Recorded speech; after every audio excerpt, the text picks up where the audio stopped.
I couldn't be more thrilled that there's this many people that are interested in learning more about water and what some of the challenges are here on the Western Slope. We have a huge, a great set of speakers for us today, for you today. It's going to be a full day of learning. Please take notes. You have a notebook on your table, and you're going to have questions, so we're going to make sure that you get all those questions answered. A couple things I want to do before I get started. We have a number of elected officials in the room, and I just want to point them out because these are our policy makers. So these are the folks that can take whatever our wishes are and what our issues are and actually help solve those problems through legislation. So I want to start with Don Supis. We have the Delta County Commissioners. Don Supis, you want to stand up? He doesn't want to stand up. Wendell Kuntz, Delta County, and Mike Lane. They're sitting together at a table, but I'm certain no decisions will be made today. So, yeah. Also have Jonathan Houck from Gunnison County. Please stand up, Jonathan, if you're still here. There you, Jonathan. Are the other two Montrose County Commissioners here yet? Okay, please make a note of that. I'm the only commissioner here. Also, we have Don Glassbell. We'll have Dave Frank from the City of Montrose. We have Doug Glassbell from the City of Montrose.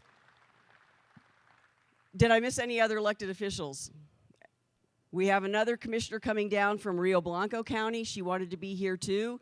So what's impressive about that is that, again, these are people that are making and helping us make decisions about water, about all kinds of issues in our community. So we're glad that they made the attempt to be here and have been here.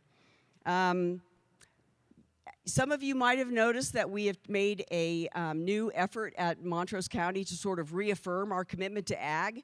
And so you might have seen signs around the community that really promote our producers and our ranchers and really want to make sure that they know that we love and appreciate them here in the Uncompahgre Valley. So, okay, give the producers a hand. So we've also put together some, we're working on a 3-series video on water and ag, and so we wanted to debut that for you today. So if we could do the lights. Are we ready? Okay, hold on, stand by.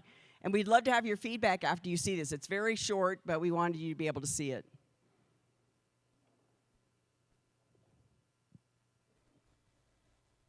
Water has always been the lifeblood of Western Colorado. Without water, your homes, places of work, our economy, our way of life wouldn't be here. What some looked at and saw as a desert, we saw as an opportunity and a chance to get our hands in the dirt. To build something that will last, something that has lasted for hundreds of years. But both the work of our hands and the water we rely on are at risk. And if the water goes, if we go, so does the work of our hands. The food that sustains not just our community, but communities across the nation. Water has made our past and it sustains our present. Without it, we have no future. Be informed. Help protect Western water. What do you think? Water has always been the lifeblood of Western Colorado. And for those of you who are more partial to cattle and sheep, there'll be more videos to come, which will include all of our ag assets here in Montrose County. So, you know, every year I've started this is our 4th year. Every year I've started it with, you know, we all know the old saying, whiskey is for drinking, water's for fighting. So I found some really choice bourbons at the store. This one is called Lead Slingers for the fighting spirit. Because as we know, we're going to be looking at some pretty tumultuous times coming forward. And this is larceny. So I thought it would be appropriate, since we're going to be talking about the lower basin states, and no offense to Vineetha, our Arizona, Central Arizona Project speaker today, because we know that we're going to have to negotiate water, but we also know that we have rights to water here, and we want to make sure that we protect our West Slope water, and we have lots of advocates for that. So anyway, as you know, if you didn't get a mug, we have, until they last, whiskey is for drinking, water is for fighting mugs. Please take one as you enjoy the day. And with that, I want to introduce, this is really not the formal welcome. I asked Jim Hokit, who is the consummate waterman in our community. Jim has been with the water users for about 29 years, 23 of those as the general manager. He sits on the board of Tri-County Water. He's been involved with all sorts of water concerns, the Water Congress and other organizations for years. He believes in water, he knows water, and so I thought it would be appropriate for him to do the formal welcome. So please welcome Jim Hokit to the stage.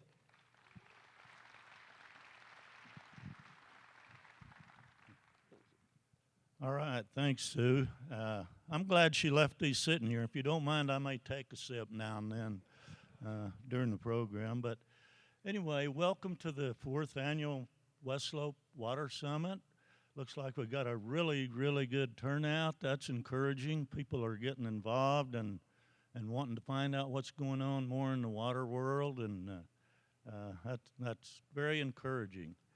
One thing I'd like to do real quick is recognize sponsors for the summit today.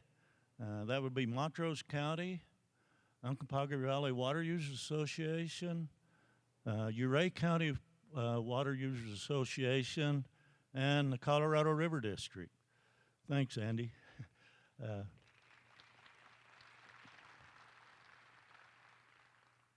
I think Sue really picked an appropriate name for the summit today, Troubled Waters. You know, we're sitting here on the western slope of Colorado. There's over 1,200-year drought going on. We got major reservoirs downstream that have been overused, frankly, and they're drying up. I just seen an article in a paper from California or somewhere the other day that said there's 280% snowpack in Colorado this year. That's going to be great for Lake Mead. We need it for everywhere. It's not only Lake Mead. So think about that a little bit. And one thing I'd like to encourage you to do is, with the speakers you have today, there's a lot of them well informed. Ask questions. They are here to answer those questions, and there's not a bad question if you don't know the answer to it. So go ahead and ask what you want to hear. I'll give a little example of questions. This guy walked into to his house and told his wife, he said, you need to pray for Tom. He was in a bad wreck. She said, well, is he in the hospital? I don't know. You just need to pray for Tom. He was in a bad wreck. I said, well, is any of his family involved? He said, I don't know. You just need to pray for Tom. He was in a bad wreck. Well, she said, was any other people in the wreck? He said, I don't know. You just need to pray for Tom. He was in a bad wreck. She said, well, what you know? You don't know anything. He said, I know you need to pray for Tom. He was in a bad wreck. So there's not any really bad questions. You just may not get the answer sometime. So lastly, I'd like to thank Sue and her staff for putting together a very good program today and all the efforts and work that they've put into doing this summit. So let's give a big round of applause for Sue. Nice job. Thank you very much. So our first speaker of the day, and I'm taking this off because I know he's a bourbon drinker. So needs no introduction. Most of us know Andy Mueller from the River District. Andy is the general manager of the Colorado River District. And there's no better advocate for us for protecting West Slope water. He's been tirelessly running around all over, just got back from the Lower Basin tour, learning more about what's going on at the Lower Basin, and I think he has some surprising information for you about what is happening at the Lower Basin. We really are in a fight of our life here, and I think it's really important for us to pay attention, to take note, and really learn from these speakers. Andy is also an attorney, which don't hold that against him, but that really helps in terms of the negotiating for our West Slope water. So Andy is really the best advocate that we could have for protecting us, so please give him a round of applause, and I'm sure you'll enjoy his speech today. So come on up and give us your...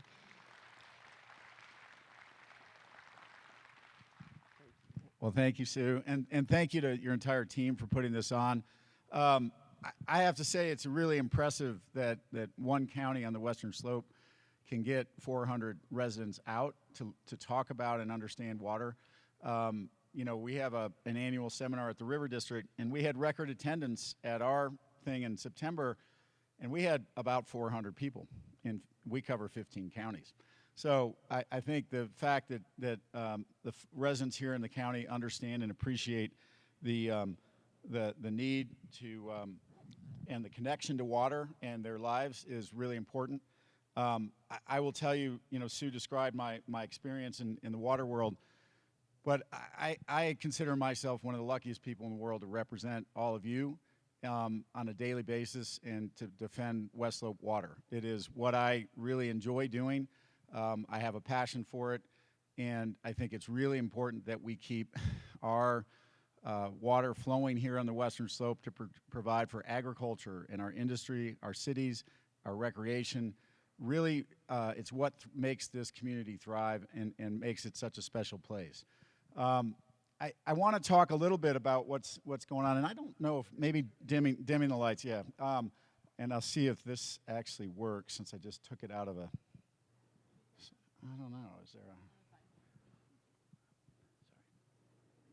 Perfect, thank you, yep. Okay. All right, so real quickly, the Colorado River District is a government agency, which means we have taxing authority, and all of you pay, who own property in Montrose County and Delta County, Gunnison County, pay property taxes to the River District. And I want to thank you for that. I want you to know that we consider that a fiduciary responsibility to you. We understand that this is your money and that you worked very hard for it. We are extremely tight with our money and how we spend it and what we do with it. We also, thanks to you in 2020, you and all of the other surrounding counties in our district have a fantastic community partnership granting program where we are actively involved in helping our water users adapt to the hotter, drier future that we have. But our job is both to protect, conserve, and develop the waters, assist you in doing that here in our 15-county region, but it's also to assist the state of Colorado in defending Colorado's entitlement under the Colorado River Compact. And so we engage with a tiny staff of 22. We engage both in the local arena, the state political arena, frequently at the state capitol, back in DC, defending our water and making sure that our priorities are heard and defended, but also in the interstate negotiations and making sure that our state has the resources and the both intellectual and financial resources to defend our water and if need be, to litigate over our water. So the Colorado River District is that little area up there at the top in blue. Montrose County is down towards the south, as you know. Many of you understand this, but the West Slope of Colorado, so our district combined with the Southwestern Water Conservation District, which covers the Montrose County's west end, as well as 7 other counties in the West Slope down in the southwest, we produce about 70% of the annual flow of the Colorado River. That produces 70% of the water necessary for the 40 million people and the 5 million acres of irrigated ag. It's 7 states, 2 countries, and 30 tribal nations that depend on the water that arises here in our district. I will point out that all of the grayish-black areas are in that evil color because you need to understand that's water transported out of the Colorado River Basin, right? So the entire Front Range of Colorado, the Albuquerque, New Mexico area, Salt Lake City area over there, and then, of course, the largest water users outside, well, of Colorado River water, but certainly outside the basin, you have the entire LA metropolitan, San Diego metropolitan area, and you have the Imperial and Coachella valleys down there that are actually not within the basin. So just something to think about. So 100th anniversary of the compact is next week. It was signed on November 15th, 1922. And the compact's getting batted around an awful lot in the press these days, and we're being told that it's a terrible document, it's a bad agreement, it needs to be renegotiated. And I think before anybody takes a side on that, we all need to think about why we even have the compact and what the origins of that compact were. And it really, the idea of a 7-state compact originated here in Colorado, the birthplace of the prior appropriation doctrine, right? And so our water leaders at the time looked downstream, and by the way, I mean, in our state, inside our boundaries, prior appropriation doctrine is the law. It has been since our Constitution was created in 1876. Yeah, the older your water right is, the more reliable it is, the more certainty you have, and it provides certainty. That prior appropriation system is flexible enough to allow water to provide for all of our needs, but it also provides a level of economic certainty and rules that we all understand, and we can invest in our businesses, our agricultural operations, our communities. It is a tremendous framework to build on, and it is one that is flexible. It has grown as our societal values have changed. That doctrine has also changed, but it is, in its essence, it is still very much alive.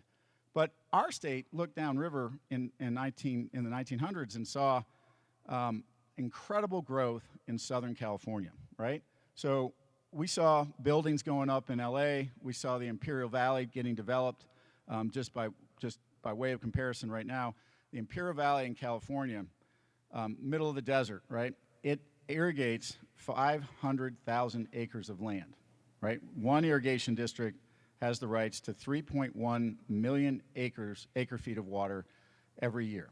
And they have 500,000 acres being irrigated all year round, right? Up here, our largest project on the West Slope is right here, the Uncompahgre project. It has 83,000 acres, and as you know, only gets to irrigate and grow about 8 or 9 months out of the year, right? So very, very different. Very different world. But we saw that and we said, well, that's not good, because this is pretty much what Colorado looked like back in 1922. Luckily, some of Colorado still looks like this, right? Don't let everybody in the cities know that, but we still like that. So our water leaders said, look, we're going to get hosed if prior appropriation doctrine is the law of the land.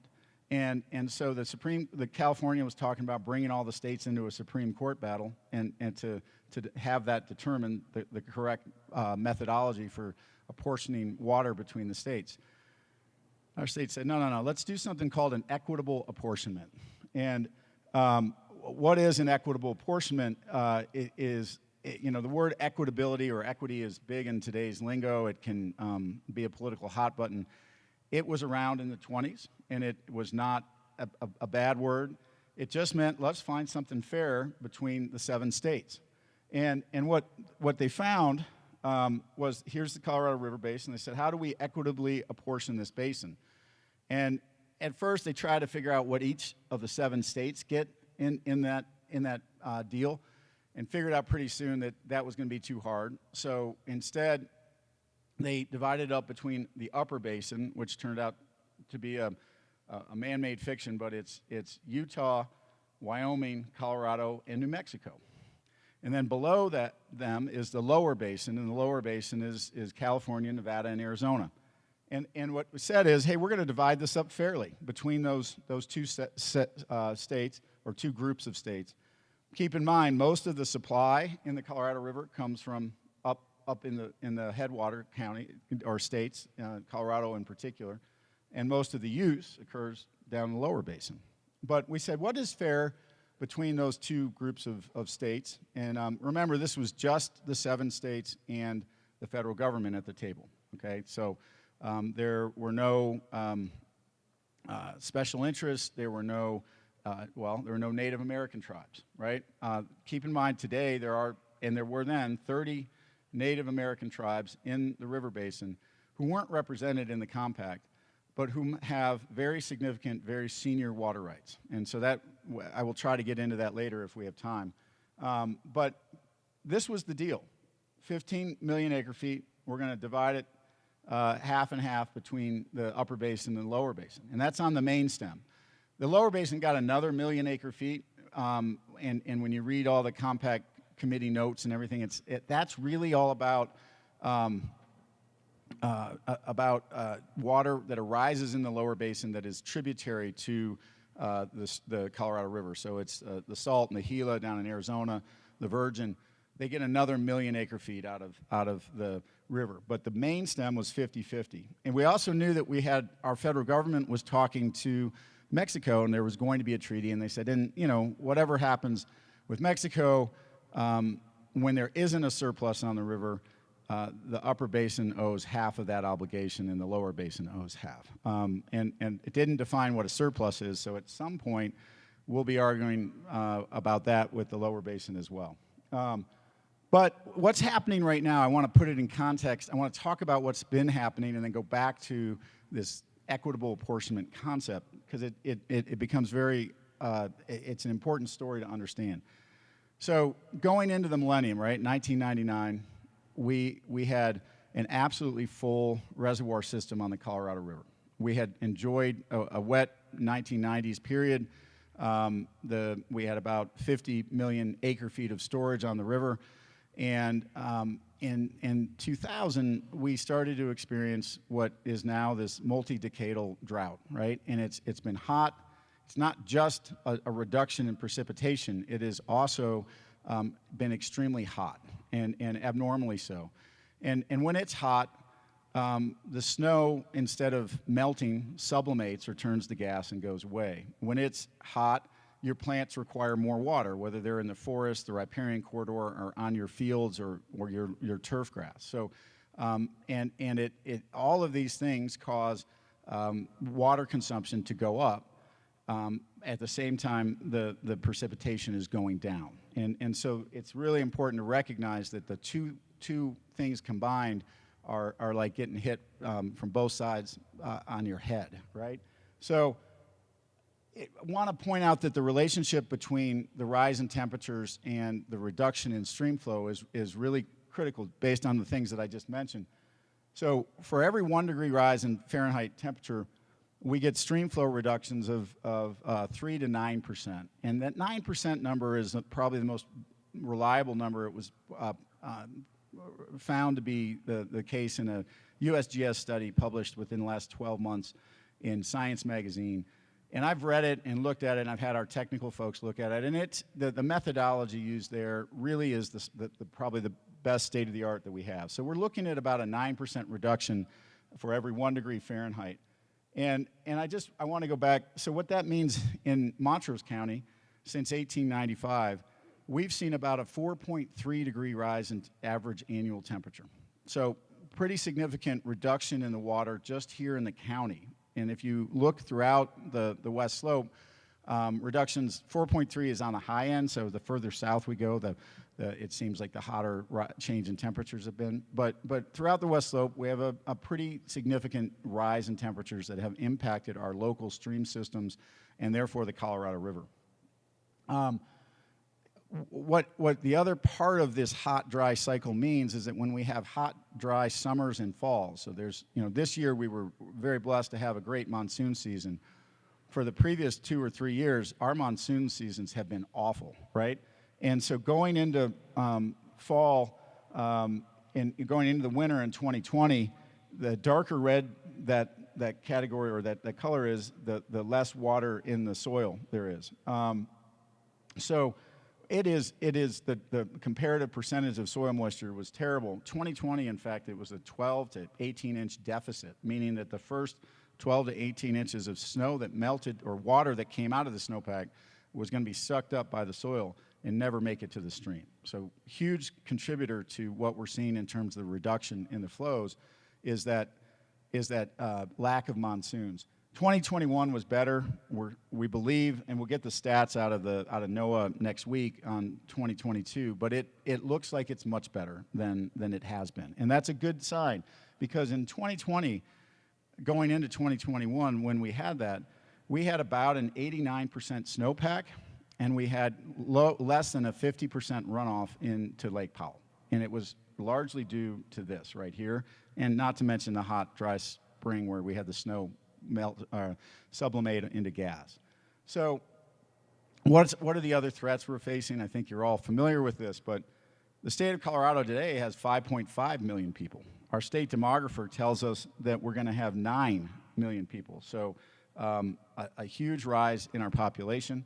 And why does that matter? And I just want to say this, that not only do all of the cities and people on the West Slope rely on the Colorado River, all of the people who move into the Front Range also rely for their drinking water on the Colorado River. Denver has 50 to 60% of its water supply every year comes out of the Colorado River. Colorado Springs, it's 70%. Aurora, it's close to 70%. You go up to Greeley, down to Pueblo, it's all of those towns in there are about 50% of their water supply. So when they add people, and more importantly, when they keep adding turf and lawns from their curbs to their foundations, they are using Colorado River water and using more of it. And it's really important to understand that that's a large contributing factor to what's happening in our headwaters of the Colorado River. The other point of this, the Colorado River Basin today, 40 million people. Another 36 million people by 2060. That's a huge increase in population. Vineetha, who's going to talk to us, is with the Central Arizona Project. Phoenix has the really wonderful standout acclamation as being the fastest growing city in North America.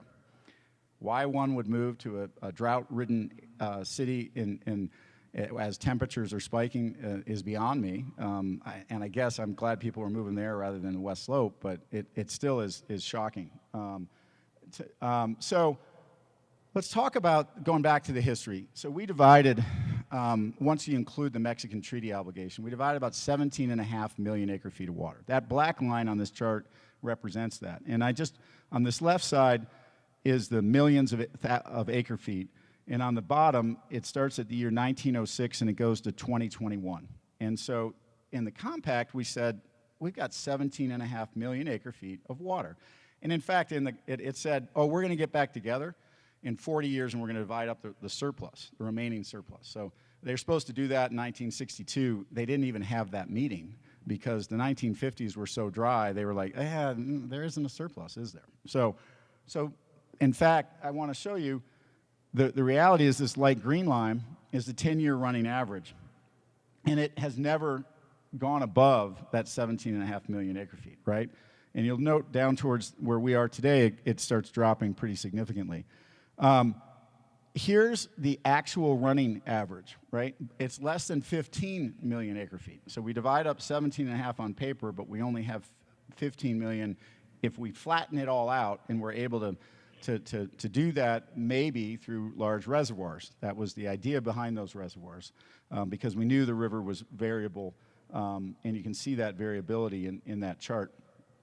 Well, the reality is that the worst part is the last 10 years have been down here at 12.6 million acre-feet, right? So I can tell you, and we'll get into it, the 7 states in the country of Mexico have used about 14.7 million acre-feet a year over the last 10 years. But there's only been 12.6 million acre-feet running in the river.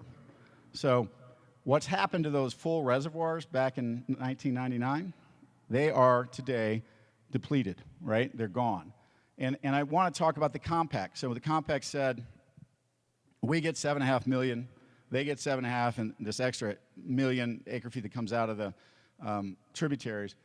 But we cannot deplete the river below 75 million acre-feet over 10 at Lee Ferry. Lee Ferry is a point on the river just below Glen Canyon Dam in Lake Powell. So it's a very lawyerly-like statement. We shall not deplete the river below 75 million acre-feet.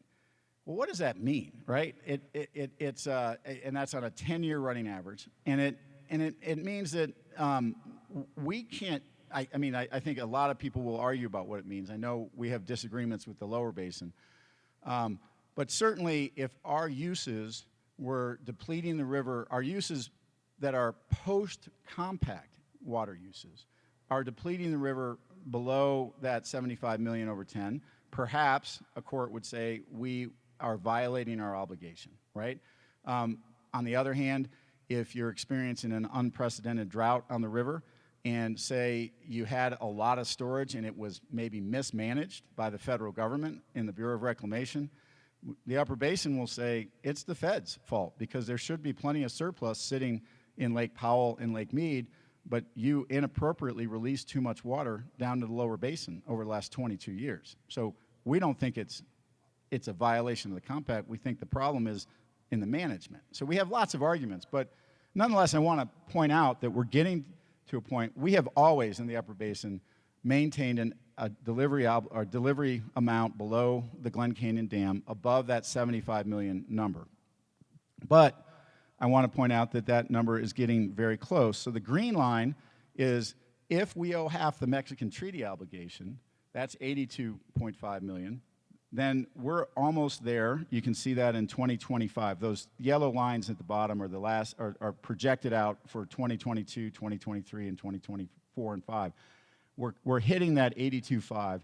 If the releases out of Glen Canyon Dam are at 7 million acre feet, and they have been reduced to 7 million acre feet this year and projected for next year because of the drought we're in. So it's at the lowest level where the feds are allowed to release out of Glen Canyon Dam.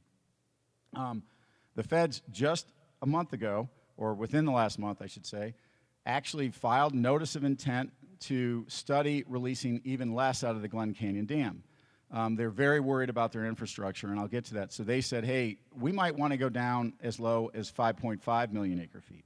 And if you change those release numbers from 7 to 5, we cross below the 82.5 very quickly, and we actually are hitting 75 million in 2026.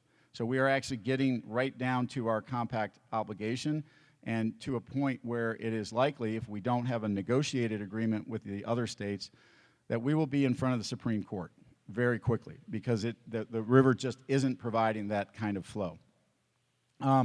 Something to think about. I apologize for all the charts, but a bunch of engineers on my staff say I have to use graphs, so I try. I like pictures better, and cartoons work better for me and the way I think.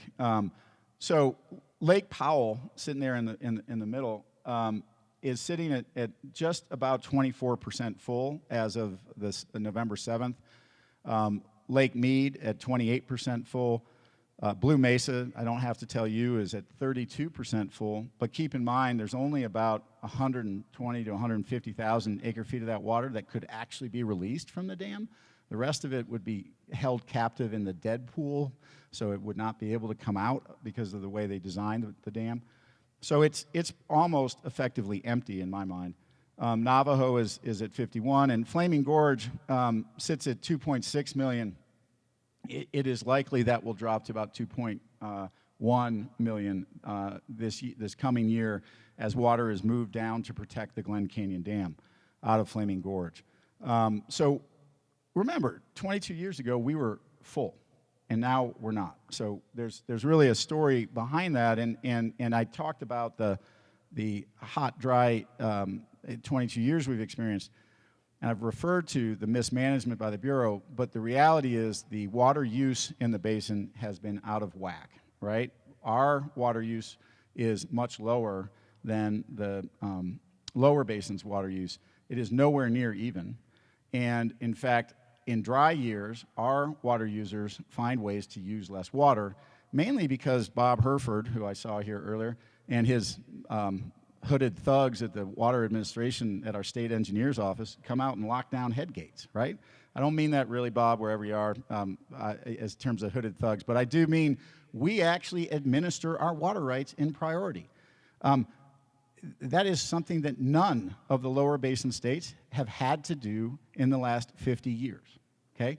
All they do is pick up the phone and call the Bureau of Reclamation and get water delivered to their head gate. And they've never had to reduce their uses when it's dry out.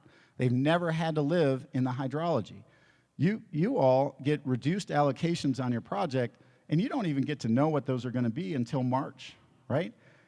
And so you may have 50, 60% of your entitled water under your project, and you've got to figure out what you're going to do with all the seed and other inputs you've already ordered, right? And you've got to figure that game out.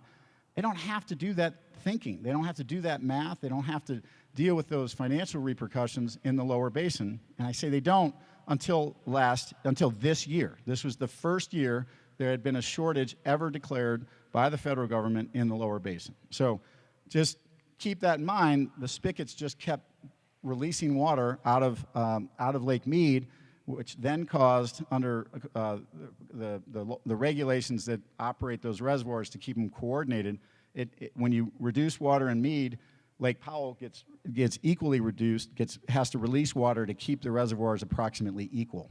So it's a complicated formula that is currently being renegotiated, and the current guidelines expire in 2026. So we're hoping to have much better guidelines going forward.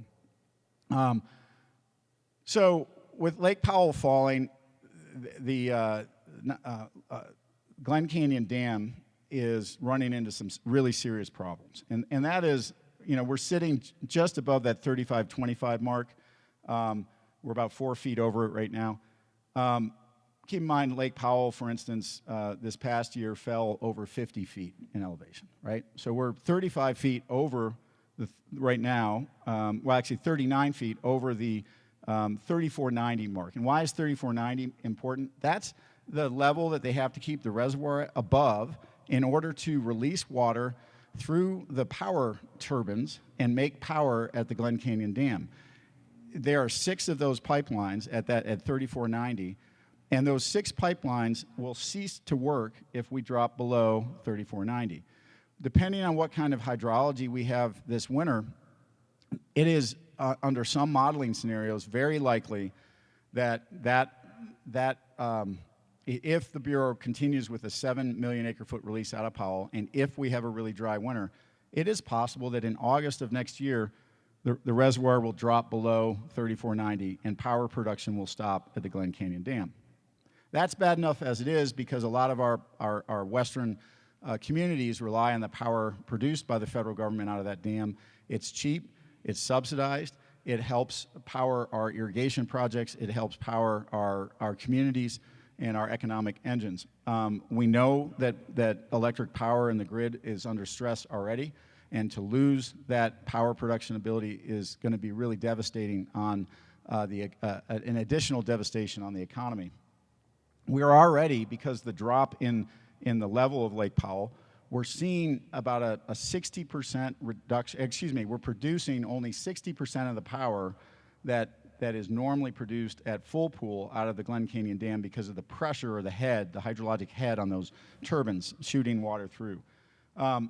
So the Bureau's concerned about power, but more so, they're concerned the fact that they lose the ability to release water through those pipes. There are 6 of them. They do have 2 river bypass tubes that are down at 3370, right?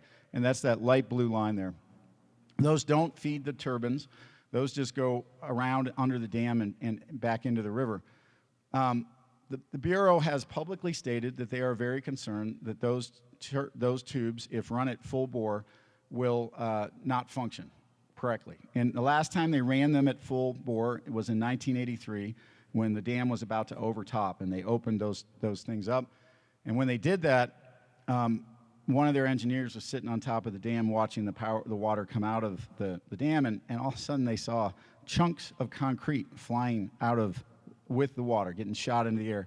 And right after the concrete stopped coming, the water turned dark red-brown, the color of the host sandstone bedrock that the dam sat on. So it was cavitating the entire tube and shooting the sandstone out into the river. Believe it or not, they actually shut the tubes down. They said, well, we can't use those right now. And they ran down to Home Depot and bought a bunch of 4x8 plywood and put it on the top of the dam and added 2 feet to the dam and saved the dam by doing that, right? So I think whatever engineer came up with the plywood probably was a farmer, okay?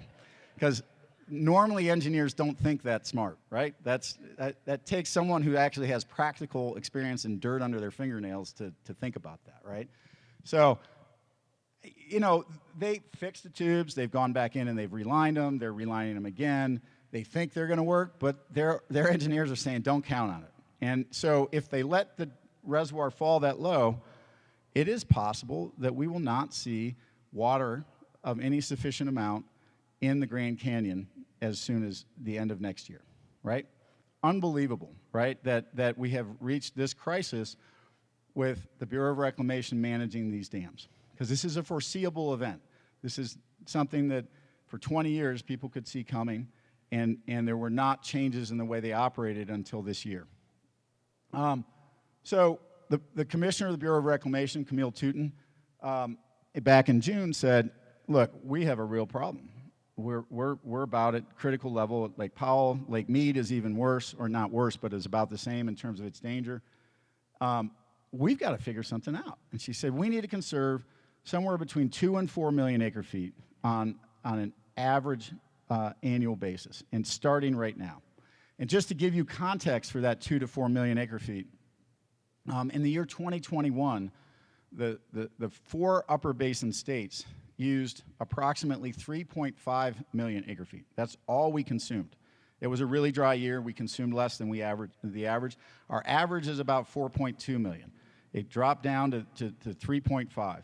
Well, the commissioner of the Bureau of Reclamation is saying, well, we need to conserve 2 to 4 million acre feet, and we want you 7 states to figure it out, and we're going to give you 60 days to figure it out, and if you don't do it, we're going to tell you how to do it. And we said, well, we don't really have that much to give. And it was really kind of shocking, because just some rough calculations in response to that, we said, well, wait a minute. You know, the upper basin, as I said, average we used 4.2 million. In 2020, we actually used about 4.5 million. And in 2021, we were down at 3.5 million. So we already gave, essentially, conserved 1 million acre feet. And we didn't do that because someone paid us, right? None of you got paid to use less water. We didn't do that as part of a federal program or a state authorized program or something coming out of my district. We did that because the water wasn't legally or physically available at people's head gates. It just wasn't there. So our communities lived within the hydrology and adapted. And it hurt our economy. It hurt some of our cattle producers really significantly. But we made it through for the most part, right? And here the commissioner's saying, well, yeah, you need to save another 2 to 4 million. And the first thing we start hearing from the lower basin is, yeah, you guys up in the upper basin, you need at least half of that. You got to save 2 million. And we're thinking, all right, so you subtract 2 out of 3.5, that's 1.5 million. And meanwhile, we're saying to the lower basin, our calculations show that you're using about 8.8 million acre feet a year. You guys. And this is not the equitable deal we agreed to. This isn't what the compact said we were going to do. It isn't the 50-50 deal. So she says this in June. August comes around, and I think we're out of order here. If I can, August comes around, and we through the state of Colorado and the other upper basin states said, hey, we have a proposal. It's something we call a 5-point plan. We're going to reauthorize a system conservation pilot project, which would be a systematic way to pay water users to intentionally reduce their use temporarily and replace their lost economic production with money, hopefully utilized to improve their water efficiency. We said we'll also engage in these drought response operations, which is releasing water out of our upper basin reservoirs down into Lake Powell, but only if it will be effective and only if it is called for. And effective means that it will actually stay in Powell and help protect that critical elevation. But if the Bureau is going to release it downstream, why would we release more water down to them if all they're going to do is let it get sucked down into some swimming pools, right? That doesn't make any sense to us. So we said, but we'll do that if it's effective. And then we said, oh yeah, and we've been studying this demand management program, which is similar to system conservation. The big difference being that in a demand management program, any water we conserve that we can track, we can put into an account at Lake Powell or up in Blue Mesa or in Navajo or in Flaming Gorge. we can keep it there and use it to protect our obligations under the compact, under our control, the upper basin's control. We said, we'll look at doing that. There are a lot of complexities. I think you've heard me in the past years, if you were here, talking specifically about that program. There are some things that make me very uncomfortable about how that program might be rolled out and the damage it might cause to primarily our West Slope agricultural communities and our producers. It's something that we really have to examine and understand very closely. I will tell you that our district has done a tremendous amount of work designing potential market guidelines aimed that, if we have to do this, aimed at protecting our communities and our ag users. We'll see if those need to be used, but our board has very cautiously authorized and asked us to look at that and study it, study the economic impacts, study the risks associated, study whether it will even be effective. If we have a farmer who fallows a field in the upper Gunnison or the upper Uncompahgre, will that water actually make it to Lake Powell? And will it make a difference? And you know, I see some heads shaking no. I tend to agree with you. We've done some releases recently that we've tried to track in the rivers, and it isn't, when there's no water in the river, the vegetation along the river sucks it up and it's gone, right? They're thirsty right now, those rivers. And so it's not likely to be very successful. The Bureau of Reclamation did it themselves. Last August, they, you know, much to the consternation of many of us here in the state, they released 36,000 acre-feet out of Blue Mesa. And they said, oh yeah, all of it's making it to Powell. And they released it in August and September. And the reality is, we think less than half of that actually made it into Lake Powell. But the Bureau of Reclamation didn't even try to track that water. They didn't enlist our state engineer to help them track it. They didn't enlist anybody. They didn't follow the water through the gauges. They have no idea if the water made it into Lake Powell. My guess is less than half. So, you know, we'll try. But then we'll fund improved water management tools. So help projects like the Uncompahgre become more efficient. We will put in better gauges, measure water better, things like that. And then, you know, we'll continue to administer our water rights the way we have. And by the way, we invite the lower basin to start doing the same, right? And so we'll see if that was our offer. What did the lower basin do? Well, not before August 15th, but just on October 5th, the state of California got together, their major water users of Colorado River water, said, oh yeah, hey, we're gonna save 400,000 acre feet, and but we have some conditions. We're only going to do it if we get paid an incredible amount of money by the federal government, so much money that we're embarrassed to even say how much, so we're not going to put it in our letter. That's, you know, like, it was that much. They think there's about $3 billion out there in one of the recent Inflation Reduction Act provisions. I think they want all $3 billion of that for their uses, maybe $3.5 billion, because the upper basin might get $500 million out of that.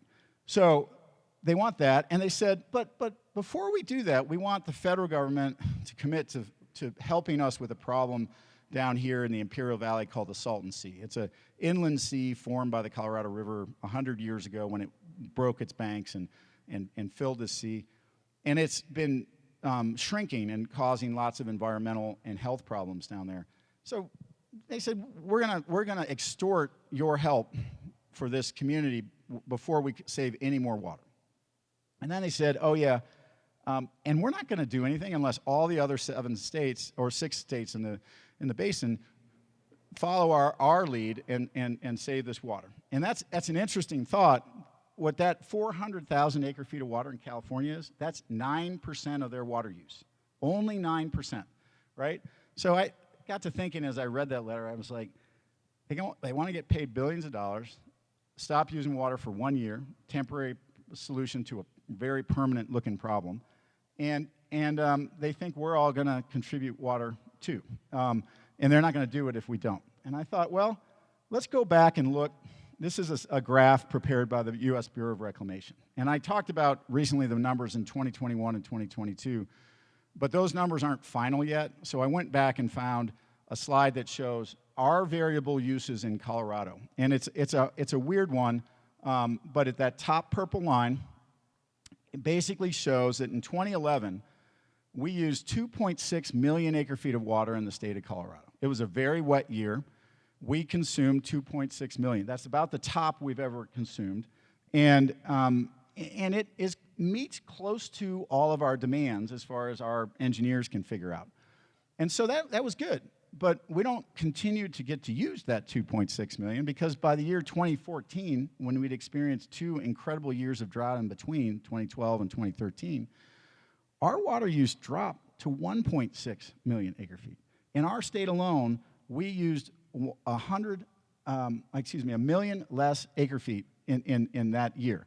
So we had a 28% shortage of our uses in year over year, right? So, well, should we get paid for that? Can we send a check or a bill back to the Department of Interior and say, hey, if you're going to pay California to do it this year, can you pay us for what we did in 2014? Because we think you should if you're going to pay them. So we think that's a disingenuous offer. Frankly, I think it's I don't even think they'll come up with a 400,000. They did this last winter. They came up with something they call a 500-plus plan. They didn't produce, excuse my language, crap to actually contribute water towards that program.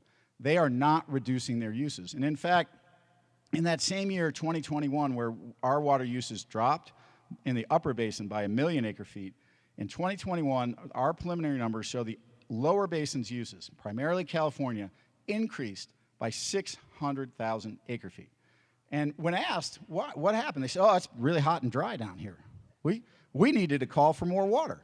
And we got it, because they picked up the phone, they called their buddies at the Bureau of Reclamation, and they got the water.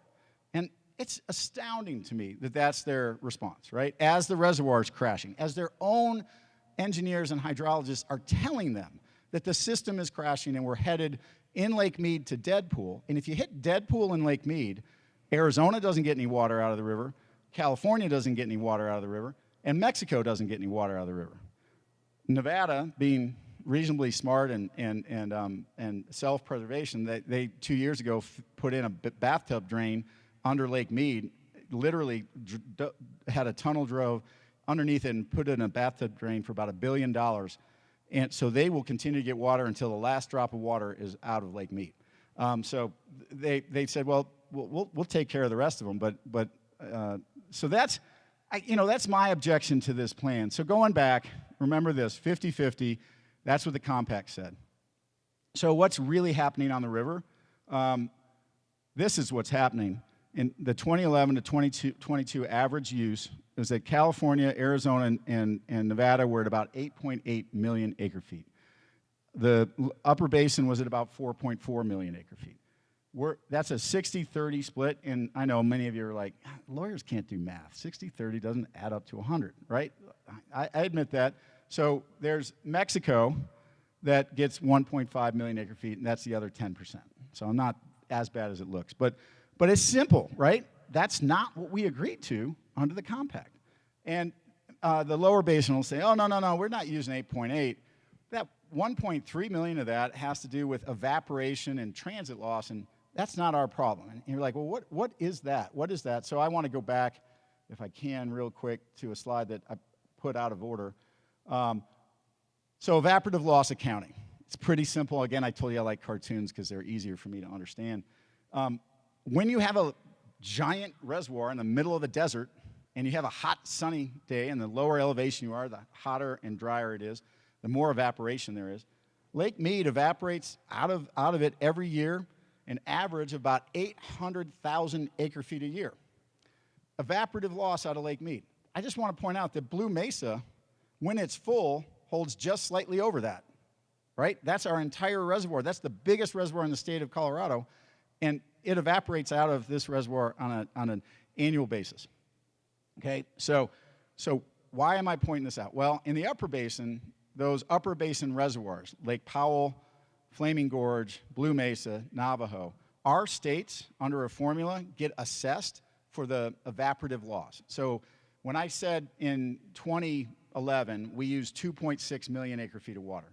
Well, in that was 51.75% of the evaporative loss off of Lake Powell, Flaming Gorge, and Blue Mesa. Now, Navajo gets assessed to New Mexico for different reasons. But we get hit with that. That's in our total number of consumptive use. So we say, well, down there, they should get hit with that. And we've been saying this for 40 years, right? This year, the state of Arizona finally joined with us. The state of Nevada joined with us and said, yeah, we got a real problem. We have a real problem in the basin. So yes, please assess these losses, evaporative losses, and something we call transit losses, right? So as you release water, let's just say we release water out of a reservoir that the River District owns, and I'll pick Wolford Mountain Reservoir by Kremling, and we release it to a farmer down in the Grand Valley. And that's about a 200-mile delivery.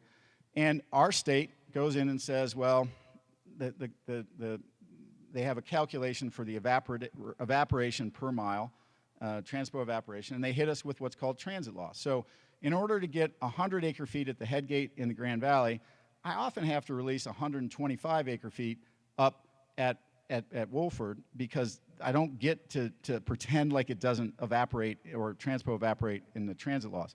Down the lower basin, Imperial Irrigation District, 220 miles away from the Hoover Dam, calls up the Bureau and says, I need 100,000 acre-feet of water in the next 2 weeks. And they said, no problem. We'll get 100,000 acre-feet right to your head gate. And all that evaporative loss, all that transit loss, that doesn't get assessed against the Imperial Irrigation District. It's system losses, which is a kind way of saying we all pay for their consumptive use down there. So we've said you got to do that. Again, Nevada, Arizona, California have historically said, no, this is the way it is. That's how it should always be. This year, finally, as it's been getting really, really bad on the river and Arizona's taken bigger hits, Arizona said, can we go back to that mandatory cut thing on the evaporative losses and the transit losses? And so they said, yeah, let's do that. One state was left out of that, right? California. California says, how dare you? But we'll come up with 400,000 acre-feet if you pay us. And it's important to understand why they're saying that. Well, they have 59% of the lower basin water goes to California. So if they got hit with 59% of what we calculate to be about 1.2 to 1.5 million acre-feet of transit loss and evaporation loss, they'd have to pay, without getting paid, they'd have to leave in Lake Mead about 708,000 acre-feet with no payment from the federal government. They'd get treated just the same way we do. And that would be great, right? Seems fair, seems equitable, right? That's what this river is supposed to be about. That's not what our federal government is doing. That is, our federal government said, boy, we don't want to get sued by California. We'll get sued. And finally, I had to say to the Assistant Secretary of Interior in a call, I said, you're worried about getting sued by them. I said, I've asked our lawyers to draft the paperwork that if you come up here and touch any one of our federal projects, we will sue you, because your organization has breached its duty to our water users by not doing this assessment. And, you know, honestly, she's a friend of mine. I've known her for a long, long time. And when stuff gets nasty, you got to be real clear about it. We're going to sue you. You think it's bad that California is going to sue you? We're going to be all over you. We told you back in the 70s that you weren't doing it right, and we weren't being injured. But the day we were injured, we are coming after you. And so if you think that 2 to 4 million acre-feet you're calling for is coming out of us, you're wrong. It's coming out of the lower basin. And, you know, that's our political perspective on it, and it's important to keep that in mind. But this is the problem, right, is that, remember the river, when I showed you that we said it was running at 17.5 million, or that's what we divided. The actual annual average is below the entire stretch, you know, the 100 years is about 15 million. The last 10 years have been about 12.6 million. The last 5 have been about 11.2 million. So it just keeps crashing. So we're trying to figure out, how do you live within a lesser river, right? And in fact, over the last 20 years, we've lived under a 10 years, we lived under a 12.6 million river, but it's been, you know, 60-30 split. So if we kept that, that's what it would look like. So we'd have about 3.15 million acre-feet, slightly less than what we took in 2021. Well, the lower basin would be down to 6.3 million acre-feet. Remember, they're up at 8.8. And so that's a huge cut for them. And they don't think that makes any sense. Mexico, under this assumption gets 1.5 million. I just want to say Mexico has actually agreed to take shortages, and so it just complicates things a little too much. But they are actually being really good partners on the river. But this is the thing. So climate scientists have said, look, you know, the warming trends are likely to continue, and you really ought to understand this relationship between heat and water. And we think it's likely in the next 20 years that we'll be looking at a 9 million acre-foot river. So what does that look like? Well, in my mind, we go back to the original deal, right? 50-50. That's the equitable apportionment. So if you include Mexico at 1.5, we each get 42% or 3.75 million. I can tell you that I know the state of Colorado can continue to thrive under that environment because we've done that. We've actually been living in the last 5 years under that condition, and we've thrived as a community. Not as much water as we'd like, but we can do it. The lower basin would get 3.75 million acre feet, and pretty sure we would see them in the Supreme Court immediately if we thought that was going to be the deal. So they're not likely to agree to that because of the huge reduction that would mean. So what do they think is more likely? Probably they say, well, we got 60-30 going on now, so why don't we keep 60-30? And they're likely to say they get, you know, at least 4.5 million and they would think they were giving up a whole lot if they actually came to that point. But you guys down in the upper basin, you only get 2.25. And I can tell you that's not a starting point for us. So I'm just trying to lay that out so that you understand the negotiations between the states, which really haven't begun in earnest on the long-term solutions because we've been dealing with that crisis about Lake Powell. But when we turn to that long-term solution, this is the kind of thing we're going to be looking at and trying to understand, is how do you function under a river that has a lot less water? And that, I want to say, that gets to the real situation that I want to address, and that is that I will continue to take our political and legal positions and make our arguments as I did in this slide, as will our state. But we have to recognize that the hot, dry weather that we have, the hot, dry climate, is likely to continue. And because of that, we should understand that our water uses have to be reduced as well. And do we have to do it because of the compact? Maybe, maybe not. Do we have to do it in order to assure that our communities survive, that our industries, our agriculture, our towns survive? Yes, that's what we have to do. And it's really the reality is building and understanding that we have to be more innovative, that we have to bring solutions to the table that protect our agricultural industry, that protect our towns and our cities, particularly on the West Slope, where we don't have the vast number of votes in our state. You might have noticed that. I don't know if anybody else noticed that. I did. 85% of our voting population in the state is over on the Front Range, right? Our district, as great as I think it is, has 500,000 people out of the 5.5 million that live in this state. So we've got a fight ahead of us, both in our state and on the Big River, and it's getting really serious. And the question is, in all of those fights that I see coming, if we're ended up in compact litigation in front of the Supreme Court, one of the things the Supreme Court says when two states get into a fight over a river is they say, well, who's been acting well? Who's been acting, you know, who has clean hands? Who actually has come to the table and really tried to solve the problem and abided by their obligations on the compact? And when we get to that point, and I don't think it's an if, but when we get to that point, I would like the state of Colorado to be able to walk in those doors and say, us, we're the ones with the white gloves on. We have reduced our water use when it's dry. We have lived within the hydrology. We have adapted our agriculture. We have adapted our towns and our cities. We have reduced our use. We have, for those of you who live in nice homes with irrigated lawns, I'm asking you to figure out how to reduce your water use, change your landscaping, rip out your grass.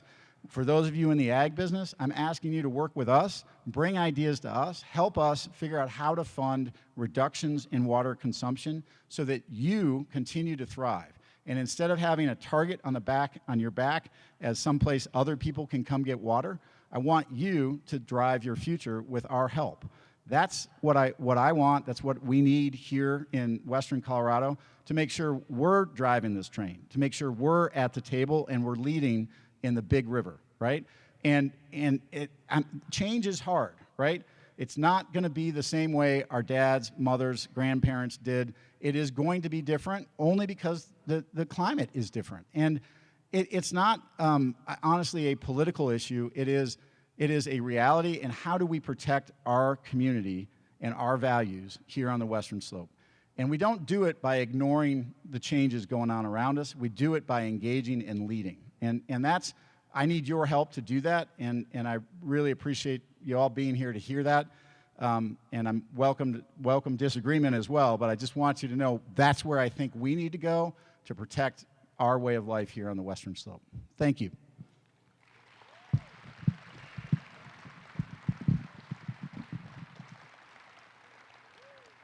Yeah, I have 5. You know, I have about 5 minutes. I apologize. Sue put me in the morning at my request. I had a standing 1-hour meeting that I'm going to run over into another room and do on Zoom, and then I'll be back for questions, but if you had a couple right now, I could take them. Otherwise, I will be back later in the day, and if Sue wants me to, maybe I'll just join Vineetha, and she and I could have a back and forth about everything I just said, and I think she might have some different opinions. So, yeah. Anybody with a quick question? Hold on.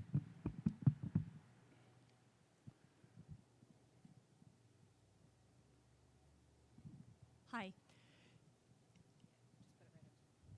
You had mentioned that there are 30 Native American tribes that were not represented in the original compact, yet have senior water rights. Where are they located between the upper basin, lower basin, and how are their rights going to be impacted with future negotiations? That's an excellent question. I can tell you this, that currently there are, I don't know the exact breakout on the 30, there are more Native American reservation lands down in the lower basin than there are in the upper basin. In our state, we have 2 Native American tribes, the Southern Utes and the Ute Mountain Utes. The key about Native American Indian rights is that the Supreme Court said in the early 1900s, said, look, tribes get something called an implied reserved water right. And its seniority in the Colorado River system is dictated by the date of the creation of the reservation. In our state, that's 1868 for those Ute reservations. In Utah, there's a Ute reservation, about 1868 reservation as well. It's same treaty. The Navajo's not far off from that. You can kind of understand that most tribal water rights are 1860 to 1870s water rights. Those put them senior, the tribes' rights, senior to everybody in this room who's not a Native American, okay? And the tribes, this is the important thing to understand, is that tribes have only developed about 40% of their entitled water under those water rights. Those water rights are created under federal law, but by the reservation, but they are determined or quantified under state law. And so our state has gone through a quantification process with our 2 tribes, and we know what their quantity of water is that they were entitled to. Arizona has not done that with all of their tribes. California has not done that with all of their tribes. But best estimates is the tribes own about 25% of the current flow of the Colorado River. And they're only using about 40% of that. So if they develop, their development will have a direct impact on junior water rights, which include every other water right in the basin. And I don't say that because they're not entitled to it or to pick a fight with the tribes. In fact, I think we have to recognize that those tribes have rights. Just as we defend our senior rights on the Western Slope in ag, we have to recognize that and honor those treaties. And we have to find ways to work with those tribes. And I will tell you that at our district, even though we don't have any tribal reservation lands within our district, I am out engaging with the tribes to try to understand what they really want. What do they need? And there are a lot of water needs on tribal lands. Not all of them incredibly, they don't come with a lot of volume, but simple things like potable water for their houses, drinking water systems actually built and maintained so that they can have drinking water in their homes instead of trucking water hundreds of miles or 40 miles from their house. They want successful agricultural operations, right? I was just down last week on tribal lands in the lower basin in the Fort Mojave Indian tribe. They're putting land into irrigation in alfalfa in Arizona and California. And they're doing it because they said, hey, look, we want to be part of the solution, but every time we say that, people say, well, good, because we're getting 60% of your water for free, and we like that. And so tribal chairman down there, being as smart as I would say any of our farmers and ranchers up here, said, oh, okay, well, I guess we'll put our water to use, and then we can talk. And we'll see what you get out of us, because then we'll actually negotiate with you. And the tribes, most of them come to the table with really good intentions about wanting to have be part of the solution to balance the river. And the Fort Mojave tribe is a really good one. They have an incredible culture and spiritual connection to the river. They view themselves as the river keepers. They believe they were created and placed there to take care of the river. And they think it's not being taken care of well, and they want to be part of that solution. They just want the respect, and they want a seat at the table to talk about it. And that's what we're trying to create. That's what I'm trying to create, so that we can actually solve a problem instead of avoid a problem and make it worse later, right? So I think we're making progress, but we have a long way to go on that. So long answer to a short question, but I hate to say this. I've got to run. I will be back later, so thank you so much. Yep.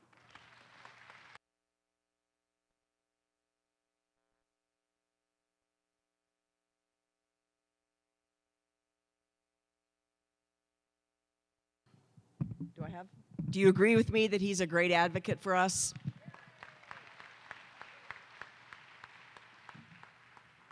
So I've decided to call this, in honor of California, grand larceny.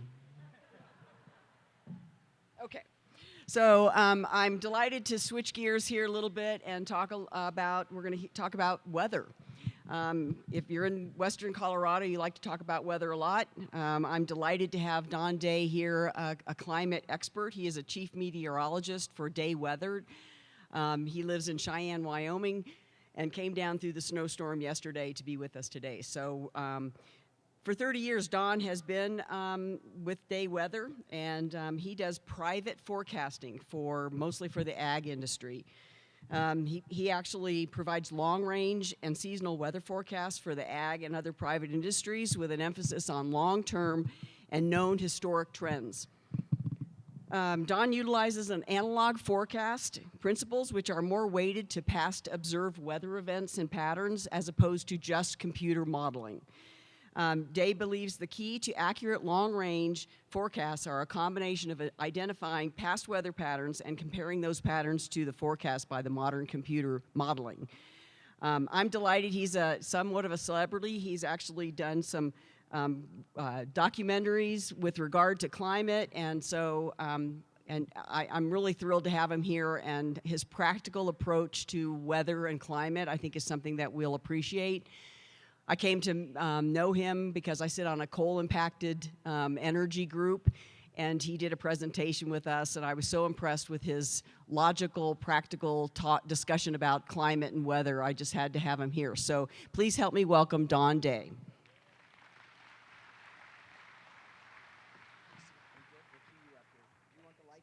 Yeah, that'd be good. Thank you. Good morning, everybody. Thanks for having me, Sue. Thanks for inviting me. I'm very happy to be here. Really critical, important issues. And Sue had mentioned that I'm a private meteorologist, which makes me a little bit of a wild card because I have to be right 51% of the time to keep my job. I became a private meteorologist because I was caught in a federal hiring freeze in the early 1990s. I was going to go work for the National Weather Service. So what I do basically is I have the ability to be able to do a lot of different things when it comes to weather and climate issues. And so I come at different angles with weather and climate issues than maybe some other folks you hear or read about everything else. So I'm just going to warn you, I'm a little different. And I'm going to probably throw some different things at you as well. So the title of the presentation is The Good, the Bad, and the Ugly. I actually don't know what's good and the bad and the ugly on the topics I'm going to talk about here today. but I think we'll sort those things out as we go through it. One thing that I find that is really critically lacking in the understanding of weather and the climate in the western United States is there's some weather realities that we live in that dominate what drives our weather and climate in the western half of North America. And I find a big lack of understanding in folks who make policy and even folks who are in the climate prediction business of not really understanding what drives our weather and our climate. And that lack of understanding, in my opinion, is leading to bad policymaking. And we'll talk about that. So we'll talk about this most recent drought. Do we blame somebody?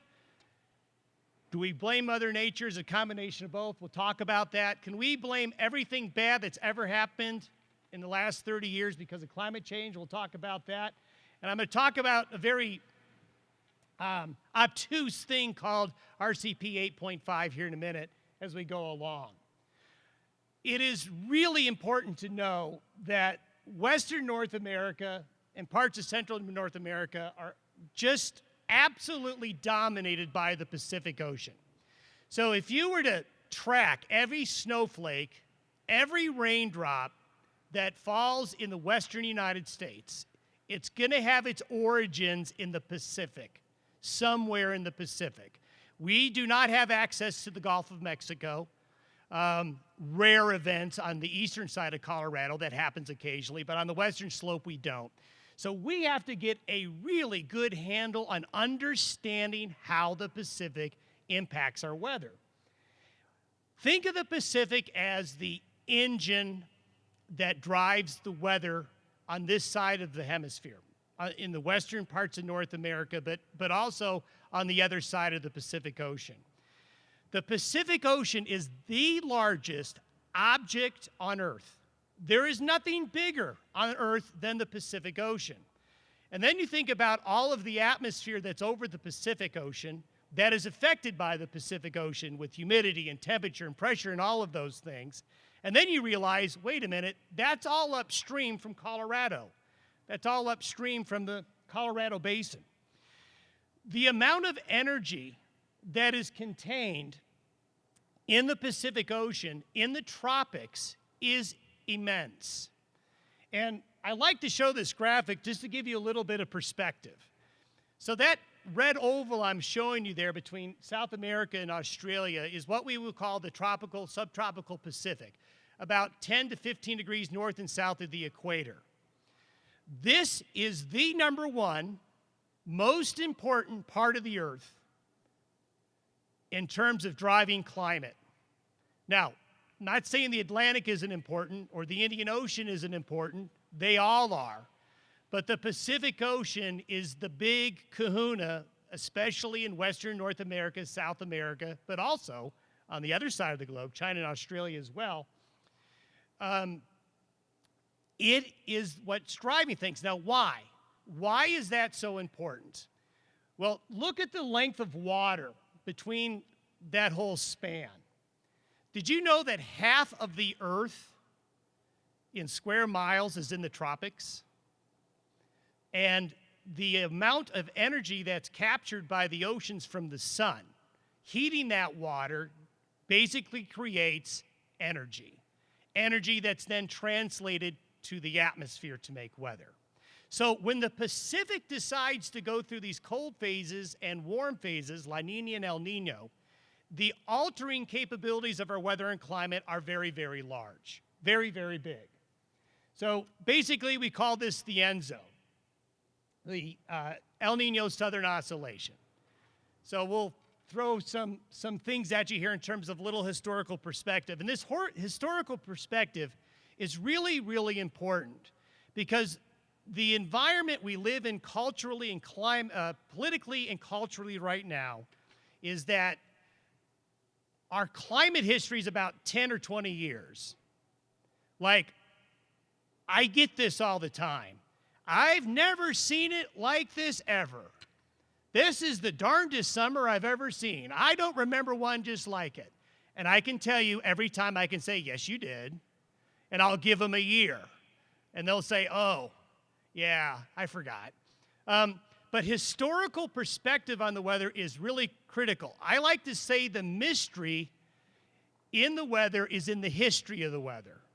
And by disregarding past weather events and past historical trends is really dangerous, because then we get tunnel vision with the way we look at the weather.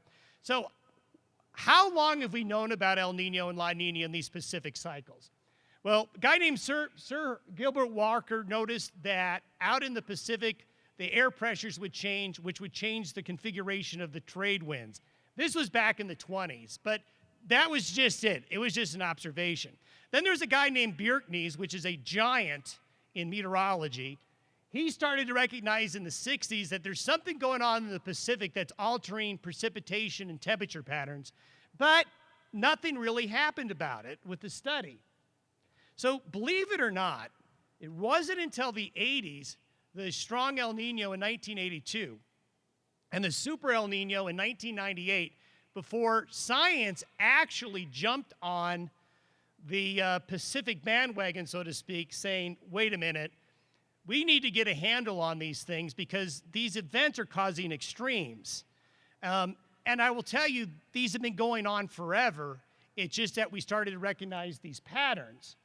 So we are talking about a phenomenon that hasn't been studied very long. We're actually really early in the ball game. And this is very important to point out. In the history of long-range climate modeling predictions, global circulation modeling, they really didn't start coming out until the 60s and the 70s. Which then predicted global cooling in the 60s and 70s, and then they started to predict global warming in the late 70s. A lot of the global climate circulation models were designed and built before there was any understanding of the El Nino Southern Oscillation Index. And to some extent, they don't take into account these oscillations very well in long-range computer modeling. So this is really important. And this is where we tend to minimize the impacts of the Pacific when we're making long-range computer projections because of the variability. So we're very early in this game. So what does El Nino and La Nina look like? Well, when I talk about La Nina and El Nino and these Pacific patterns, it's based on sea surface temperature. Basically, the first several inches of water, the surface of the water that's interfacing with the atmosphere. This is from last weekend of the sea surface temperature anomaly, we'll call it.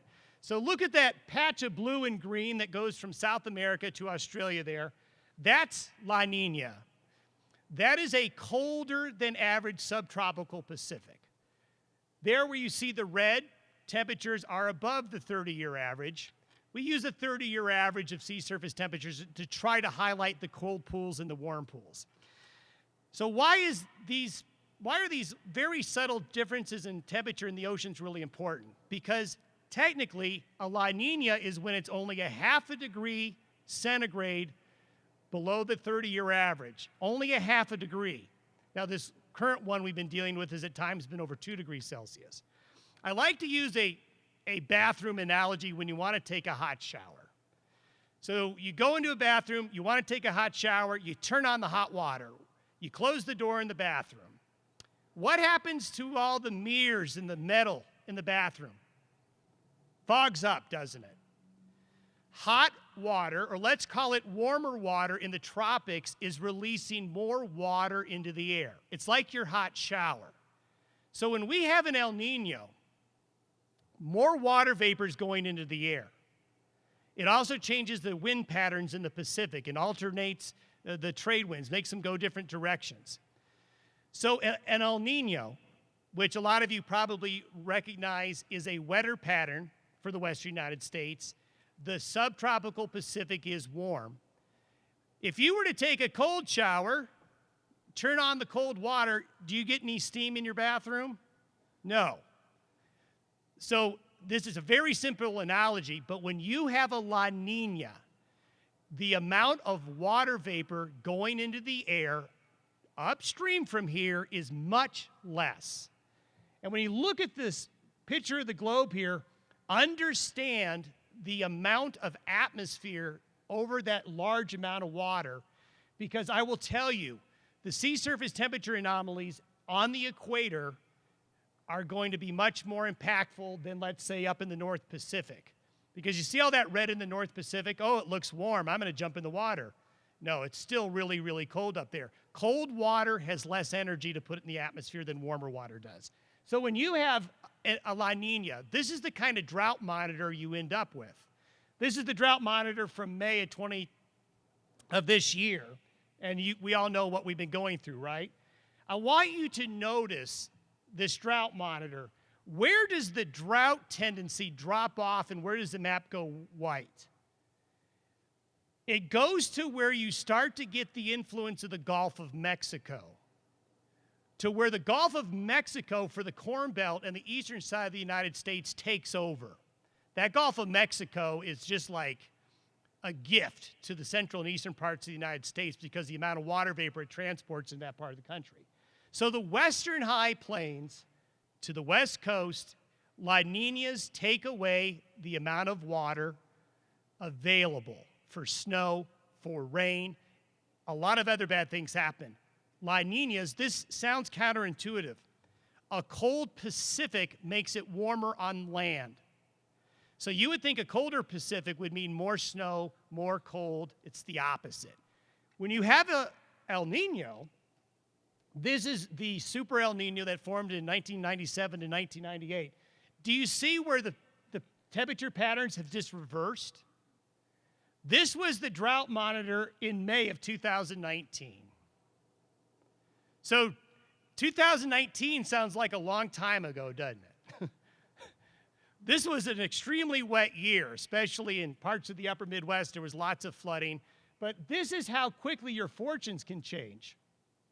So what we have to do as ag producers and managers of water and everything else is we have to get a handle on where we are on these Pacific cycles, because these Pacific cycles are indeed cycles.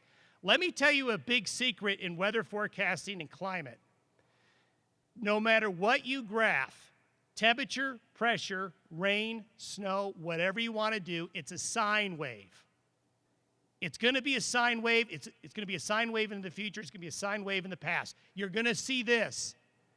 Understanding where you are on that wave will tell you what's coming next. That's why we need to look back before we can look forward when we do long-range weather forecasts. A big mistake people make in long-range weather predictions is they end up predicting something that's never happened before. That's a red flag. So we have to get a good understanding of that. So another thing I'll throw at you is what's called the Pacific Decadal Oscillation. And this plays a really big role in what our speaker talked about earlier about there seemed to have been a big shift in the late 1990s, early 2000s in the weather, and I'll show you why. The Pacific Decadal Oscillation is basically, over time, is the Pacific producing more El Ninos, wet, or more La Ninas, dry? And if it's producing over time, and I'm talking over a 20 or 30-year cycle, if it's producing more El Ninos, we're going to be more wet. That's called a positive Pacific Decadal Oscillation. If you're going to be in a cold Pacific, more La Ninas, less El Ninos, you're in a negative phase. You're a cold phase of the Pacific. Remember the shower analogy. Cold Pacific, the west is going to dry out. Warm Pacific, the west is going to get more wet. We have to thank some fisheries scientists who actually discovered, again, this is only in 1996, discovered that salmon were spawning in different locations in the Pacific Northwest, and they connected those different spawning locations due to sea surface temperature. And they started to notice a cycle in the Pacific where these cold and warm phases were happening, and then they started to put it all together. It's like, wait a minute, we have La Ninas, we have El Ninos, but we also have a bigger cycle that overstretches all of that. So warm periods, this is a mouthful. Pacific Decadal oscillations. When they are warmer, we're wet. When they're colder, we're dry. So we have to put this all together. This is a very idealized map. When the tropical Pacific is warm in the red there, the positive phase, that's great news for us. When it's in the negative phase, that's bad news. And let me make another global connection here for you. I talked about 2019 when we were in a strong El Nino and we were wet that year. Does anybody remember what happened in Australia in 2019? Fires, okay? Now, there was much screaming and gnashing of teeth about the Australian fires were due to climate change. Well, no, it wasn't. The 2019, when you have an El Nino in Australia, you know what they get? They get a drought. When we're in La Nina, Australia is wet. So have you heard about an Australian drought over the last 3 years? No. So we're tied to these Pacific cycles on this side of the globe and on the other side of the globe. It's the opposite there. So when Australia is in an El Nino, they're drought, we're wet. Goes back and forth. You got to really have a good handle on this. I talked about a sine wave. This is a reconstruction going back to 1854 of the Pacific Decadal oscillation. So it's the sine wave. You see all these alternating warm and cold cycles. Notice on the far end of the graph there, there's lots of blue, isn't there? Okay, that's kind of where we're in right now. This is a very important graph, and I want you to pay close attention to the date ranges here. So this graph starts in 1951 during a cold cycle of the Pacific, a negative Pacific Decadal oscillation. There were 14 La Niñas and only 6 El Niños. Now, if you go back historically and look, you will find significant drought in the West in the 50s, also into the 60s as well. Then look what happened when we go to the late 1970s. We went into a warm phase. 4 La Niñas, 11 El Niños. So, I mean, it's a dramatic shift when the Pacific goes through these changes like this. Now, where are we now? Well, we are unfortunately in a negative phase of the Pacific Decadal oscillation. So, we have been suffering through 13 La Niñas and only 4 El Niños. So let's do some long-range forecasting here. What's our next cycle? Warm.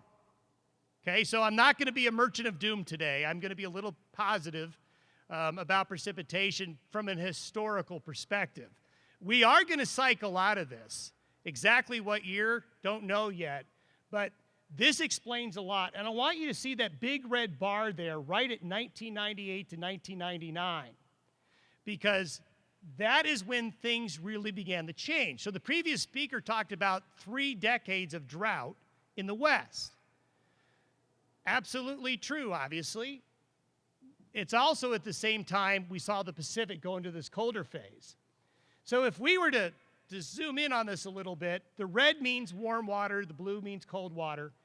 And right at that year, 1999, we went from that warm phase to the cold phase. What I want you to recognize here is when the Pacific decides to change its mind, it's going to do it.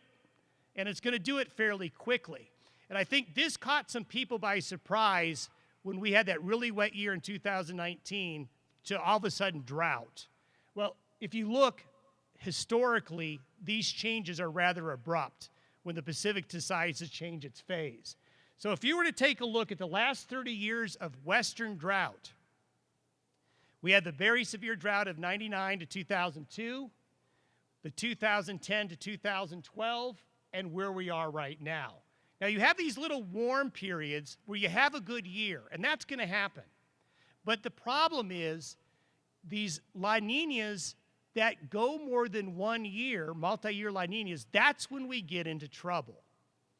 So you have to be able to realize that you're going to have these cycles of multi-year La Niñas where you're going to have drought.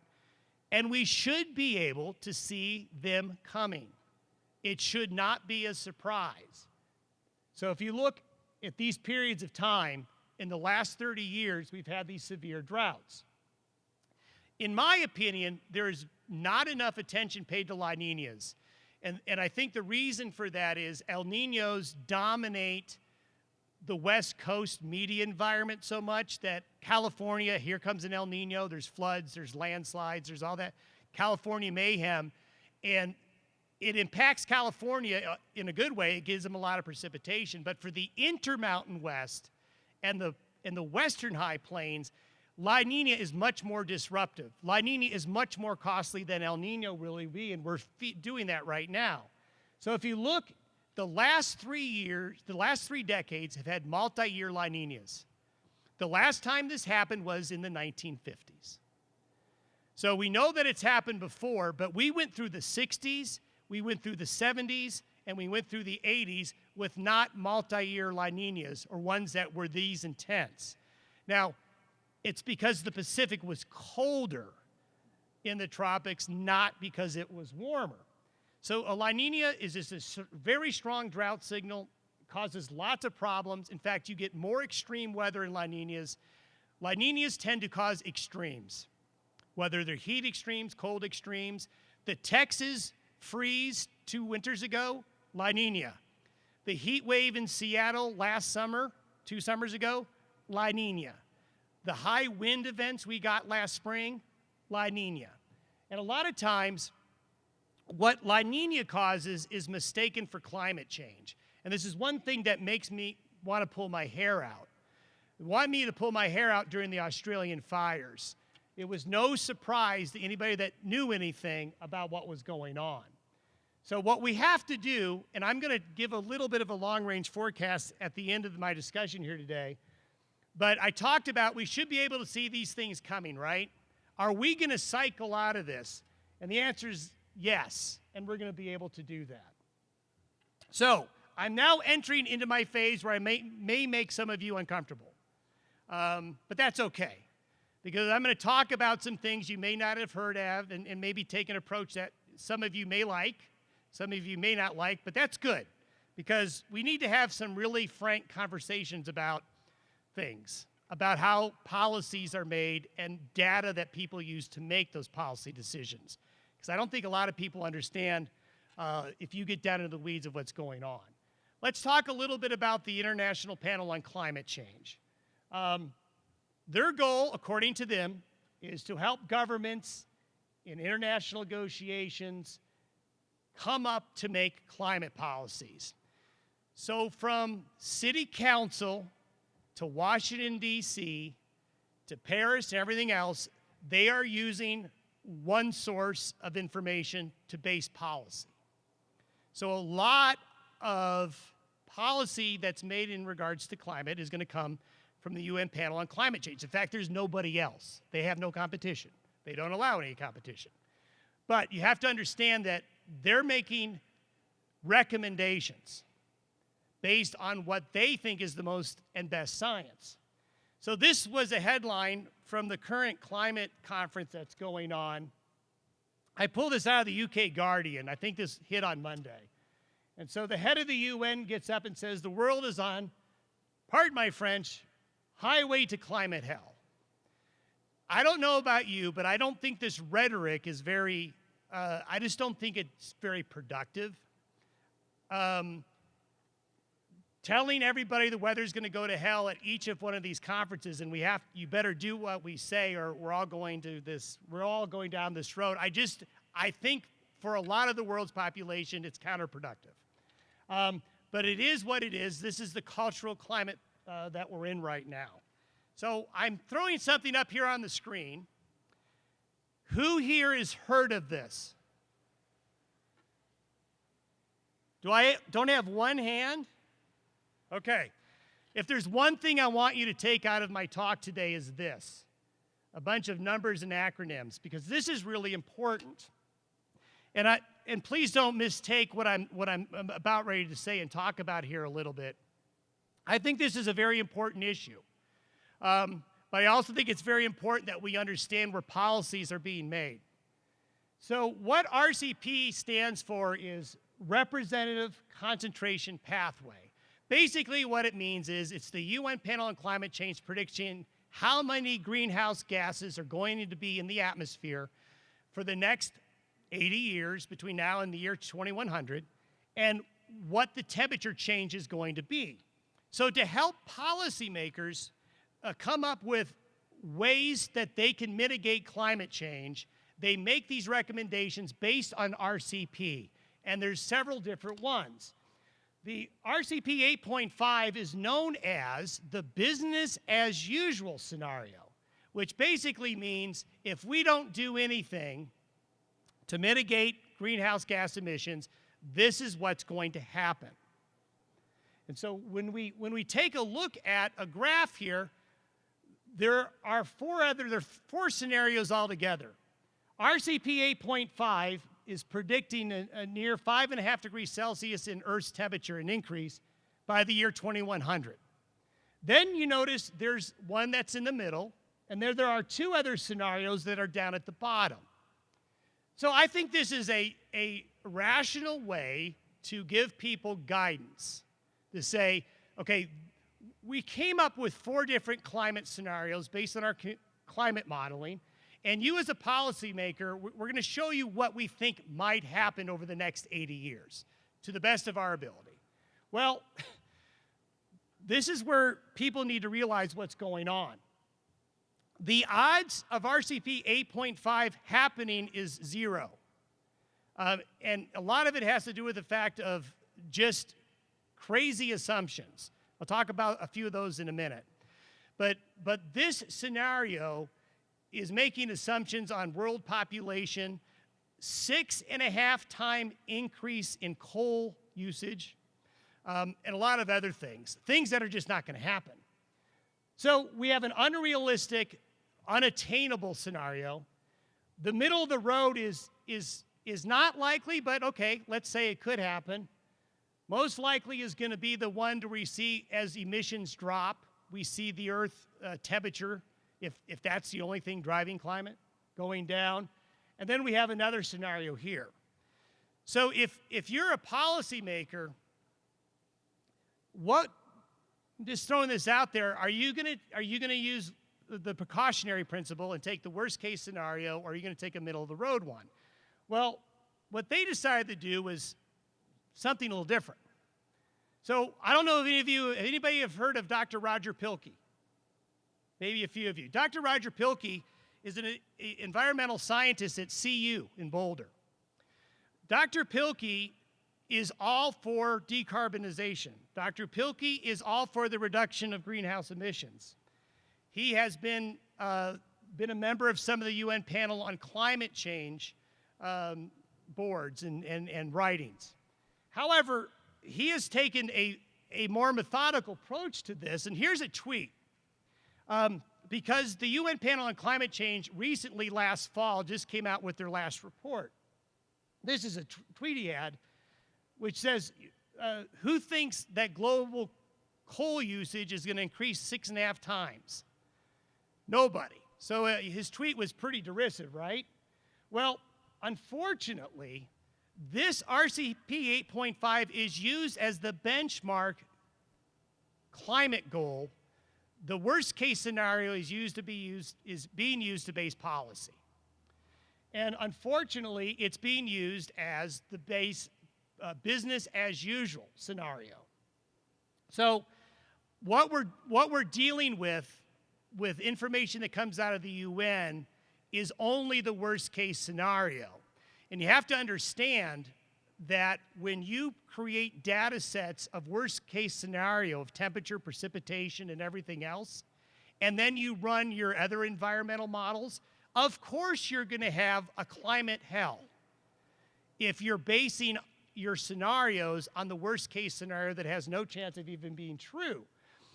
Even within the UN Panel on Climate Change, people who write and make comments about whether or not we should be using this as policy making, there's several papers out like this that there's no evidence that RCP 8.5 is the best one to use. It doesn't warrant any serious use at all, okay? But it remains the most favored scenario in published academic literature. So let me give you an example. I'm just making an example up. Let's say you're a wildlife biologist and you are studying elk migration, and you want to know the impacts of climate change on elk migration, and will there be any more elk in Colorado, or are they all going to move to Canada? So you're a biologist. You know elk, but you want to know what the climate modeling says. So what do? You go to the UN panel on climate change, and they say use the worst case scenario. And so you produce a paper that says all the elk are moving to Alberta by the year 2050. What happens? Well, the Associated Press and the Washington Post pick up your paper. Headline, elk to leave Colorado by 2050. This is what's happening. So a lot of the dire scenarios that are getting published are based on the worst case scenario. Now, if you're a believer in the precautionary principle, which is we should do this just in case it's right, okay, I think there's an argument for that, but is the cure worse than the disease? And I think this is something that we're facing right now with the energy situation, and this really globally, is are we making policy decisions based on a scenario that is extremely unlikely, and is it helpful to do that? Should we maybe be doing these other things? I mean, I know you can't read that, but this is the most recent UN report where they actually said in the report we shouldn't be using 8.5, we should be using 2.5 or 4.6. But at the end of the day, the report to policymakers continues to use this as the business as usual scenario. So this is really important. And this is where this feeds into problems in climate science, where we start to get a credibility problem, is if you're going to tell us we're going to climate hell constantly, you need to be a little bit more forthcoming on what you're using as your data. And I think this is something that policy makers need to ask questions. If you're a policymaker and somebody says, well, I read a paper that says by the year X, we're going to have no more water here.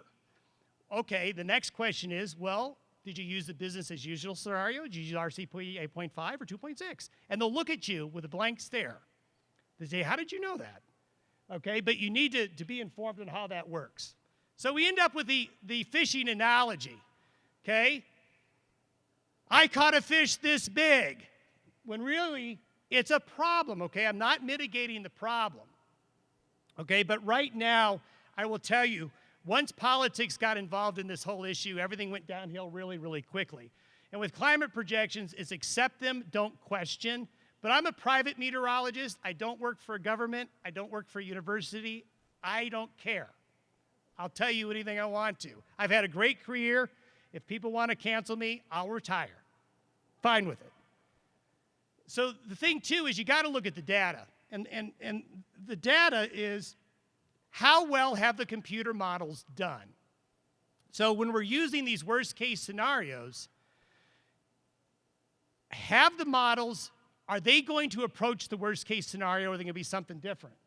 So I know this is a very busy graph. And again, I apologize for the graphs. But I want you to notice the red line. The red line are all the computer modeling projections into the future to going backwards from the mid-70s to where we are now. So basically, this is what we call hindcasting. How well have the models been predicting past weather and where we are now? So the red line basically is RCP 8.5, which is the red line going forever into space. Never going back in that sine wave, right? It's basically, it's never going to be a sine wave again. The green line is the average modeling and of what has actually been observed. The green line comes from weather balloons, which is a really good way to measure the atmosphere without any heat into urbanization, heat island from cities or airports. So have global temperatures gone up? Yes. Have the models been over-predicting the rise in temperature? Yes. So again, this goes back to why are we using scenarios that are not performing very well? If you were in a business and this what was your output, I don't think you'd have your job very long. This is actually the current temperature global anomaly as of October. This is at the beginning of the satellite era, which was in 1979. It wasn't until 1979 before we had satellites that could try to get an idea of global temperature. And let me tell you, to try to figure out what the temperature is on the whole Earth at any moment is pretty impossible. So it's really hard to gauge that metric, but we're only 0.3 degrees Celsius above the 30-year average right now. You can see, look, boy, that looks like a sine wave, doesn't it? When you take a look and you put all that together. So let's go into a little bit about kind of what's happening now. And I'm going to give you a good example of the UN's own information contradicting with what you hear in the media. So we've been told that global hurricane activity is just through the charts. Hurricane Ian, all of those things. Well, if you go back to 1980, the trend line for major hurricanes and total hurricanes, this is from CSU, basically shows your normal variation year to year in hurricane activity. Major landfall hurricanes since 1850s to currently in Florida. Now, if you were to read the Washington Post, Florida has been bombarded by the worst hurricanes since the dawn of time in the last 10 years. No, it hasn't. The mystery is in the history. So look at the major landfalls that happened historically compared to where we are now. So, all right, well, let's take, what does the UN say? Let's give the UN panel on climate change a chance to explain themselves. So this is in their latest AR6 report that just came out. There is low confidence in most reported long-term trends in tropical storm frequency. What they're saying is they have no confidence or very low confidence that climate change is increasing hurricane frequency. But what do you hear in the media? Hurricanes are on the increase. So the UN itself says they have low confidence that there's really any detectable trend in hurricanes. And I can tell you, I can go back and show you the same thing with wildfires. I know that, I lived through a wildfire where our cabin was impacted, one in the Snowy Range west of Laramie. I know how bad the wildfires have been, and they've been really, really awful. But there's only low to moderate confidence in the UN panel on climate change that the increase in wildfires, or the perceived increase in wildfires, has anything to do with climate change. So I tell you, this gets to be a big jumble, a big morass after time altogether. So if things are going to climate hell, if you look at U.S. corn yields since the 1860s, there's dips, there's rises, but the trend in crop yields are up. Globally, if you take out the United States, since 1970, crop yields are up. So if we are suffering through catastrophic climate change, we're adapting pretty damn well when you put this all together. So real quick, what I'm going to do now is I am going to go into a little bit of a long-range forecast here for you to kind of support what I talked about a little bit earlier. What I'm going to show you are the same maps I showed you earlier of sea surface temperature anomalies. Where you see that blue there between South America and Australia, that's what you want to look at. So this is for where we are now in November, La Nina. Lots of blue, right? This is January. Notice shrinking, isn't it? That cold pool is shrinking. March, it's gone. So basically, I'm expecting us to technically be in a La Nina till January. Then it's going to go away. So by just what I talked about today, if this happens, and look at the next one. This is May. Timing is critical. If we go to an El Nino, or I don't know if it's going to be an El Nino, but if the La Nina is gone by spring, if La Nina can be gone by March, it is huge.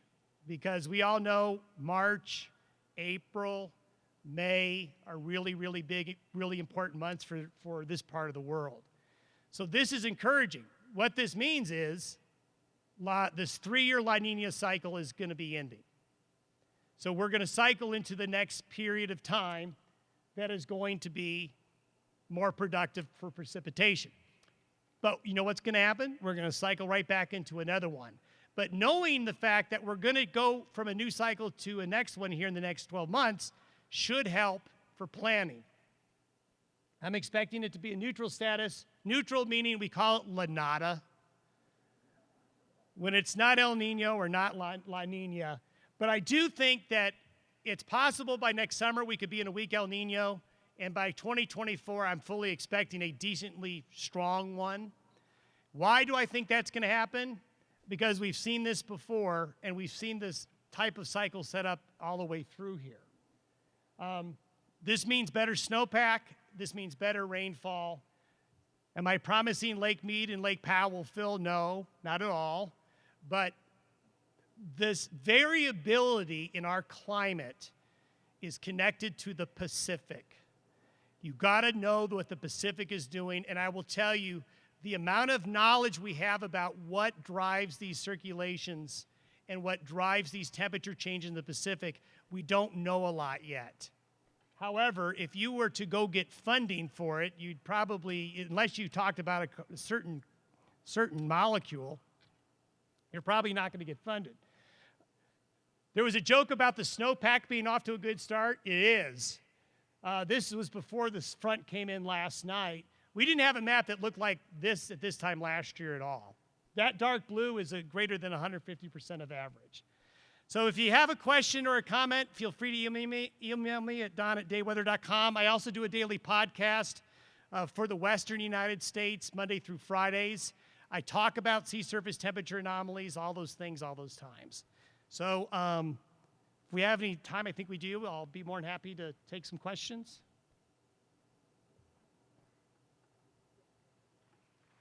Thank you.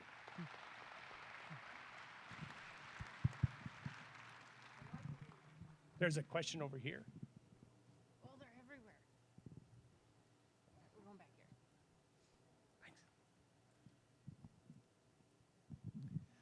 So help me just for clarity right at the very end. I'm over here. Oh, thank you. Okay. Yeah, sorry. At the end, you showed the weather pattern changing there, right there. Go back to that graph with the text. And Oh, right here? potentially 1 year, possible week for summer, then back by 2024. So that's like a 1 year wet versus drought. But in the next bullet point, you said through 2025. That confuses me a little because that's 2 or 3 years. So are you talking wet 1 year or several years? I'd say if you add 2023 to 2025, on average, if you add those 3 years together, they'll be wetter. If you look back at the last cycle we went through, the really bad drought of 2012 and into early 13, 14, 15, 16, 18, and 19, we had really good years, but one La Nina, and that was 2018. So you're probably going to cluster 2 to 3 years of good precipitation. Yes, sir. Yeah, thank you very much for what you've said. I have a really important question, though, and that is, do I buy the season pass at Telluride, or do I just buy a weekly or a daily pass? Buy a season pass at Steamboat and the other pass at Telluride, because Steamboat will do better than Telluride this year. Sorry. So I saw earlier in your slide presentation that there was a tie, or they thought there was a tie to the sun activity. Yes. And could you explain that a little bit more? Sure. This is somewhat controversial, and this is something that needs more study. But there appears to be a connection between multi-year La Ninas and strong solar minimums. So 1999 to 2000, solar minimum. 2010, 11, 12, solar minimum. 2020, solar minimum. There are some people that surmise that the low solar activity leads to less cosmic rays, which means more clouds in the Pacific. If you have more clouds in the Pacific, it's a cooling effect on the water. During high solar activity, you have less clouds and more sun. It's somewhat of a controversial claim, but there's a scientist named Henrik Svenmark who has put a lot of work in the solar cycles and possible cloud interactions, which is worth a read. He's got a good book out called The Chilling Stars. Another question? I see a hand up in the back. Right here. Interesting presentation, and what's interesting is the historic record on meteorology and climate seems to track tree ring studies, solar cycles. Why aren't more scientists recognizing the historical pattern and building that into the computer models that are being used to push public policy? There's no money in it. Thank you. Wow, that led right into my question, which is, to what extent do you think the sky is falling attitude to fund science leads into this whole global warming thing, that if I make a crisis, I get more funding? Yeah, I will tell you it's a mess, and I think my profession I'm in is in a bit of a crisis right now, because you can only cry wolf for so long before it comes back and snaps back. Again, I'm not saying that greenhouse gases aren't a problem, but the problem is that this got political, and once it got political, it's off the rails now. My question is, are you familiar with any geoengineering being done? Yes. And how do you predict that it will affect our future water? First of all, the geoengineering, let's talk about cloud seeding. In my opinion, when I was at the University of Wyoming, I was involved in a cloud seeding project for, of all places, the Kingdom of Saudi Arabia. Guess what? It didn't work. But it's like, my analogy for cloud seeding, which is a form of geoengineering, is it's like squeezing juice from a turnip. Because to get rain for cloud seeding, you got to have a cloud that is almost ready to rain anyway.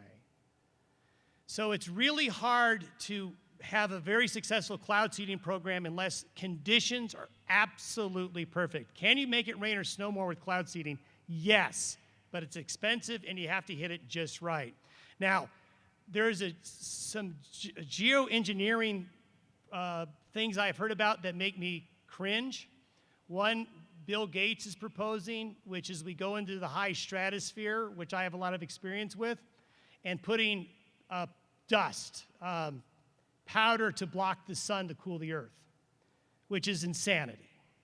Anybody that understands the stratosphere is, if you mess up with the stratosphere, you got big problems. Other geoengineering, one thing to understand is the amount of energy in the water, in the oceans, is far above any amount of energy that the atmosphere can hold. If you want to change the weather, the amount of energy required to change it is immense. So I think any geoengineering would only be on a very small scale. Global geoengineering, is just fantasy, in my opinion. Yes. I was curious what your opinion on climate change moving forward in a longer range, say 2050 and beyond, is, and what, if anything, we should be doing about it. Well, I think what we're doing now to continue to try to reduce emissions, to try to recognize the emissions that may be causing some radiative feedback, which basically causes warming. I think we're doing that now, but I think we're doing it in a very ridiculous way of basically saying we cannot do anything now based on that RCP 0.85 graph that I showed you. So, who's for dirty air? Nobody. Who's for electric cars? Why not? But it needs to be measured and it needs to be thought out logically, not hysterically. And I'm not running for any office, by the way. Well, it's a good way to ruin my life. This isn't a question, but just a comment.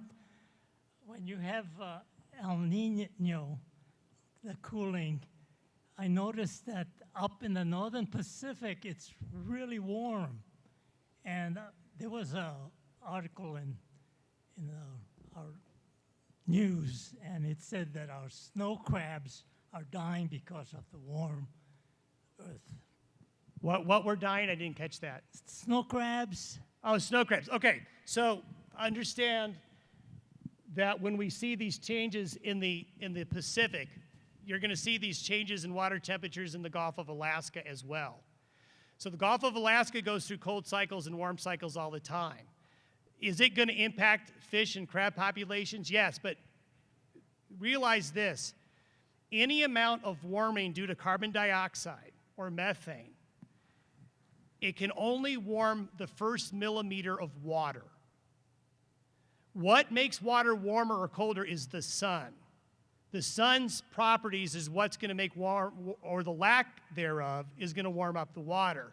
So there's somebody out there that's claiming that 90% of the heat that we're causing from greenhouse gases is trapped in the oceans. It's ridiculous. There's not one thing to back that up. 1 millimeter is the most carbon dioxide can radiate into the water. So if there are problems with the crabs up in the Gulf of Alaska due to sea surface or water temperature changes, it's a natural cycle. Yeah, I have a question with your chart on the green and the red. What was the numbers on the left axis? Yeah. Those are degrees centigrade in 0.5 increments. Okay, thank you.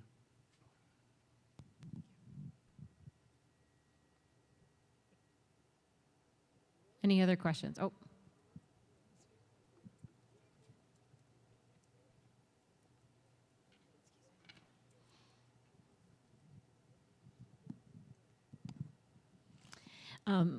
Good morning. Thank you so much for your presentation. You identified media reporting as an issue in this situation. What do you see as a solution to that?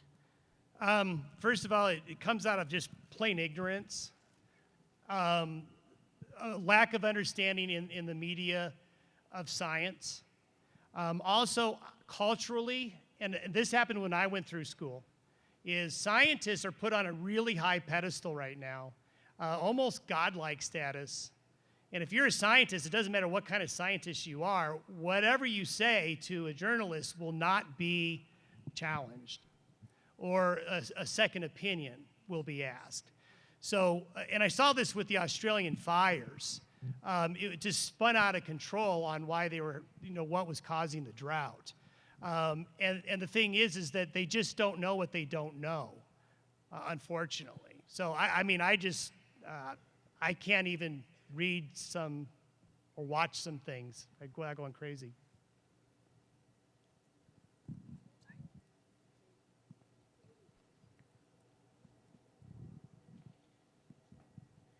Hi, so in your chart, how good have the predictions been? It does show, the temperature is increasing.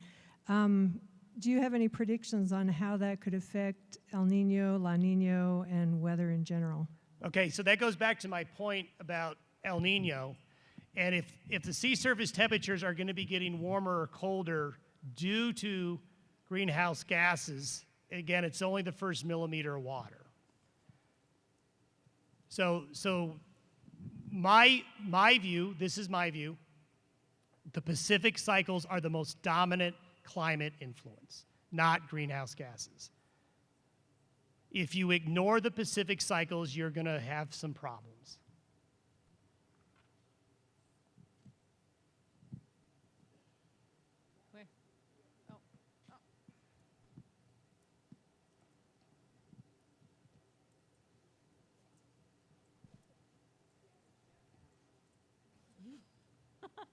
Thanks, Sue.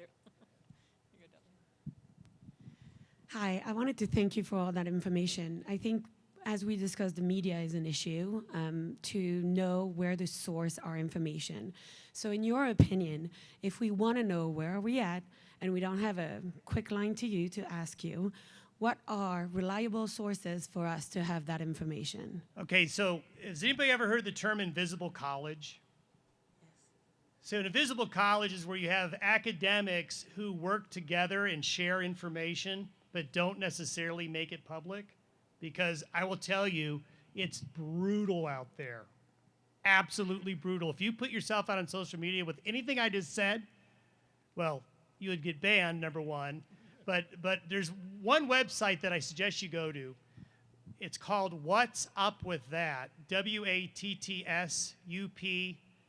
Watts, like a light bulb, whatsupwiththat.com. And it's a website that definitely is skeptical, okay? But they allow free and uninhibited debate in their comment section on articles. And they keep up to date, like they're doing daily reporting on the current conference. And you're gonna get a different perspective. If you use a traditional media source, you're just gonna get one mantra.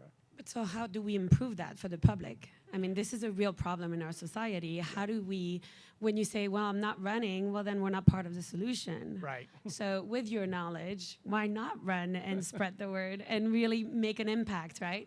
I mean, I'm not saying you have to run, but honestly, as a concerned citizen overall, I feel like whether it's for water or, other issues, it is important to have a real source of where can we find that information. So I'll rely on my local. You have to look for it. It's there, though. It's there. There's a lot of good contradictory information out there that's very well done, and that's all it is. It's a discussion. Can we at least talk about this?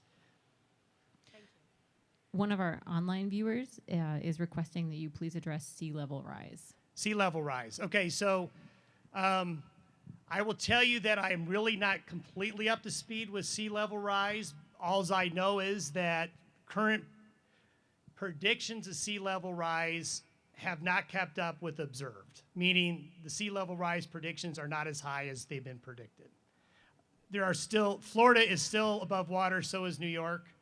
I believe it was Al Gore that said parts of Manhattan would be underwater by now or close to be now. So I can't give you any specific data on I'll tell you the Maldives. You remember we all heard the Maldives were going underwater?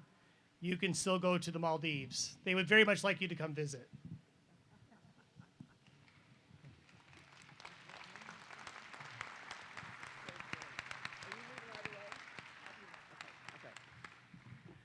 So I don't know about you, but to me that's refreshing to hear a different perspective. So give him a big round of applause.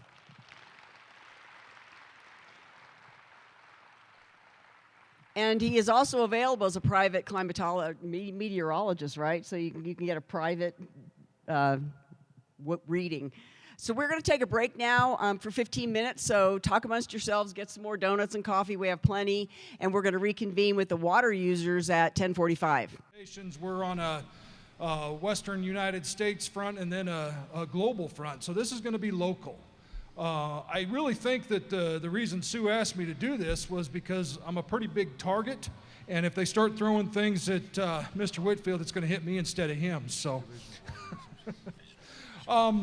first of all, I want to start off by everybody that is served by the Uncompahgre Valley water users. Please raise your hand.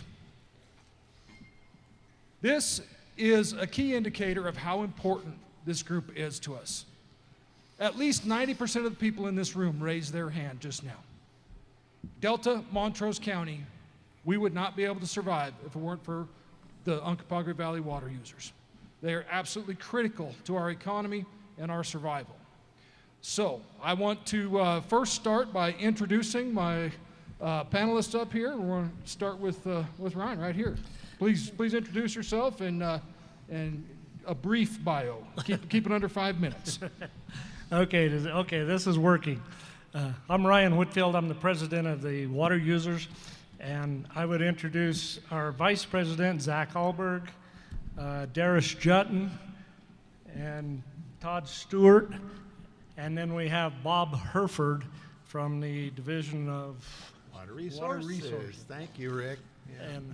So I'm a farmer in the Olathe area, and I will apologize. Steve Pope was supposed to be here, but he contacted the COVID bug. So we're going to try to fill in for him. So when I start, I'm going to go with a little background, and we'll bore Jim Hokit to death here. But the Uncompahgre project and the Gunnison Tuttle is completed in 1909. It has 5.9 miles in length. The water users took over the operation in 1927 with a contract with the Bureau of 1948. The federal government maintains the ownership of all water rights and facilities. The Uncompahgre Water Users controls and operates the Taylor Park Reservoir, and we have approximately 3,500 shareholders, and we are at 84,000 acres of land. We have 128 miles of canals, 438 miles of laterals, and 216 miles of drains. The water is used probably 5 to 7 times in our system, and we're highly reliant on tailwater and reusing the water. We're unique in a lot of ways, but it is influenced by climate change, and we're heavily dependent on snowpack and the runoff that limits our soil moisture. And so the last 15 of the last 20 years, we have operated on a percentage basis. The water's been tight in later parts of the year.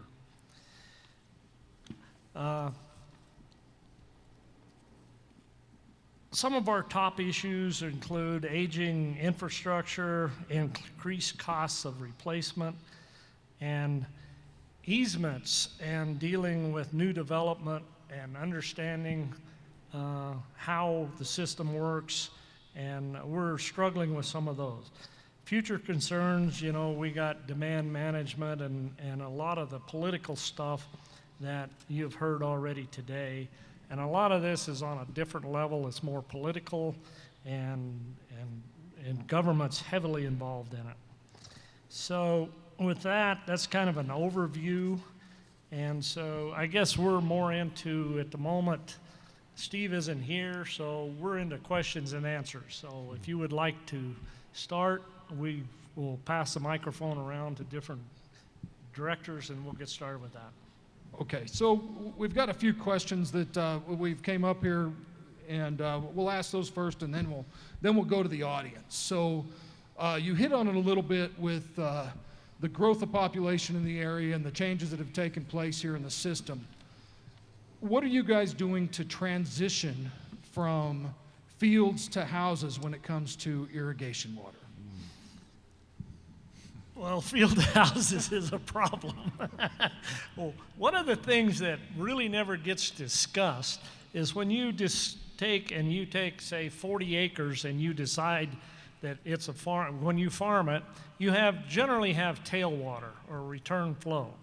Once it breaks down into 6 and 7s and even subdivisions where they pump the water and they water lawns and stuff, we have no return flow. And so, fortunately, it hasn't really hammered us yet, but that's an issue down the road as water gets tighter, is how to address that problem. And anybody else want to comment on that? The other problem with the growth and the urban sprawl around here is I think we need to stress on canal safety and stuff. I don't think a lot of people understand that these canals and stuff are not swimming pools, and we need to teach our youth to, you know, respect them, and, you know, I mean, they're off limits. So you're talking about canals.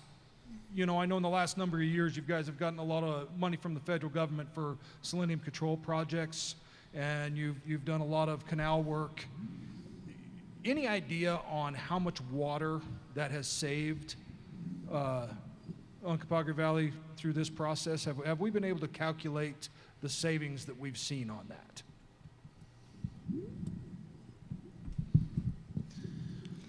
We've tried to study the fact of how much water it saves for not having evaporation and what the vegetation takes up and everything else. It's hard to put a number on it because what the pipelines have been struggling to carry enough water due to engineering problems, and the fact that we don't really know, it's hard to tell what doesn't get diverted. It doesn't show us an exact number of what's saved through the selenium programs. It's more of what salts and different contaminants get into the water is what they were for, per se. Well, it's a double-edged sword also, because the pipelines and all of that save a lot of water in line loss and stuff, but the ones we put in, especially from basically north of the airport, we've run into problems because we don't have the return flow water going in them, and then we wind up short on the delta side of that. And so going forward, we have to really think this thing through, because everything that you do, there's an action, there's also a reaction. And so we're still trying to go back and fix a couple of problems that we are trying to address. The other thing with the canals is all of this stuff is millions of dollars to redo these canals, these bigger canals. And so there's government programs, and a lot of these programs either on the farm or on the water users, when you say, okay, we got approved for money, it's 2 and 3 years down the road before you get anything done. And we're seeing that on the farm itself. And so one of the things that we run into is all of these are such big projects that if we have to pay 25% of it or some number, that's half of our budget on a big $10 million project. And so it's a struggle to figure out how to get these things financed, even though the government's willing to pay a major part of it. So, you know, when we have people from the lower basin states come up and tour your system, they're always just absolutely amazed at how the water's used and reused. And it's been beneficial, I know, for Andy when he goes into these negotiations, just to prove that we're doing the right thing. Do you know of any other place in America that has a system that operates as well and efficiently as you guys do with use and reuse of the water? I don't. We pretty well wear the water out before it gets to Delta. We use it 5 to 7 times, and that's another problem with the pipelines is our tailwater, trying to get it back into the pipelines rather than an open ditch. This whole valley is very efficient. The way we use our water, I mean, at the height of our season, we're diverting 1,600 CFS, and we're irrigating 84,000 acres. I think that's pretty cool. As a Delta County Commissioner, I do have to mention now that this is twice you guys have admitted that Delta County is kind of the stepchild of this operation, though. Well, water flows downhill, and when you run out, you're the one that's the first to notice. Point taken. Point taken. So, upcoming projects. What do you guys have in the works in the next 3 to 5 years? Well, one of the projects we have is over on East Mesa. We want to go back and put some water from basically the Lotzenheiser drain system back into the East Canal, which would be huge for the Peach Valley area. The other thing that does is when we run into a lot of problems with the head gates, if we send water to the Ironstone, it shorts the east side on a tight year. And then if we load up the east side, the Ironstone short. And so it's a balancing act. And so this will help both sides if we can reuse some of this water and take some of this bounce out of it. I'm going to step away from UVWUA a little bit here and step into Ouray County. There's a reservoir on Cow Creek in Ouray County that has water rights going back to the 1960s. It's called Ramshorn, and between Tri-County Water, Ouray County Water Users, Ouray County, Colorado River District, we're looking at trying to get that reservoir put in Upper Cow Creek. There's also a diversion on Cow Creek to divert water, the diurnal flows out of Cow Creek into Ridgeway Reservoir, which would be huge for the Uncompahgre Valley water users. In the spring, Cow Creek gets pretty wild. The diurnal flows in a 12-hour period can bounce. We call it a bounce, you know, somewhere around 200, up to 200 CFS. I mean, it can be running at 2 o'clock in the morning, you know, let's say 500 CFS, and at 2 o'clock in the afternoon, it can drop to say 50 or 20. And when you have that water bouncing like that, and it gets into the Uncompahgre system, it's hard to regulate all of our canals and stuff, and we can't get a hold of that water, and it just goes on downstream. That's a pretty big deal, I think, for the Uncompahgre Valley water users and the Upper Uncompahgre to benefit by saving some of that water. What kind of a timeline can you think on a project like that? You know, I think as a water user, I would love to see something in the next 5 years. I don't know if we can see that happen or not, but there's a lot of people that would really benefit from this. Tri-County Water, Uncompahgre Valley water users, the upper Uncompahgre water users also. Very good. Mr. Herford, you've been pretty quiet over here. Anything you'd like to add? I happened to be at one of the tour that the California Colorado River Commission was on, and they stopped. They were in a bus, and it was pretty enlightening, like you said, for them to see. We were standing at the head gate of the M&D Canal, and there's a lot of water there, 800 CFS. But I had to explain to them, that's not Uncompahgre River water. Only 80 CFS of that 800 is natural flow. The rest of it is storage out of, so we got the natural flow on the Uncompahgre River, storage out of Ridgeway, Taylor Park storage coming through the South Canal, natural flow in the Gunnison River by the diversion at the Gunnison Tunnel, and Blue Mesa, actually reclamation storage in Blue Mesa. So there's, we call 5 colors of water there. And so the reason why there's so many parts and pieces, and like you said, this is an astounding system, and every time you get a chance to make it a little better, like for example, taking the bounce out, as the Uncompahgre Valley water users would rather see that water saved upstream, diverted when needed, and then go through Delta to make its way on down to Powell, rather than just a straight shot to Lake Powell. So it was a very enlightening meeting, I think, for that Colorado River Commission. Well, I do want to make a note that out of respect for Zach, I didn't refer to us as the red-headed stepchild. So, so not only does it come in the top pretty clean, it gets down to there kind of dirty. So, you know, I live over there in Orchard City in the Surface Creek drainage, and I can tell you we don't have near the reliability over there that the folks over here do in the Uncompahgre Valley system. You know, it's a couple years ago we were cut down to 25% in a lot of places, and I know nobody in your system was down that low. So I want to credit you guys for giving us as close to what Arizona and California seem to feel. No offense to Arizona Central Project folks here. So, all right. So at this time, I'd like to open it up to the audience. If there's any questions in the audience. Don, we're going to start over here. Hold on. I'm right here. I see you. There you are. Okay. I have one here, but I'm actually going to pull one online.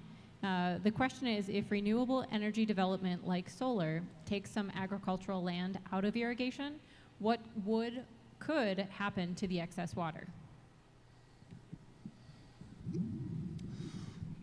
More than likely, the excess water, being the solar would take it out, would get reallocated to any reappropriated farm ground, because there's, with leveling projects and everything else, there is farm ground within our boundaries that is not allocated water.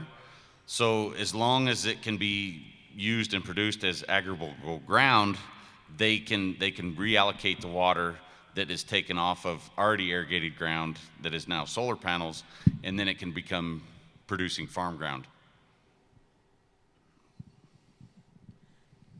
Okay. I'm a pretty small player here. My parents own 10 acres, and my question is, number one, I can't find in the history of the Gunnison Tunnel project how the political division of water is distributed. I mean, are the Uncompahgre Valley water users just dealing with water that's allocated for agriculture, or do you also distribute to the municipalities, the recreation, the all these other things? And if so, in looking at trying to find out what to do, the next generation, what to do with 10 measly acres, water is really huge. I come from agriculture, long line of agriculture. I would like to see it stay that, but as the neighbors sell out and develop, we get less and less water because there's less and less amounts coming down our ditch. And it takes an incredible amount of pressure to get our allocation even close to dripping through our pipe. So if I want to stay in agriculture, what I've found out is that I have to somehow find a way to make it profitable, and then people will take me seriously, not just using it for my own sustenance and pleasure. And so my question is, it's like a catch-22. The little guy, if I can't buy out my neighbors and have more land, I can't get enough, and then that water goes to another somewhere else. I can't keep enough flow coming down my ditch to water my 10 acres. Therefore, I have to sell to development and the domino effect. I don't know if that makes any sense, but I guess that's two questions.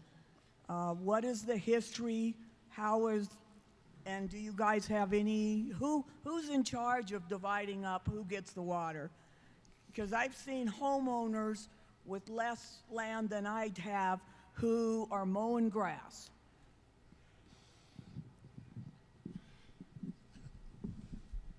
Well, I'll try to answer some of your questions. Yes, we do deliver water for agriculture, but we also deliver water through Fairview Reservoir for Project 7. So yes, a lot of the M&I water does come through the tunnel.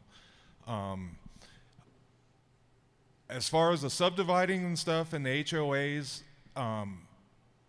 we deliver water to the head gate and not beyond there.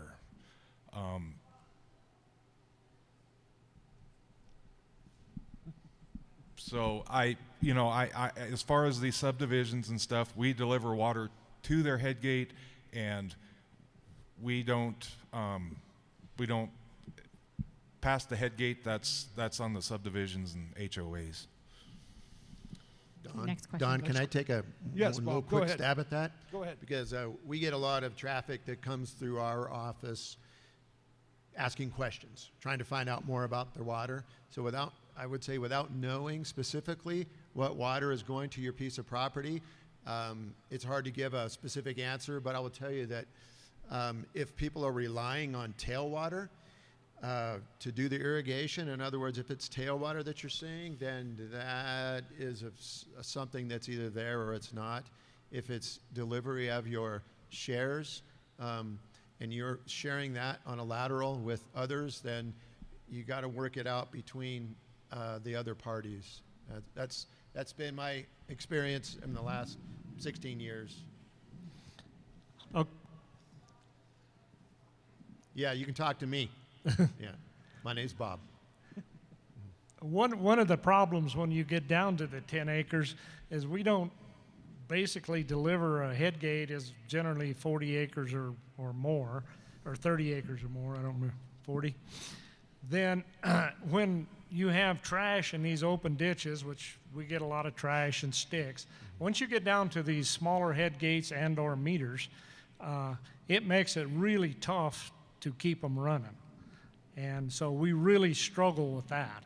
And so that's one of the, there's a lot of reasons we don't go past the 40 acres, but it's almost impossible to keep some of those head gates running. So you're back to, you guys have to, on your side, put in some type of irrigation cleaning system or something.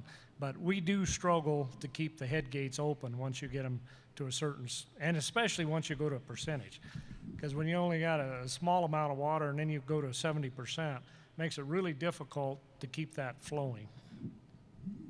All right, next question back here. Yeah, I've got two questions. One, do you guys have hydrologists on board doing water balances, like continuously or every other whatever?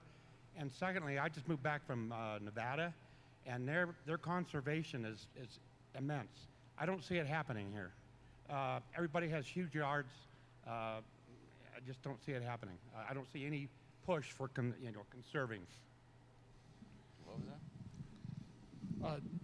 The question was, first of all, a hydrologist on staff, and secondly, is there a push for conservation here? Because he's not seeing a push for conservation. No, we don't have a hydrologist on staff. I mean, we hire guys to, right water engineers to do studies to help us improve our efficiencies in canal systems and different things. The conservation, we have quite a few groups like Water for the Future and different things that are trying to help push the conservation, where you take out, just water consuming lawns that don't really prove any benefit per se, and do some xeriscaping and stuff like that. We're trying to advocate for that. But because we don't own the water or the shares that go to of course the Bureau owns it, and we can't tell people what they can and cannot do. We can ask them to conserve more, but we're not a policing authority to tell them what they can and cannot do with their shares of water that they own that share through the property, and they have their own ability to do what they want with it. Also, I think we are pretty conservative with our water because, then again, I've already mentioned it once, we use our water over and over and over again. I think we're really, as far as a whole, we're pretty conservative with our water. I think the farmers as a whole are trying to conserve as much water as we can. We're putting in ditches, pipelines, everything, and drip irrigation. We're trying everything out in the valley to try to figure out a more efficient way. And so, it's not that we're unaware of that, but like you say, once it leaves our head gate, that's somebody else's battle to fight, really. Also, we ran through this last irrigation system at 70% all year, and if you drove out through the valley and seen what the farmers were growing and stuff, it was their crops were pretty dang impressive for being being set at 70% water all year. I'm pretty proud of our farmers in this valley for growing the crops they did at 70% water. I have one comment on the conservation part of it, and that there's two water systems we got to remember. We have the Uncompahgre Valley Water Users Association project area, and that's irrigation. And there are subdivisions going in that are using UVW. They're using their shares to irrigate lawns, and that would have been either corn or it's going to be bluegrass, but it's still irrigation. Now then we have Project 7 Water Authority makes the potable water supply for the entire valley as well, and it goes into several water districts. And if you're watering your lawn with Project 7 water through whatever water distribution system you're connected to, you're going to pay for that. I mean, and with all due respect, I don't think most people want to look like Nevada. I think we like looking like the Uncompahgre Valley. So there is there's a difference between, being in Las Vegas and irrigating and being here in the Uncompahgre Valley and irrigating. So I just needed to make that point. All right. Next question. Well, just an observation. First of all, the Uncompahgre project is an outstanding water right. Could you hold the mic a little closer to your mouth so everybody can hear you? The Uncompahgre project is one of the better water rights in the state of Colorado, and yet even at 70% financing some of the operations we financed in northern Colorado, most of those needed supplemental wells just to have enough water to raise a crop. So it's a great water right. I take exception with they're not doing conservation. When you look at the amount of concrete ditch, the amount of gated pipe, drip irrigation, different irrigation, I think the project has done a wonderful job of managing its water right. We don't have swimming pools and we don't have lots of golf courses, we have few, but I think right now if you take a look at how we manage our water right in western Colorado, we ought to be damn proud of it. All right. Okay, Don, I'm going to ask a question from an online viewer. Okay. Kevin is saying that it has been made mention that the Bureau of Reclamation owns the water. Is there concern that they would change our allocation with the decreasing water in the system? Well, I guess it's on everybody's mind. We heard from Andy earlier, and Andy, if you want to speak on that at all, I guess it's kind of an unknown right at the moment. Yeah, in a short answer, the word's yes. We're concerned that the Bureau is eyeing projects in Colorado, and in fact have said as much, that if the states are unable to come up with that high level of conservation, they are looking at all sorts of ways to deal with that. And I can tell you that our attorneys, myself, and our projects on the Western Slope, together with the East Slope Transbasin diversion projects that are run by the Bureau, are meeting on a regular basis. And we have sent the message very clearly to the Bureau that as long as they are keeping two sets of books, one in the upper and one in the lower basin, they can be sure that they will be met with a lawsuit should they try to reduce diversions or allocations to our projects. Okay. So my question is managing HOAs, and if you have an HOA that is threatening to tap into the water that another HOA acquires from the irrigation, how do you try and rectify that situation? Or are you telling me that as an HOA manager, the HOAs have to resolve it, or do they come to Uncompahgre Water Valley Users Association because they want to tap into that line? I think Mr. Jim Plumhoff might have an answer for that. He's Uncompahgre's legal counsel. That's passing the buck. That was pretty well played. I got in there. You're killing me, Darius. The answer to your question is that's a civil matter. As Ryan said earlier, we deliver water to the head gate. What they do with it after that, and we get this a lot. I don't want to pick on developers in this community, but there's a lot of developers that put in subdivisions one on top of the other or adjacent to each other and didn't figure out how the water was going to get through one to get to the other. And so now we have situations where the first subdivision is trying to keep all the water that's supposed to go to the second and third. And so We get that a lot. Unfortunately, that's a civil matter that you probably have to choose attorneys and pick a battle. I also want to remind everybody it's not the county's problem.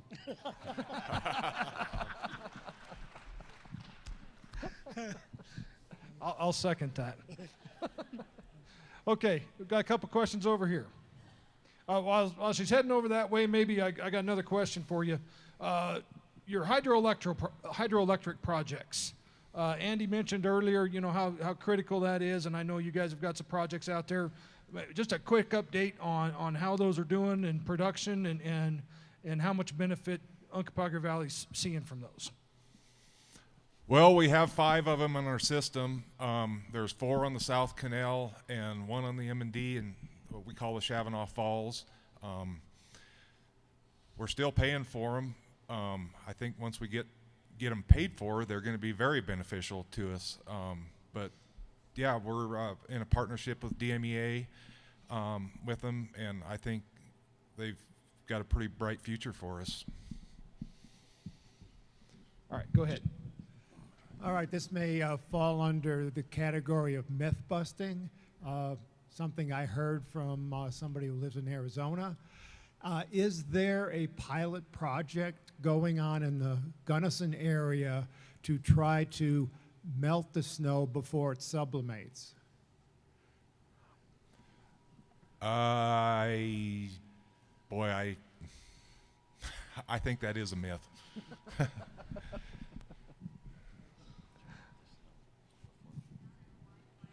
Yeah, I just wanted to point out also that last year in the state legislature, Representative Catlin sponsored legislation for a turf buyback program that is intentionally aimed at conservation of water and resources, that is currently in the legislation, having the rules and procedures written out for that, and that should be rolling out here in spring of 2023.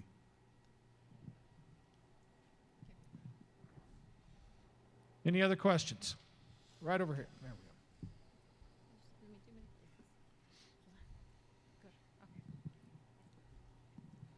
Thank you. I was going to mention that, the turf replacement program, and there is a county employee, Justin Musser's, working on Could you that. hold the microphone a little closer? Okay. There's a county employee that's working on that, Justin Musser, and he's going to present to the HOAs in February on how it will go about. And the question I have is, I've been to a couple Project 7 drinking water meetings, and they have a big facility proposed off of Ridgeway Reservoir for more drinking water for our growing population. And part of that my question is, will Cow Creek Reservoir feeding into the Ridgeway Reservoir be beneficial for this? And this is in progress. Absolutely. The more water we can get in Ridgeway, the better off. You know, I mean, it's gonna better, you know, control Ridgeway and stuff. And the other thing is God forbid that Gunnison Tunnel ever fall in, but that's all we rely on for our drinking water right now. And by having this other plant coming out of Ridgeway, it's gonna, you know, shore up our M&I water for sure. Hello. I'd like to talk about that tailwater. I moved to water guns about 5-6 years ago, and I didn't you don't know what you don't know, because I was relatively new at this kind of thing. And all the tailwater that I've become used to has ended up drying one end of my field, because the water guns basically don't give you much tailwater. As you guys do some of these improvements in the canals and stuff, do you see that as not having tailwater is going to be a critical concern in getting water to other producers down the line? Our whole system depends on tailwater. You know, like I said, we use it over, 5 to 7 times. Yeah, it is. It's very critical. Yeah, it wouldn't take very much at all if you destroy it. See, that's one of the things when we talk about losing water. If you lose a fairly significant percentage on the front end of this, you've destroyed the whole system because we have to reuse it. And that's one of our biggest fears is, you know, we don't have water where it goes and when you're done, it just goes in the canal. And so we're so heavily reliant on tailwater that anything that we do on the front end, either a percentage loss or, you know, diversion on that, we're in trouble on the in the middle system tail end because we have to have tailwater. I have one from online, please. Mr. Gilbert would like to know, how do the snow guns at the ski hills affect the water balance? I wouldn't know that the snow guns on the ski hills would affect our water balance much at all. The more snow they can pack up there creates the runoff that comes later as opposed to just flowing water. My name's Jerry Allen. I am the irrigation water management person for NRCS and in Chavano Conservation District. Been doing this for 11 years. I guess a couple comments about subdivisions and whatnot. The subdivisions I go to, a lot of times they're blaming their problems on the bigger water users next to them. From turning in water records and analyzing, which I'm required to do on new NRCS cost-shared water projects, analyzing those over the last 11 years, the larger farmers in the area are very efficient with their water use. They have to be. Typically, they have 500 to 1,500 acres they're trying to get around, and turnaround times. If they have limited water and they don't have cutbacks, just like this last couple of years, they grow more corn, they grow more small grains, they integrate, they have laid fields out in a lot of the cases to take the water from there to put it on the other ones. They have to make their turnaround time, and it's a jigsaw puzzle of what to do. Most people don't realize that corn takes, and beans and small grains take 25 or 23 or 22 acre inches to grow. Grass hay and alfalfa would take between 40 and 50 acre inches. When I see overwatering happen from those records, this is not made up, this is from actual records of hundreds and hundreds of records over the last 10 years. Hay and grass take twice as much water, and typically the ones that overwater are on the hay and grass. Most of the time they're on 40 acres or less property. Subdivisions, when we need to work together and how we need to work together, I go out, especially Spring Creek, not pointing fingers at anybody, but when I go to what we call a brief technical visit to try to settle a water dispute in a subdivision, it's almost always a landowner that has maybe one share of water. They want to water their garden, they want to water their lawn, and they want to do an orchard. They just moved here a lot of times. I have to explain that one share of water on the Uncompahgre is 9 gallons a minute. It's a garden hose. You might be lucky to water your lawn if it's a small lawn. If you want to irrigate of any scale, you have to work together with everybody else in the subdivision with that quantity of water and share the whole amount of water if you can by days. Water works with water together to make more efficient. Take out some of that bluegrass lawn. If you need to have lawn, put in tall fescue. Has a 2-foot root zone, you can water once a week rather than every other day. Just some comments from long-term observation and analyzation of water records. I'll be retiring at the end of next month. So I may not be giving you my phone number, but anyhow, just a few brief comments. Thank you.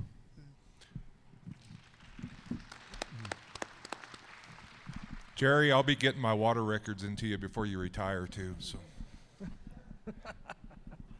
I was wondering if you could offer any help or advice on silting up in front of a head gate. We have a head gate with 40 shares going through it, and in front of the head gate in the canal, it silts up. Nathan has suggested opening up the head gate and washing it out. We did that once, and we almost lost our lateral over that. It seems to be something in the geology of just the way the canal is. he says our head gate silts up more than any others on all of his route right there. And I was wondering if you have anything that you could offer. Currently, in our subdivision, once every 3 days, we have somebody that has to go out there and has to literally get a hoe with an extended handle and clean out the silt, because if we don't do that every 3 days, we don't get water through our head gate. You know, I would suggest maybe talking to our management at the office and seeing if there's something else we can do to help you. Well, basically, you got a big project and you have specific problems in specific areas. And so what you might be fighting because it's too flat and it's fighting silt, somebody else is almost about to wash away because it got too much fall. I agree with Darius, that's something you have to work out with the employees and the management of the system. Who is the contact person that we would talk to? You can call the office. It's 249-3813. And talk to anybody there at the office. So Steve Pope is our general manager. Okay, thank you. Any other questions out there? Could you take a moment to clarify the balance between conserving water for a producer and return flow loss through that conservation, and how do you balance those two? Well, in my aspect, our system was built for return flows, so there's not enough capacity in any canal to strictly go to whether it be a sprinkler or drip system or any of that type of irrigation system, because the system wasn't designed that way. And I don't think there's probably enough water that we can bring into our system to strictly stay to a sprinkler or a drip system on that conservation side of water. And in my personal opinion, you don't want to consume more energy that costs the world or any part of it. Like, I mean, drip systems are hard for me because you have to have plastic. You got to buy the tape at the pump, pay to pump. You're going to use a lot more energy to irrigate, but yet you're going to conserve water. You can run water downhill for free with a siphon tube and the furrow, and it also builds a soil profile or a water profile under the soil that in turn drains through the winter months and fall and winter months, that helps keep the system, the river system, have water whenever there's nothing flowing. So we can't take our project as Uncompahgre Valley water users and go to a complete sprinkler or drip system because there's not enough water in our system to do that, or capacity. So we have to be careful on how we conserve our water through the irrigation systems, I believe. Also, to add on to that maybe a little bit is after November 1st, the Gunnison Tunnel is shut off. The only water running into this valley is coming from the Uncompahgre River. And right now, we are at minimum flows. At the Kelowna gauge, it's probably running at 45, 50 CFS? 45. You get in Delta, the gauge is probably well over, what, 200 to 300? And that's our project draining out. It's, we're giving back to the river, I guess you should say. So, it's the same way in the upper Gunnison and the upper Uncompahgre. You'll have high flows high in the basin, and then when the runoff happens, you have bank storage occurring, and you'll see a high flow at the Uray gauge and somewhat less at the Ridgeway gauge. It's flip-flop when you get into the end of summer. You'll have less flow at Uray, but you'll see more at Ridgeway. That's all the return flows coming back. Same thing in the upper Gunnison. So there is I would say that flood irrigation, the one benefit of that is that the stream flows are propped up in the late summer and early fall. So, Mr. Herford, maybe you could expand on that just a little bit. When we get people coming through the valley, especially over Highway 50, heading up through Gunnison, And they head up there in the springtime, early summer, and they see the way they're watering their pastures up there. And you know, sometimes they make comment that they think that's a waste of water. And they don't realize how much that's feeding in and banking for later. So maybe you could touch on that just a little bit. Sure. The Upper Gunnison is unique in that it is a very alluvial system of gravel in those basins, and it was understood. The original decrees, and the Upper Gunnison is a large area. That's most of the water in our entire basin comes from the Upper Gunnison, about 1 million acre-feet average annually. And it was understood after the original adjudications that a 1 CFS per 40 acres duty of water was not enough to sufficiently irrigate all of that pasture and hay meadow grass. And so then in came the subsequent adjudications in the 40s that much higher duty of water. It was understood that it was needed to sufficiently build up the shallow groundwater supply and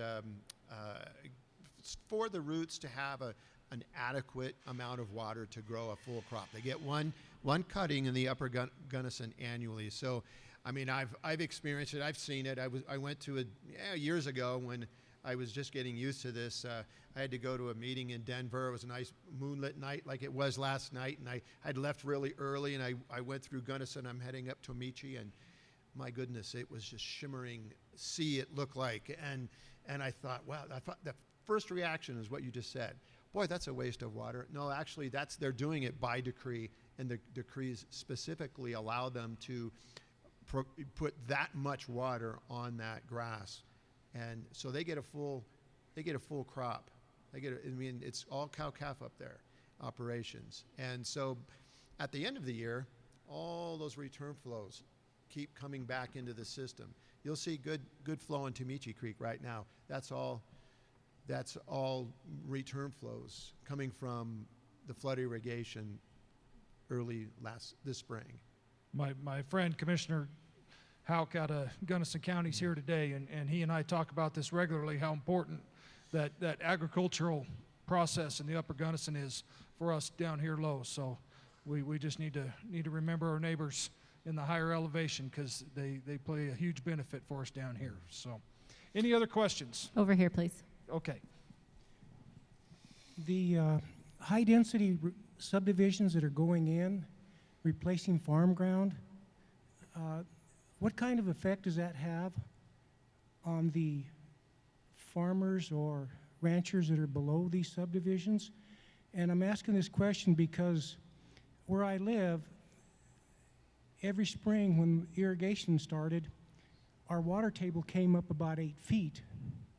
And it stayed that way throughout the whole summer until the canals and all the ditches were shut off, and then would drop down in the wintertime. For the last 2 years, that water table has been low, just like it would be in the wintertime, so we're having to water with city water to keep our evergreens alive, that we're using that higher water table. How is that affecting how you manage the water, and how is it affecting the farmers that are below that relied on this upper water coming down?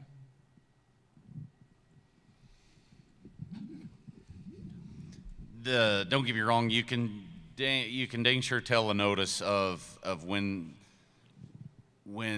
farm ground gets dried up around you, whether it be due to subdivisions or different things. The fields where you get accustomed to them being dry or wet spots or not, it seems like it's starting to try to take a little bit more water to build that water profile in your soil, so that you have that base of water for your roots. It makes it harder whenever there's a lot more subdivisions around your farm ground to get that farm ground wet. I will guarantee that. I have a question on transmission loss. And so a lot of that transmission loss goes down into the ground, into the river alluvium, flowing, replenishing the river. How is that water used that is lost but actually goes back into the river? Well, basically, I mean, our whole system is I guess you could I guess you go back to, you talk about like the evaporation and stuff on like in Lake Powell and Lake Mead and stuff Andy was talking about earlier. Basically our whole system is an aquifer, and it runs out, you know, throughout the winter and stuff, and we don't have those evaporative losses. You know, I guess, you know, I guess is what I'm saying is our system is a reservoir, and it drains out, you know, after we're well done irrigating, and we don't have those evaporative losses like near what like Lake Powell and Lake Mead are and stuff. Let me take one stab at answering that question too, in that there's the statutes do allow for these projects, irrigation districts, to capture and control their tailwater, and you'll see in places in the system where tailwater is collected in these tailwater ditches, and it's measured, dropped into a natural drainage, pulled out elsewhere, remeasured, and delivered to other users. So as an irrigation district, I mean, they're entitled to do that, and they have first use of that tailwater if it benefits their system. There are many other parts of the system where what we call is they lose dominion and control, and that tailwater just goes bye-bye, and it perks, and it pops out as seeps and springs elsewhere. That's water that's available to appropriate by somebody else. And it's done all over the valley. There are individual water rights for seeps and springs all up and down this valley. And if your property is so situated that you can take benefit of that, you do. And I hope that helps answer your question a little bit. Okay, right back here. Hi, thank you for the information. Historical question. The original size is 84,000 acres. What of that has been changed by the subdivisions and stuff? Do you guys have an acreage on that? I don't think we have an acreage per se. We know a fairly large percentages went into subdivisions and small 7-acre lots and stuff like that. But as far as truly having numbers, I'm unaware that we have any. The 84,000 acres is what's in our boundaries that we're allowed to cover with Uncompahgre Valley water users water, or Bureau water. I mean, so that 84,000 is the amount of shares that was allocated to this system. And even though it turns into a subdivision, those shares are still tied to that ground. And so it doesn't really change. The subdivision still is part of the system. It still has the water to it. They can relinquish their water back to the water users, but they still have the water. It is still tied to that land in the subdivision. And so it's still part of it. The way it was kind of set up was each 40 acres got a second foot of water to irrigate that with. So when it breaks down into your subdivisions, as you guys have, you probably followed the questions here, the subdivision has a terrible time realizing that head of water transferred across that 40 acres and irrigated it is at each set. Now, all of those people that have split that up into these little pieces all want to irrigate their 2 acres at the same time, and there is not that kind of water to do it. It will not irrigate the whole thing. It still needs to be in that head of water to transfer across that place to make it work. And that's where your problems come in with your irrigation in your subdivisions. All right, we got time for about 2 more questions. Can I expound on that? Oh, yeah, sorry, Ryan wants to go a little farther. The one thing that with the subdivisions is you might go take and you might have 40 acres and you're going to subdivide it. There might not be 5, 7, 15 acres of that's actually had water to it.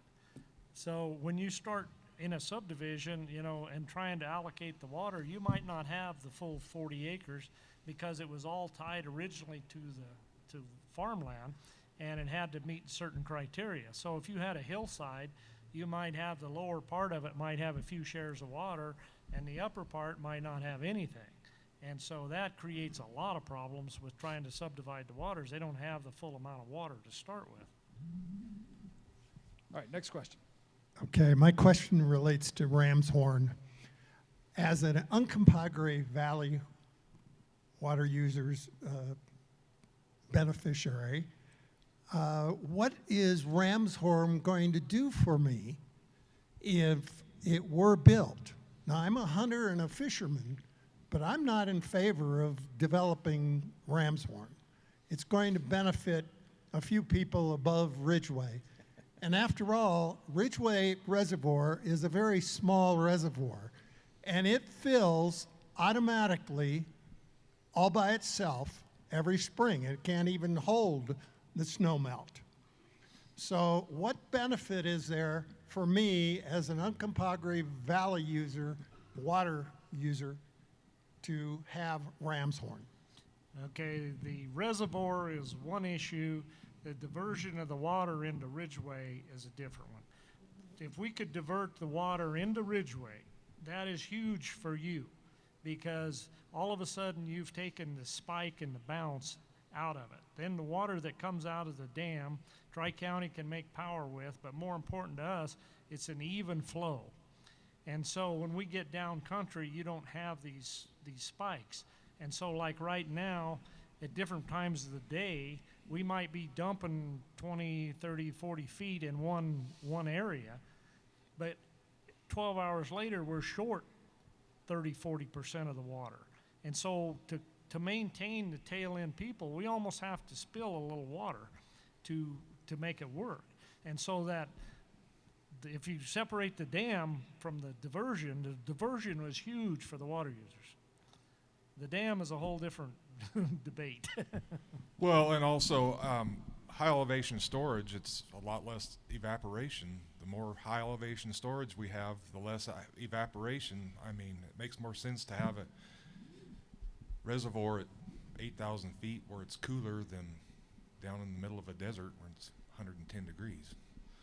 The reservoir or the diversion is going to be a better, consistent, higher, consistent flow of water. That's what the reservoir would help, and the diversion. I mean, and the fact that Ridgway did not fill this year or last gives you the opportunity to go on, good snow years. If there's another pool of water up there that is that can be held back and delivered for all the users, that's beneficial. Any water storage is beneficial, I'll guarantee you. Andy? Hey, Don, if I can answer that. First, I would say when I understand why you would think that the Ridgway Reservoir fills every year and that's a small bucket on a bigger stream.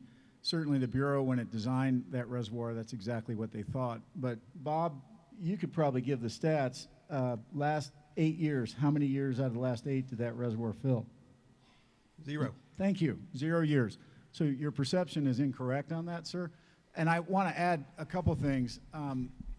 Storing water up in Ramshorn, if it's built, will actually do exactly what the gentleman suggested, which is regulate the flows for the project and help the beneficiaries of the Uncompahgre project take greater advantages of those diurnal fluctuations. It also helps your neighbors, which is not a bad thing. In a water system where we're all connected, your upstream neighbors are getting hammered by the call coming out of the M&D Canal. And some of them have suggested that they'd like to see the irrigation use that is decreed for agricultural irrigation in the subdivisions being used for domestic water use be turned off down here and attack the water users for the call. So if there's a cooperative way that you could actually work with your neighbors to prevent that from occurring, it might actually be a great positive benefit for the project and for the water users down here. Third, you're a fisherman. You've witnessed the high temperatures and low flows in so many of our rivers and streams in the past 20 years. We're dealing with it throughout the western slope. And what we have found is that high mountain reservoirs are excellent ways to help mitigate the impacts of rising temperatures and lower flows. We've utilized every high mountain reservoir that we have control of or have water stored in to do exactly that during these hot, dry, late summer periods. And we've kept some of the prime fishing open and available to fishermen throughout the Western Slope by being able to do so. That project will do the same thing in helping our fishermen in our areas. Now, I agree with you that every reservoir project comes at a cost. The footprint of the Ramshorn Reservoir is a absolutely beautiful valley.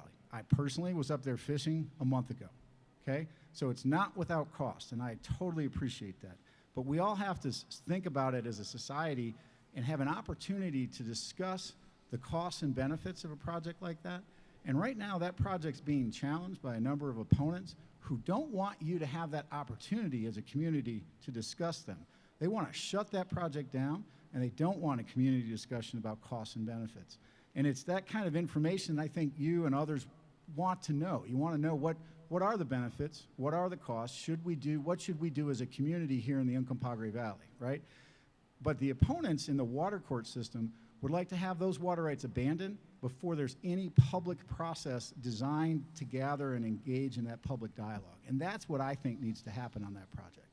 So, sorry to interrupt, but just wanted to give that. And just so the record shows that as moderator, I was going to finish this up on time until Andy got the microphone, just so we're clear on that.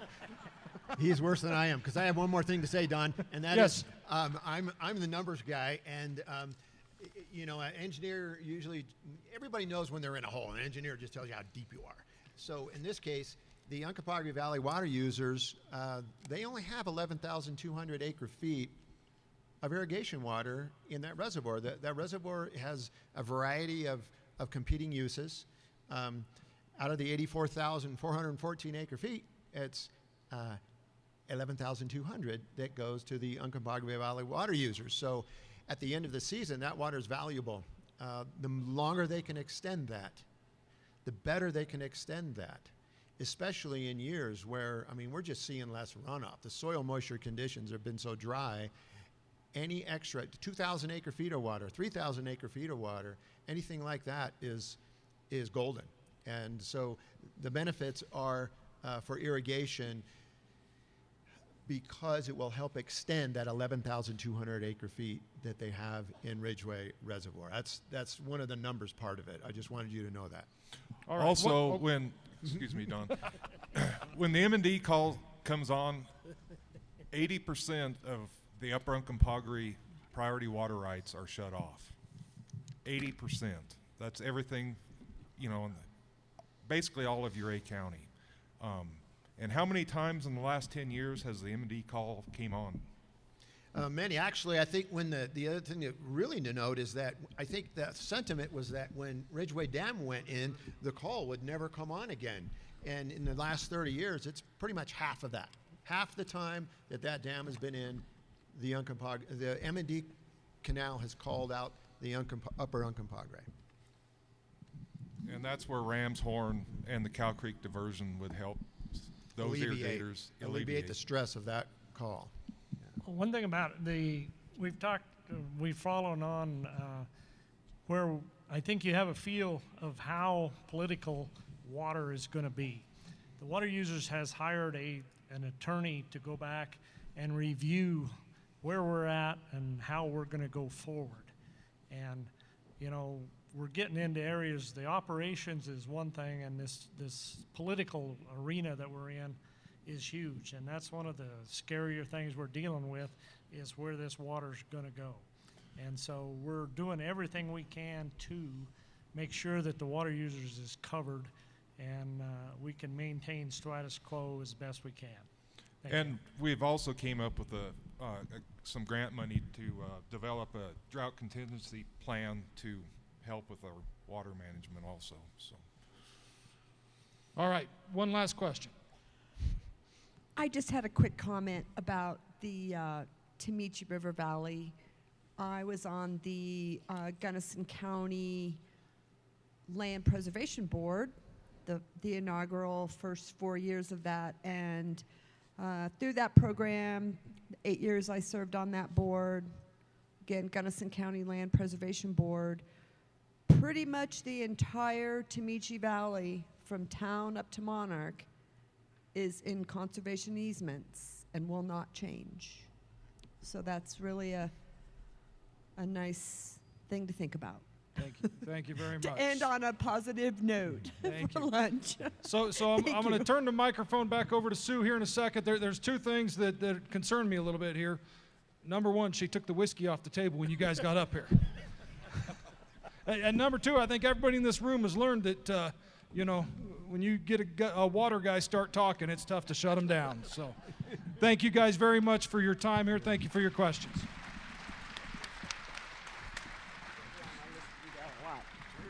Thank you all for, I appreciate it. I know we kind of put this panel together and kind of threw these guys to the wolves, but you did a really nice job. Thank you for that. Really appreciate it. And then the other thing I want to remind people is that Montrose County, you know, people are attracted to Montrose County because of the ag. You know, that is our open space.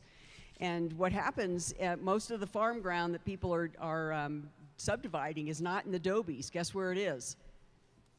Right? It's up on Spring Creek. And that takes away farm ground, and essential farm ground. And something that's near and dear to my heart is that that's part of our culture. And so as a commissioner, how do you balance growth with preserving our farms? And it's really important to me to maintain our culture and not become Denver. And I think everybody in this room would agree with that. It's a hard pill to swallow, that you have people that want to continue to move into your community, and how do you make sure that you preserve our culture? That is something I'm really passionate about. So I appreciate everything that you guys do to make that real. Andy, I appreciate you fighting for the water. It's really important. So the only thing standing between lunch is me right now, so I'm sure you're thrilled about that. Let me explain. We have 3 tables with boxed lunches, and they're the ones where the donuts were. We have one in the back and one over here. So if you could split up as you get that, and then we're going to start our luncheon keynote as soon as you get back seated, and promptly, so we stay on schedule. So you're in for a treat. We have an afternoon. I don't want you guys sneaking out at lunch with your boxed lunch. I'll catch you at the door, because there's a lot of interesting things yet to come. So please do that. Let's go ahead and break, and we'll come back at about right up at noon. Thank you. All right, everybody, we're going to go ahead and get started. Thank you for grabbing your lunches, and water users. There you go. All right. So it's my great pleasure to introduce our keynote for lunch. This is one of my personal favorites. I bought his book some years ago and really have enjoyed all his articles in the Daily Sentinel. I don't know if any of you catch those by Greg Walcher, but let me tell you a little bit about him. Greg is a respected national leader in natural resources policy. He's the founder and president of Natural Resources Group, a senior advisor to the respected environmental permitting firm of Dawson & Associates. He serves on the board of the Energy and Environmental Legal Institute and the Policy Advisory Board of the Heartland Institute, is a Heritage Foundation policy expert and Centennial Institute Fellow at Colorado Christian University. He specializes in issues related to, as you might guess, water, wildlife, energy, forests, public lands, and agriculture. As you may know, that Greg was the previous head of the Colorado Department of Natural Resources, huge department of 2,500 employees, 8 divisions, 14 boards and commissions, and a $180 million budget. Now he's in his own business. He does his own consulting, and obviously he writes a lot of articles for different publications. He was actually raised in Palisade on an orchard and farm, and now he actually still owns that, but doesn't have to farm it. He's out talking to folks like us. He's the author of Smoking Them Out, and I'm going to tell you that this book was eye-opening for me in understanding how environmental policy has affected so much of what we are seeing today with our policies that we have to live with. So I'm going to ask for an enthusiastic welcome from you for Greg Walcher for our luncheon keynote. Thank you very much. Thank you. Thank you so much.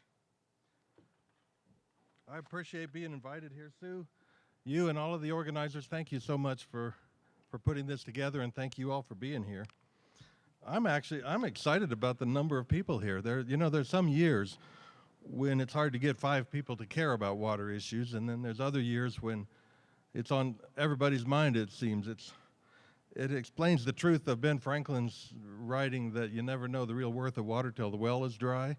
So when we're in this kind of a drought year, you really do get an impression of how important it is. I don't know if any of you heard about a new survey that the Department of Interior decided to run among state legislators and other kind of leaders around the country on this issue. But I just want to mention it. It's real quick and easy. It was literally one question. They surveyed state leaders and local leaders all over the country. And it just had this one question. Please give your honest opinion about solutions to the water shortage to the rest of the country. Fairly simple. But the survey was a huge failure because all over the country people argued about the terms and what the words meant rather than answering the simple question. Please give your honest opinion about solutions to the water shortage to the rest of the country.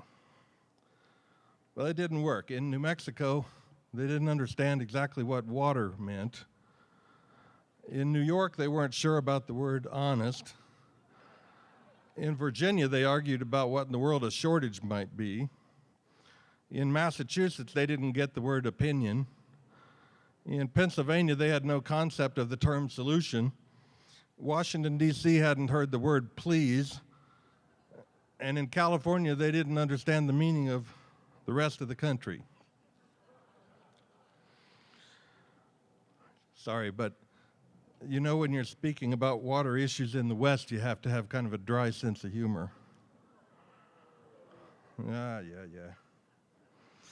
Sorry, I have spent many, many years of my life in Washington, D.C. trying to explain to water leaders and others, especially in the East, what Western water issues are like, because they cannot understand out there the very concept of water as property.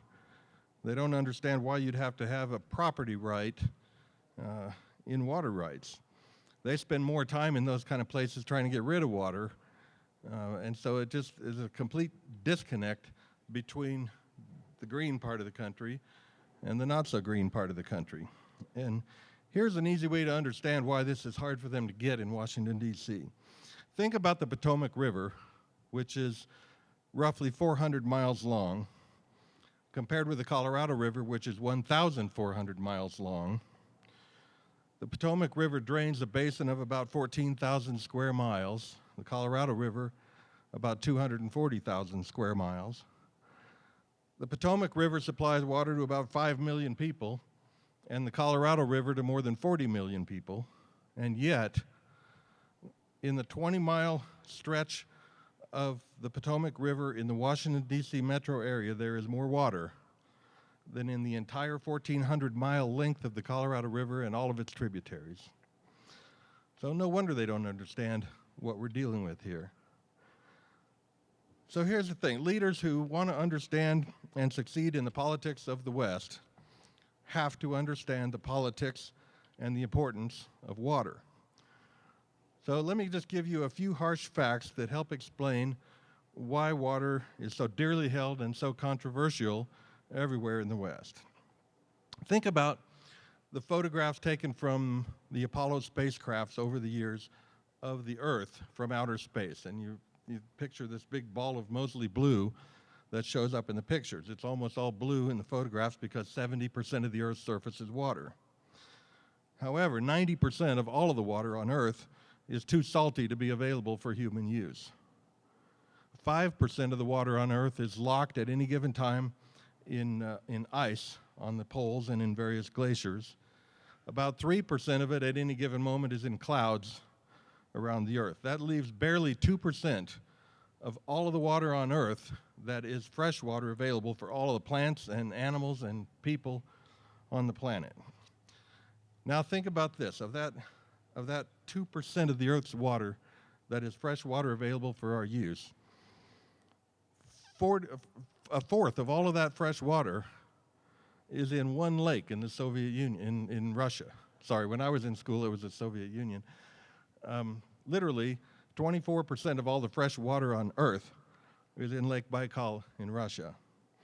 All the rest of it, virtually, statistically, is in the major river systems of the Earth: the Nile, the Amazon, the Yangtze, the Congo, the Mississippi, the St. Lawrence, the Volga, the Rhine, and a handful of others. The percentage of fresh water on Earth that is found in all of the arid states of the western United States is statistically unmeasurable.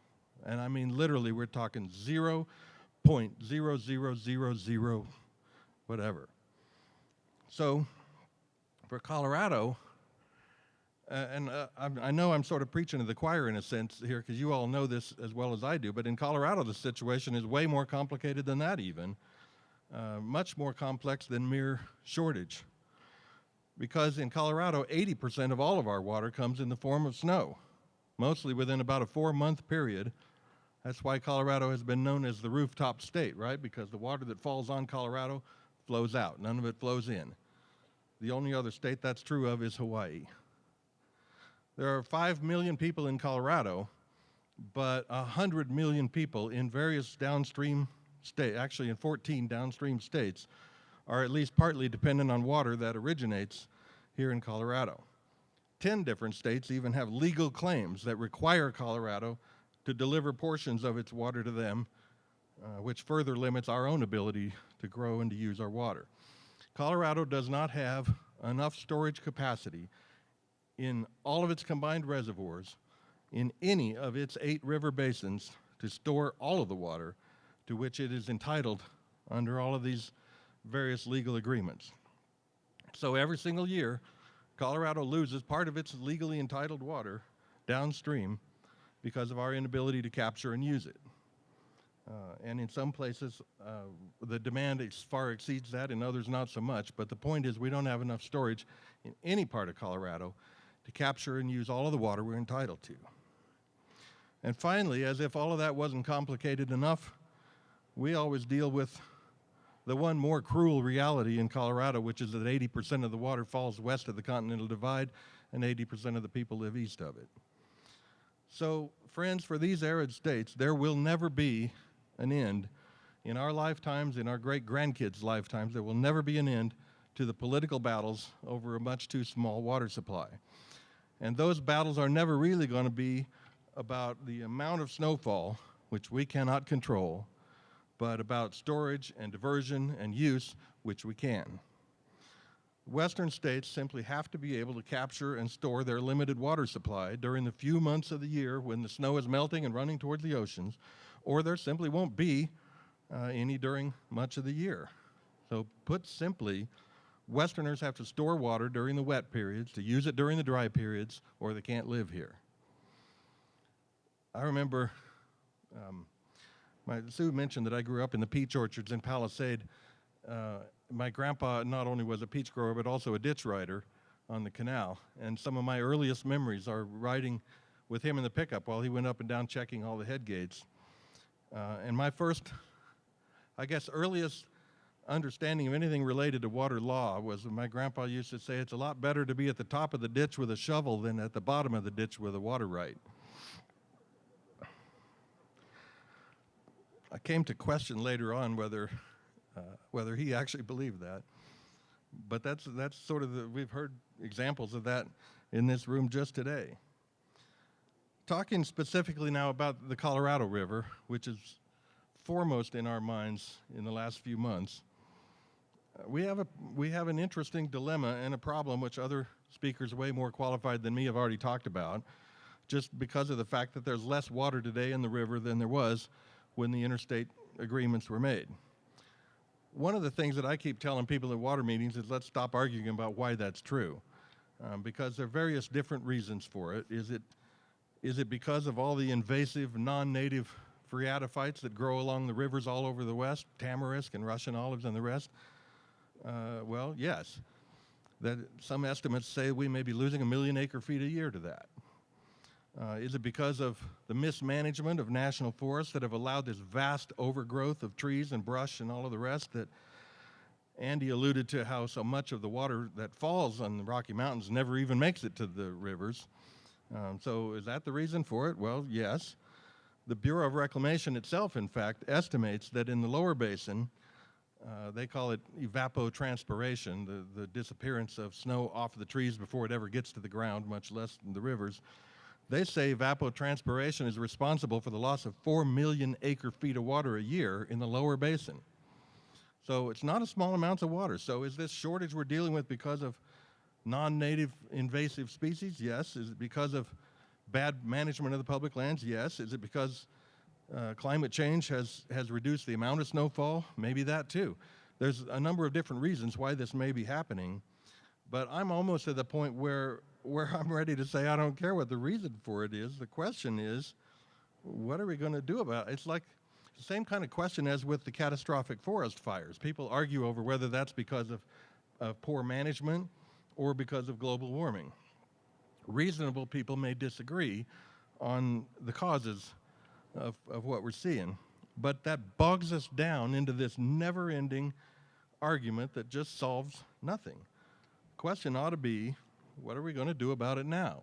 What kind of steps can we take to restore healthy forests and so on? It's the same question for me when we're talking about water. What are we going to do to supply the water to millions and millions of people that continuously move to the southwestern United States? I'm a fifth-generation native of this state, and so I've been around, as many of you have, long enough to remember when they used to say the scariest thing in Colorado was a Texan with a high-powered rifle. Now it's a Californian with a U-Haul. The simple reality is that the Southwest is the fastest growing part of the United States, has been for a couple of decades or more, a massive region absolutely dependent on the already overused Colorado River. Americans have fallen in love with the Southwest, and why wouldn't they? And in a free and mobile society, there's very little you can do to stop people from moving there. So that enduring truth is the reason why water has always been and will always be the principal natural resource issue of the West. It underlies everything else. You hear people say water is the lifeblood of the West. That was mentioned in the film this morning. But it's important that we understand exactly what that means. It is the issue that underlies all others. So what should we do about all this? Should we first, we ought to eliminate all the non-native tamarask and Russian olives and all of these other thirsty plants that are drinking massive amounts of the water. We should do that. We should better manage the national forests and other public lands to ensure that the water gets to the river as it should. What limited water supply we are getting, at least we ought to make sure that it's there where it's supposed to be. And by the way, just as an aside, friends, managing and returning active management to healthy forests requires chainsaws, not government committees. But that's an aside. At the end of the day, if we did all of this, and we could create or find the 1 million acre-feet of water that Colorado's entitled to under the compact that's missing from the river, it would still all flow to California and downstream if we don't find additional ways to store it here in Colorado. If you think about the original, the Organic Act, as they call it, the original law that created the National Forests and the U.S. Forest Service, it had a twofold mission. First was to secure favorable flows of water, and second was to supply timber for the economy. But even in the 1890s, when they had those debates, people understood the clear relationship between the management of public lands and the amount of water flowing in the rivers. And the primary purpose of that agency was to secure favorable flows of favorable conditions of water flows. That's the way the law was written. So storage becomes absolutely critical to everything that we're talking about. And before I start an argument about new dams and reservoirs, it's worth pointing out that there are lots of different ways to enhance water storage, and new reservoirs are only one of them. There are places where new storage makes good sense in Colorado. I've used as an example the White River Storage Project. Some of you know that that Kinney Reservoir up by Rangeley has silted to the point that it's simply unusable to the extent it once was. the capacity of that reservoir has dropped from almost 14,000 acre-feet to barely 8,000, and they've lost half of the surface acreage of that reservoir. The proposed new reservoir upstream and offstream could supply the additional water that they need, including water to help improve the environment, water for flows for endangered fish. It could help rebuild a new economy for the Rangeley area that desperately needs it as they lose the oil business. So there are places where new storage makes good sense. There are also creative solutions that combine conservation and reuse with new storage. The Northern Integrated Water Supply Plan, for example, that some of you know have followed. It's a 20-year-long battle you could hardly have missed. But it'd add 2 new reservoirs and pumping plants and pipelines and water exchanges with 2 different irrigation companies and a new diversion from the Poudre River, the combination of which would supply 15 Northern Front Range entities with 40,000 acre-feet of new water supplies. That would store excess water that otherwise leaves Colorado down the South Platte River during wet years. So even on the Front Range, where they are so dependent on trans-basin diversion, even on the Front Range, there is excess water that they don't have the capacity to store in some years. Since 2009, in fact, 3 million acre-feet of Colorado water beyond legal requirements downstream have left Colorado down the Front Range to Nebraska, even while the thirsty cities of the Front Range don't have enough water. So the combination of conservation and new storage is hugely important there. There are also a number of places where you can enlarge existing reservoirs and enhance the storage there. I personally have always sort of liked that option because there are places where all the environmental studies were already done, all the political battles have already been fought, the facilities are already in place, they're already popular recreational facilities. You can do that in 2 different ways, in fact, by adding height to an existing dam, as Denver's current project to enlarge Grossman Reservoir would do, or by dredging out the bottom of reservoirs, which has also been done in a few places. An example of that is the Strontia Springs Reservoir, which some of you know was completely filled with mud and essentially destroyed after a gigantic fire resulted in this huge mudslide, and it completely eliminated one of the most important reservoirs for Denver's water supply. So it was a long-term, decade-long project to dredge all of that out, and in the process enlarge the reservoir somewhat by dredging the bottom out. That project cost them $30 million, actually over $30 million, but think about that. That's well short of the cost of a new reservoir. That's $30 million, incredibly well spent on their part. So there are a number of places, Governor Hickenlooper used to talk about this, where existing reservoirs could be enlarged and our storage capacity enhanced without fighting all the political battles about brand new reservoirs. Now, everything I just said, all of that is a part of the existing Colorado State Water Plan, which involved years of work on the part of people who sat at the various roundtables in all the basins all over the state, and finally came together and adopted a big water plan. All of the things I just talked about are part of that state water plan. The reality is just as simply we're not doing very much of it in spite of that. So this is apparently the water plan says that sometime in the next 5 years we're going to stop procrastinating also. So let's move to threats to our water, because that's been sort of the primary, that's been kind of the primary emphasis of most of the presentations today. And it's worth noting because we always have this underlying theme that says we've got to protect our water. It's the underlying theme of the video this morning that Sue showed, which is great, by the way, is protect our water. But there is a sort of almost a lack of understanding among a lot of our own people here in this state about what we're protecting it from, or maybe even more to the point, what we're protecting it for what kind of uses. And so it used to be, this all used to boil down to simple sound bites. Years ago, I spent a decade running Club 20 out here, and I made a lot of speeches about water, and I used to say there are 2 simple threats to Western Colorado water, Denver and California. And that's as true today, I guess, as it's ever been. But there's there's something else. Although California remains the primary threat to the operation of the Interstate Compact and our relationship with the federal government that's so central to it, for all the reasons that Andy articulated so well this morning, that remains sort of the central focus of a lot of what we're dealing with. But there is another threat that in some ways more insidious, and it involves all of us, because it's the same threat that faces Denver and Colorado Springs and Aurora and all the other trans-basin diverters, the same threat that faces California and Arizona and all of the other states here, and that is the threat of federal control.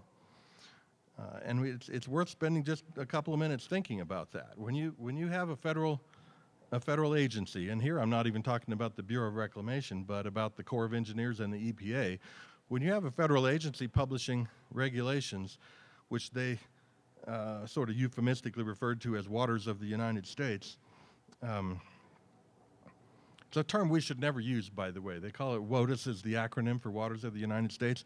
We should never use that term because it isn't what the Clean Water Act says.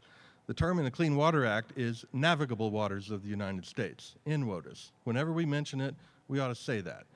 Because when they passed the Clean Water Act, they never intended that the EPA would be able to regulate every drop of water in the United States. It wasn't intended to include every stock watering pond and every puddle and every parking lot runoff and every drop of rain. It wasn't intended to include wetlands that were not contiguous to flowing water that you can float a boat on. That was never the intent. And Congress, by the way, has amended the Clean Water Act numerous times since then, including a fairly significant amendment a couple of years ago. It has never changed the definition of navigable waters of the United States. There have been plenty of chances for Congress to say that wasn't what we meant, this is, if they wanted to.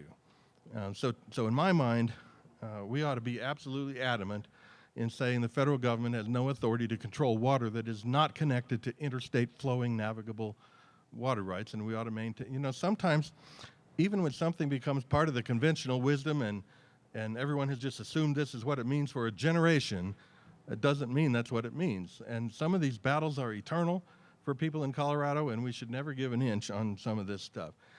Many of you remember the battle with the National Park Service over quantifying its water rights in the Black Canyon. If you do, you'll remember that because it's the largest water case in the history of Colorado in terms of the number of parties in the case. If you followed that, you will remember that the National Park Service began that negotiation by asserting that it owned every single drop of water in the entire river, that would be the quantity of its water rights, and then the negotiation went from there. You followed the issue of the Forest Service insisting on bypass flows that would guarantee them water rights that are now actually owned by people in this room, in various irrigation companies and ditches and so on. We have this concept of flows for the endangered fish now, which we have all sorts of interstate agreements to supply out of everything from Glen Canyon Dam to the ones more upstream. None of that was part of the original interstate. There isn't a word in the Interstate Compact about endangered fish. There was nothing in that compact that says we are going to deliver water for the purpose of endangered fish flows. We're to deliver water to each other, and the states have this equitable distribution that was described earlier. But we have to deal with all this other stuff that keeps getting added on top of it. None of that is part of the history of it. And when you think about federal threats or the threat of federal control, you can't escape what happened this summer with the Bureau of Reclamation. We literally looked at what you would, I guess, could only understand as an ultimatum from the Bureau of Reclamation, saying all of the states have to reduce their share of the river by a certain defined amount, and the amount that they defined was roughly equivalent to all of the water in Colorado. But by that amount, we expect all the states within 60 days to come up with a plan how they're going to reduce their water share by that much. Colorado's immediate response, everybody's immediate response should have been to the Bureau, you have no authority to make dictates like that to us. The distribution of the Colorado River is based on law. It's based on the law of the river that started with the Interstate Compact. There's a whole bunch of other the Upper Colorado River Compact. There's a bunch of other legal agreements and deals that are part of that. My copy of all this stuff collectively known as the law of the river, my copy fills three ring binders. and I've looked again. There's several people in here who have read it more thoroughly than me, maybe, but I've been reading it for most of my life. And I guarantee you there's not a single paragraph anywhere in it that says the Bureau of Reclamation has the authority to demand Colorado reduce its share of water below its entitled share under the compact. There isn't a section in there that says, well, except during a really sustained period of drought, then they have this authority. There's nothing like that in the law of the river, and we should begin by saying, you don't have the power to tell us that. We have the ability under the compact to get together, the 7 states, we negotiate all the time. As Andy said, these meetings are ongoing and they've never stopped. We never quit meeting with each other, and we adopted drought contingency plans and all sorts of other arrangements to try and deal with all of this. But we will not do that under the threat from the Bureau of Reclamation that says, if you don't, I'm going to federalize all control of the river. Literally said we're going to eliminate the division between upper and lower basins and administer it as one giant river system, which I, the great and powerful Oz in Washington, D.C., will determine who gets how much. That will not prevail in court. And so we have to make sure that we have drawn a deep line in the sand, as we have done, by the way. I'm not trying to say anything that our water leaders are not saying. So when Andy draws that line in the sand, we ought to all be encouraging and supporting and saying that's exactly what needs to be done. We've been dealing with this most of my adult life. When I was head of the Department of Natural Resources, I was part of Colorado's delegation to negotiate what became known as the California 4.4 plan. It's the plan to reduce California's share of the river, its use of the river, to its 4.4 million acre-foot entitlement. I can't even, I'm not going to go off on a tangent for a half an hour and tell you how complicated the negotiation was. But in the end, they agreed to it because they didn't have any other good choices, because the other 6 states worked together, held together with the Department of Interior's support, and saying, we are not going to give you the 4 things that you desperately need until we see your plan showing us how you're going to live within your entitled share. They agreed to that. I was in the meeting when they all signed it. They've failed to meet all of the milestones that were laid out. They've neglected to perform on any of the things they said they were going to do. And so here we are once again, right back looking at another example where the Bureau of Reclamation is demanding that we all do this. The Upper Colorado River Commission, to its credit, on behalf of the 4 upper basin states, essentially said no. They produced the 5-point plan that Andy described very well this morning, and essentially said, you know, we already have all these conservation measures in place in the upper basin. We've been doing this for years. We wrote the book on conserving water while California totally ignored the whole thing, and we've evolved in this situation now where we're not splitting the water 50-50 at Lee Ferry. We're splitting it 60-30, 60-40.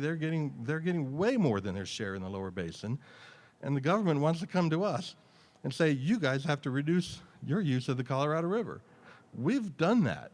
We're already using half of our available share in this state in many years. So, you know, the well can only go so dry in the one spot while we continue to look at full swimming pools and golf courses and lawns and all of the rest in the lower basin.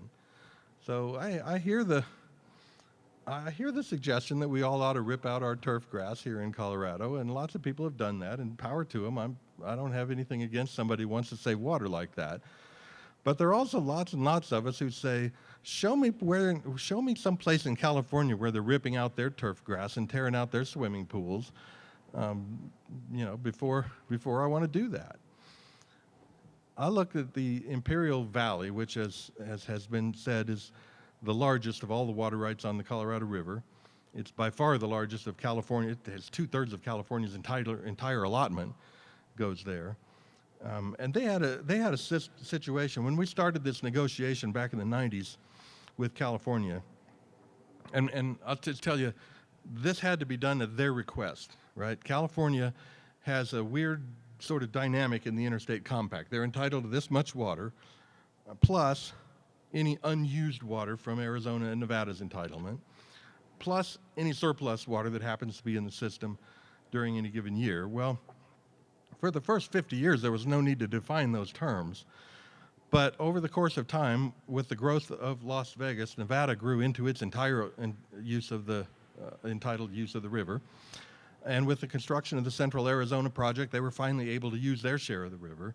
So for the first time ever, California badly needed a definition of what is a surplus year and what is unused water, and the other states all collectively said, we're not going to have that conversation until we see your 4.4 plan. That's what started this whole conversation. But when we first went out there on the first series of tours, I was actually shocked. I've been eating vegetables, I'm sure, from the Imperial Valley all my life, but I hadn't ever been there until the 1990s, and I was stunned at the miles and miles and miles of open furrow irrigation. And even on my little orchard property in Palisade, we had installed gated pipe, and we weren't using the same system my grandpa used even then. But here are miles of open furrow irrigation, and not even using the old-fashioned head ditch that we used in Colorado, but flooding these huge reservoirs at the top end of the field so that they could essentially flood the field. And they're sitting at the table saying, under no circumstances are we giving up any of our water. It's senior to your water, and our right trumps your right, so don't even come talking to us. That's how Imperial Irrigation District started the conversation. And I believe it is, there may be a little more diplomatic, but it's essentially the position they're taking today. So for the Bureau of Reclamation to issue this ultimatum, and then they come back when the deadline finally comes, okay, the 60 days went by, the Upper Basin has essentially told you we're already doing that, what are you going to do about it now? They essentially decided to give California a complete pass, take all of the water that they were demanding from Arizona and from Mexico. They kind of left the Upper Basin alone because they're afraid of, they're more afraid of lawsuits than almost anything, I think. There are lots of federal agencies where it's like the #1 threat they feel is lawsuits, and so if they can avoid that, they want to. They're scared to death of California taking us all to the Supreme Court. But I think it may be the first time ever that the Bureau of Reclamation has confronted the possibility that the Upper Basin might do that too. So in the end, they didn't exercise the total federal control and try to eliminate the upper and lower basin distinctions and blow up the compact. They just decided to punish Mexico and Arizona, leave California alone, and hope for a better day this year. We have to start this conversation with them the same way every year. They have no legal authority to come out here and tell Coloradans that they have to reduce their use of the water. We do that. We have all kinds of debates and discussions among ourselves here in Colorado. You know, that's fighting over water is recreation for Coloradans. We're used to that, and we've been doing it for generations. So we will have our battles with the thirsty cities on the Front Range. We'll have our conversations over whether or not we ought to build a new reservoir here in the Western Slope. We have all this stuff going all the time. We don't need the Bureau of Reclamation telling us, we're going to trump all of that and nothing you do matters anymore because we're going to drain Blue Mesa Reservoir, and we don't even feel the need for the courtesy of sending you a postcard to tell you it's going to happen. So if you're in the recreation business, dependent on boat launches at Blue Mesa Reservoir, you're just done. Your summer was over. Nobody told them ahead of time it was coming. It's just done. That is not the way the government is supposed to operate. It's not the way reasonable people ought to operate. So we've been dealing with this demand from the lower basin for years and years and years. It comes in kind of different forms and with different words, but there's always this constant call that we need to renegotiate the interstate compact. Somehow they think it was unfair to them in the beginning. So for some reason, giving California 60% of the water, setting it up as senior to all of the other water rights in the lower basin and so on, somehow that's considered unfair by California and they need more. So we always have to deal with this demand that we renegotiate the compact. And we have to begin that conversation by saying there will be no renegotiation of the compact. These interstate agreements are the only thing that protects Colorado against states that are so heavily populated that our votes are nothing by comparison. So our ability to live and work and raise families in places like this is dependent on these interstate agreements, and we're not going to renegotiate them. Now, that doesn't mean that we've got to be unrealistic about what they mean or how they should be administered, or how you might interpret them in times of long-term sustained drought. It means we're not going to sit down and rewrite the words. To think that, and this is where we're getting into the conversation about reinterpreting exactly how it should be administered. Because if you think about 1922, when they made this deal, think about the idea that Colorado's representatives sat at this table and agreed that we would deliver a fixed amount of water to the lower basin every year in perpetuity, no matter what the flow of the river turned out to be. Even if a sustained drought reduced the flow of the river in half, we will do that anyway, no matter what, based on a fixed amount of water. To think that's what Colorado was agreeing to at the time defies common sense. So the idea that that underlies the whole compact is the idea of equitable apportionment. If we're not going to split the upper and lower basins 50-50, then we're not following the spirit of the compact. Now, I have to admit, I'm not an attorney, and so I'm at a little bit of a disadvantage. I think in terms of principles and common sense and the spirit of the law and what was intended, because I know there's all kinds of legal nuances and lawsuits and so on. And they matter. They matter, by the way. There's a series of lawsuits in Arizona v. California that resulted in the Supreme Court deciding that the Interior Department was the water master for the lower basin. They never made any such decision with the upper basin because it has its own compact. The upper basin did get together and split its water based on percentages of flow in the river, not on fixed amounts no matter what the river has in it. That ought to be the way we interpret the compact. So if the lower basin says we need to renegotiate the compact, we ought to start by saying, well, we've got a version of that too. And you've already seen some reference to that. The answer isn't to alter the words in the compact, it's to interpret its meaning and its administration, its requirements according to the actual flow of the river on the same rolling 10-year average as it's interpreted now. So if you did that, let's say instead of the 15 million acre feet that in the 1920s were there, instead of that, let's say there's 11 million acre feet a year there now. So let's just interpret the compact on that same basis, but leaving every state's share the same as they are now. If you did that, Colorado would actually get about the same amount of water it's getting now. But the lower basin share wouldn't be 5.5 million acre feet, it would be 5.5, not 7.5 million acre feet. California's share wouldn't be 4.4 million acre feet, it'd be 3.2. And how they divvy that up between the Imperial Valley and the Coachella District and the other users there, I don't care. But if they really want us to be realistic, and it's what they say, they come around all the time saying Colorado needs to be realistic. That's not what they really want. They're not realistic. If they really want realistic, you'd say, okay, the river doesn't have as much water as it used to have, so let's interpret it that way. Let's split up the water like we have always done for a century, based on the amount of water that's actually there. They can't agree to that because that would mean less water for everybody in the district, including California and the Imperial District. So it may take court cases to determine it, but they're not going to agree to that. Why would they? The interpretation of the compact over all these years has been so unfair to the upper basin. You know, think about the details that Andy and a couple of others walked through a little while ago, where in the upper basin, you say we get X amount of water. That's the main stem of the Colorado River and the various tributaries that flow into it. In the lower basin, tributaries don't count against their allotment, only the main stem. So they get that amount of water plus their tributaries. They don't get charged for evaporative losses out of their reservoirs, but we do out of our reservoirs. Nothing about this would make any kind of common sense to, I'm not old enough to have known Delph Carpenter and the other engineers and experts that represented Colorado in these original negotiations.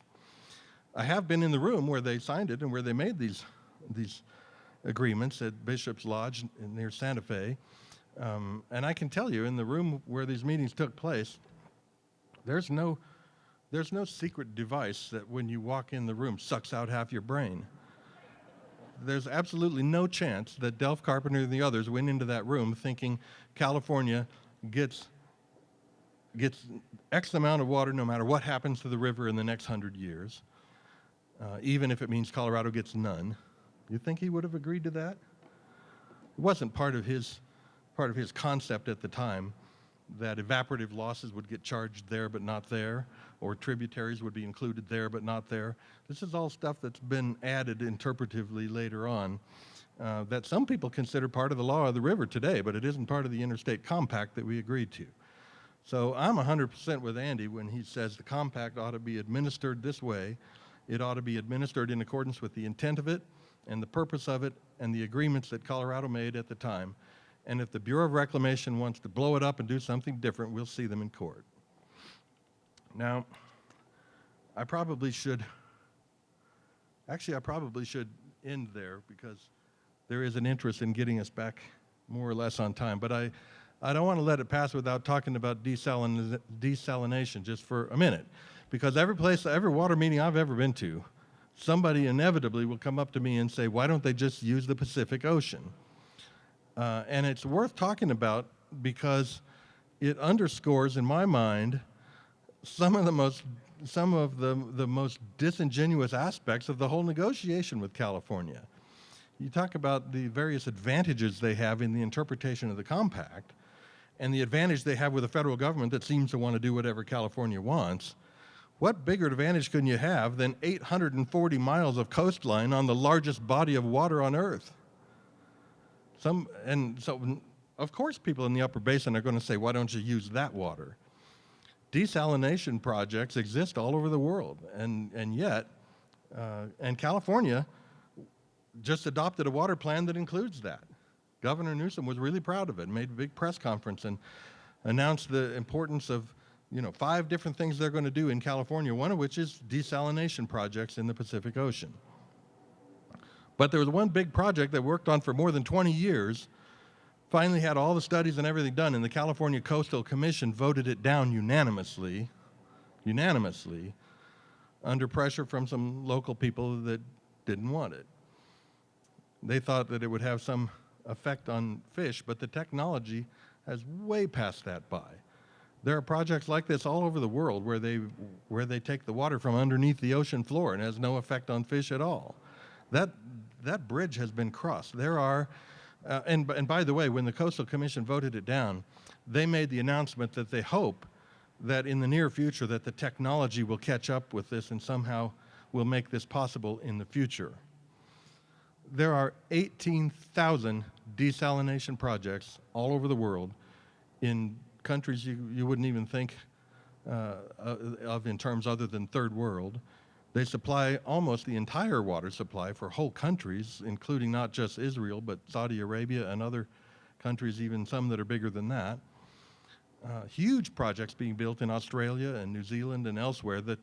For them to blame it on lack of technology is just it's absurd, and it's insulting, frankly. So the reason that California doesn't want to do desalination projects, of course, is that they cost a bit more. They're more expensive than getting free water from the Colorado River, obviously. So as long as they can figure out ways to use the federal power to take more water from Colorado, they're going to do that. It's way cheaper.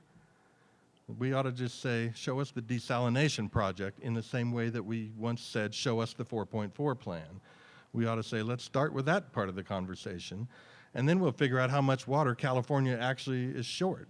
It's absurd to talk about water shortages in a state that has 800 miles of coastline on the Pacific Ocean.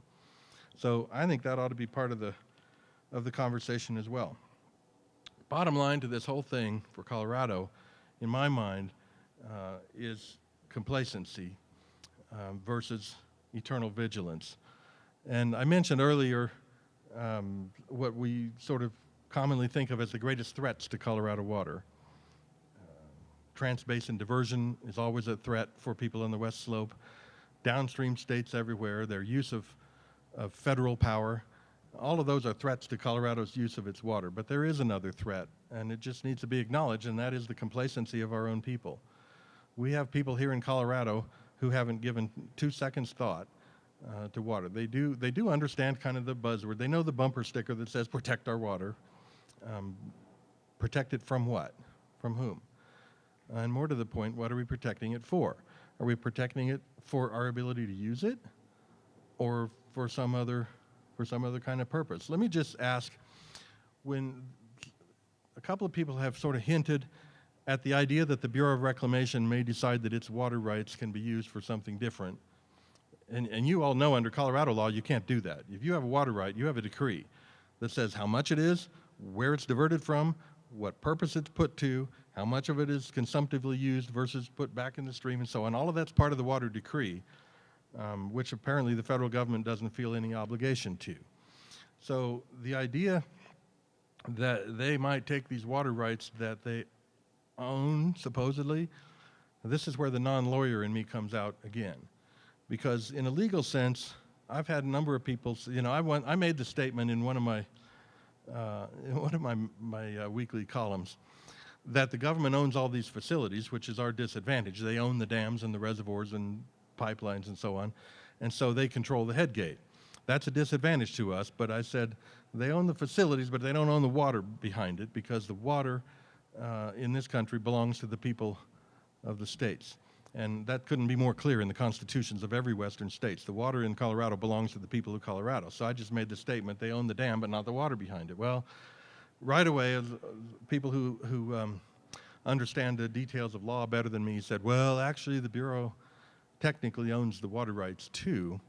And that's been mentioned here this morning. But let me just ask you, from the standpoint of principles and common sense and the spirit of the law, does anybody think really that the President of the United States came all the way to Montrose to celebrate and dedicate the opening of the Gunnison Tunnel so that the Reclamation Service could not irrigate the Uncompahgre Valley?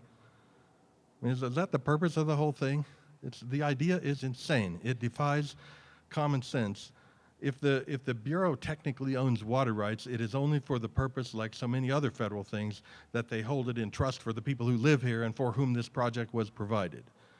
So the idea that they could take those water rights and claim legal ownership and say, therefore, we're not going to irrigate this valley anymore, we're going to take the water somewhere else and use it for some other purpose, they ought to be facing the same exact kind of lawsuit for that, because it's contrary to the purpose for which those reservoirs were authorized and constructed, and we ought to just maintain an absolute line in the sand about it. So that's my pitch is, anybody you know who's complacent about these issues or hasn't spent a lot of time thinking about it, tell them it's more than a bumper sticker protecting Colorado's water. It requires absolute eternal vigilance on the part of the people who live here, the same as any other rights or freedoms require, to make sure that the people who are entrusted with administering that water for us are doing it in the way that we authorized them to do.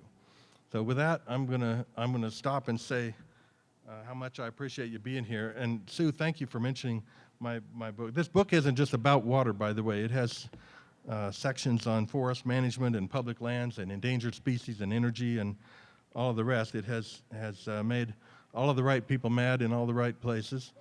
And it's in its second printing now. And the publisher sent me a box of them that we could sell out here. They also authorized me to offer the friends and family discount to anybody here. So I'm going to be out at the name tags table afterwards if anybody wants one. Sue, thank you so much for inviting me, and thank you all for being here.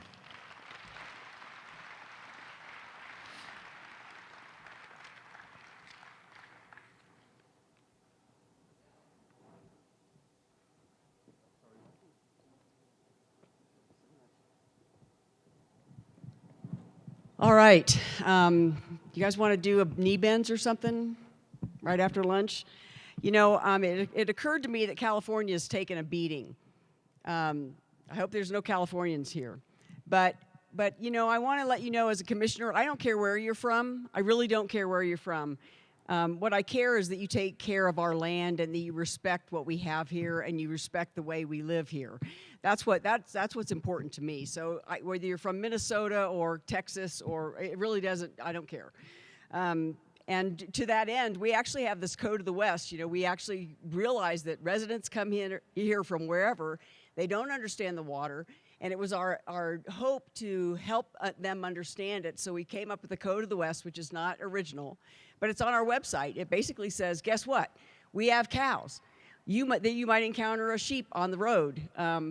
The roads are dusty. They're not all paved. I can't tell you how many residents call me and say, after they just bought a nice McMansion on a dirt road, and then they call and say, how come our road's not paved? I said, did you buy that piece of property on the road that was dirt? Yeah, well, it's not my job to pave every road, and it's not going to happen. So again, I don't say that to be mean or nasty. I just, as informative, is that, you know, Montrose is a farm town. We've been an ag town for a long time. So anyway, the Code of the West is on there. Send your people there if they want to know what's going on. So next, I'm just glad our next speaker is not from California. So in fact, my notes, Kate, could you grab my? Vineetha Kartha.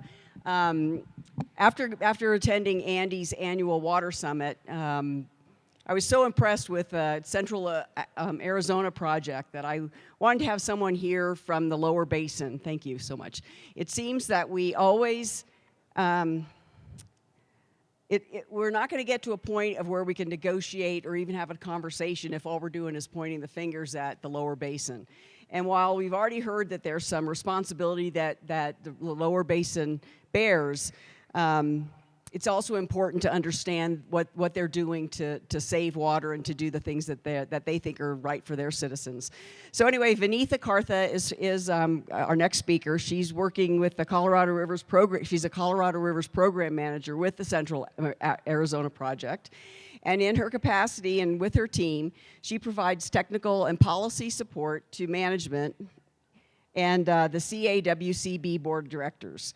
I had a conversation with her last night a little about what the Central Arizona Project is doing, and she has some really interesting projects that they're working with in terms of irrigation, with using drip tape and things like that, that may or may not work for our area, but it is important for us to know that the lower basin is not just taking 20-minute showers every day, 5 times a day, that they really have some, they're taking responsibility for what they need to take responsibility for. So she holds a master's degree in urban and environmental planning from the Arizona State University and a master's of geology from the University of Bombay. And she's done postgraduate work in international negotiations, which is going to come in very handy, and capacity skills. So help me welcome Vineetha Kartha to the stage to talk to us about the CAP.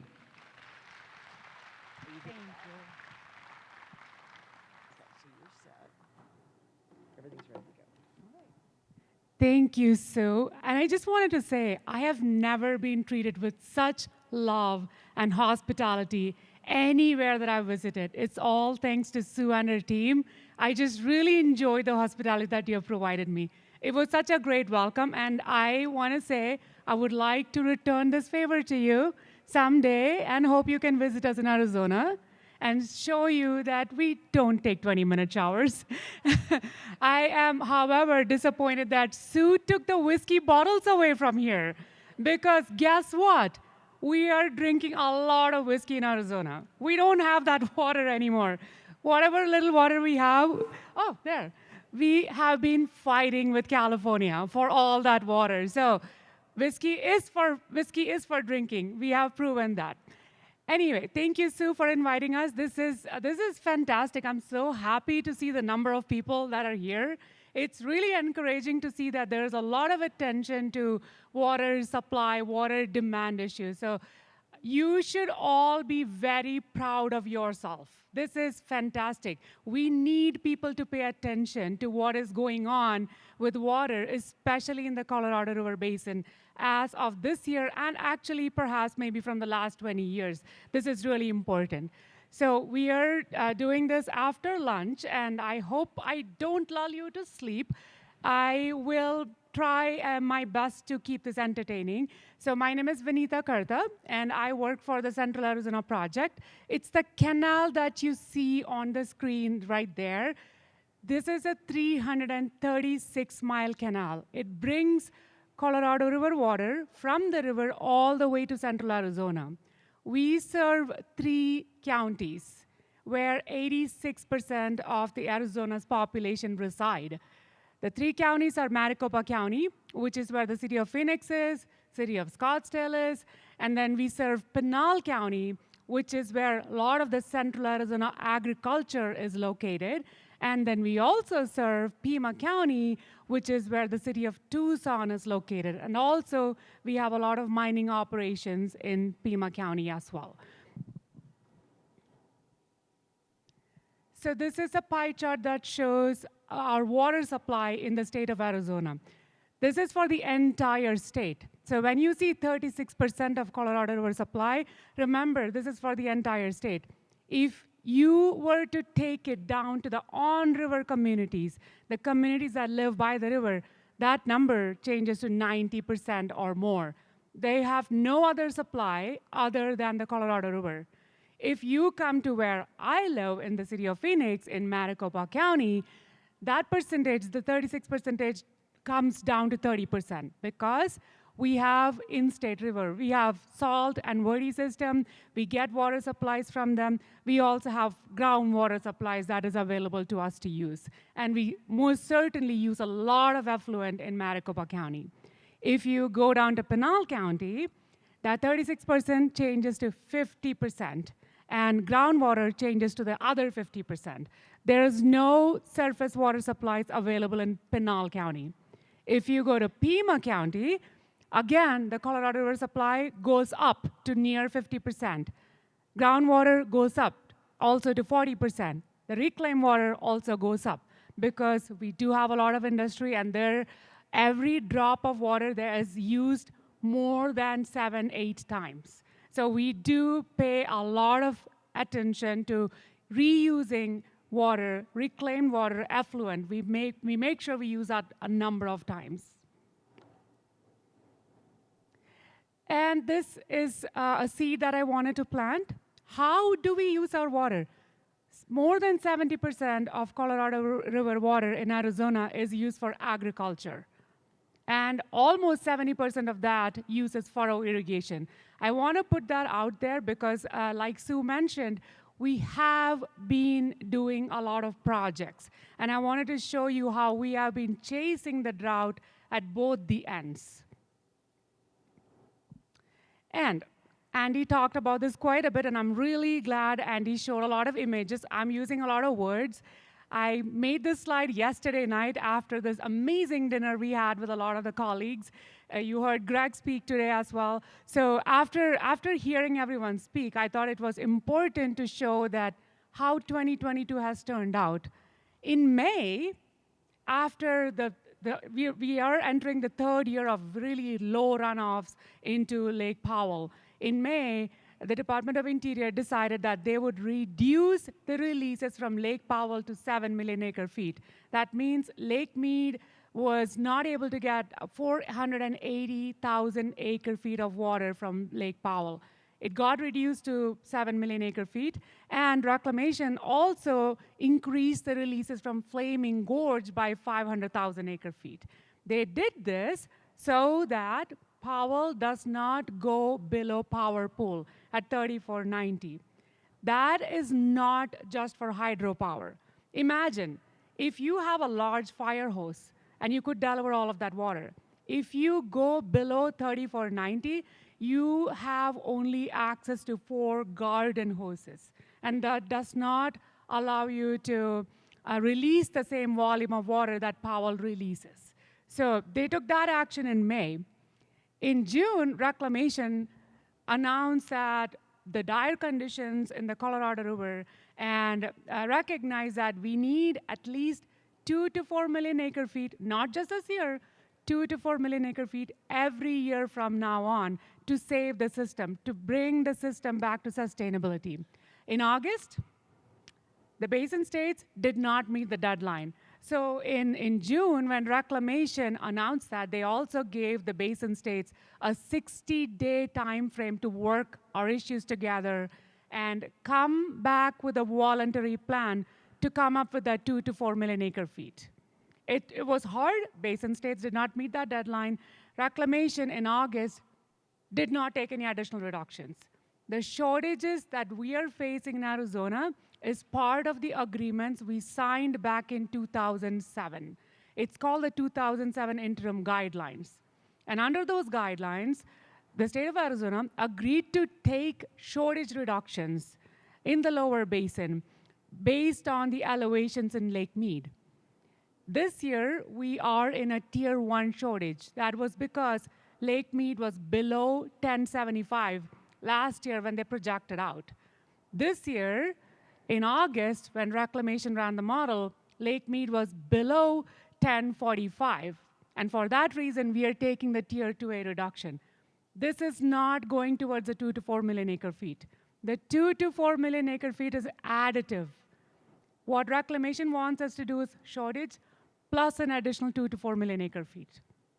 In September, at a conference, at a symposium in Santa Fe, reclamation announced a couple more actions. One was that they were moving forward with administrative actions to reduce Powell releases, and this is to protect their infrastructure. If you have been watching the news, 2 weeks ago, they did come out with a notice of intent or a news release announcing their intent to release a notice of intent to reduce or to open up the 2007 interim guidelines to consider releases below 7 million acre feet at Lake Powell. Similarly, they have also announced that they will be looking at Meade to add in additional reductions at their current tiers and maybe adding additional tiers. So we don't know yet what reclamation is going to do, but it seems like reclamation intends to take actions to protect the infrastructure at Powell and Meade by adding on additional reductions or additional tiers to these both reservoirs.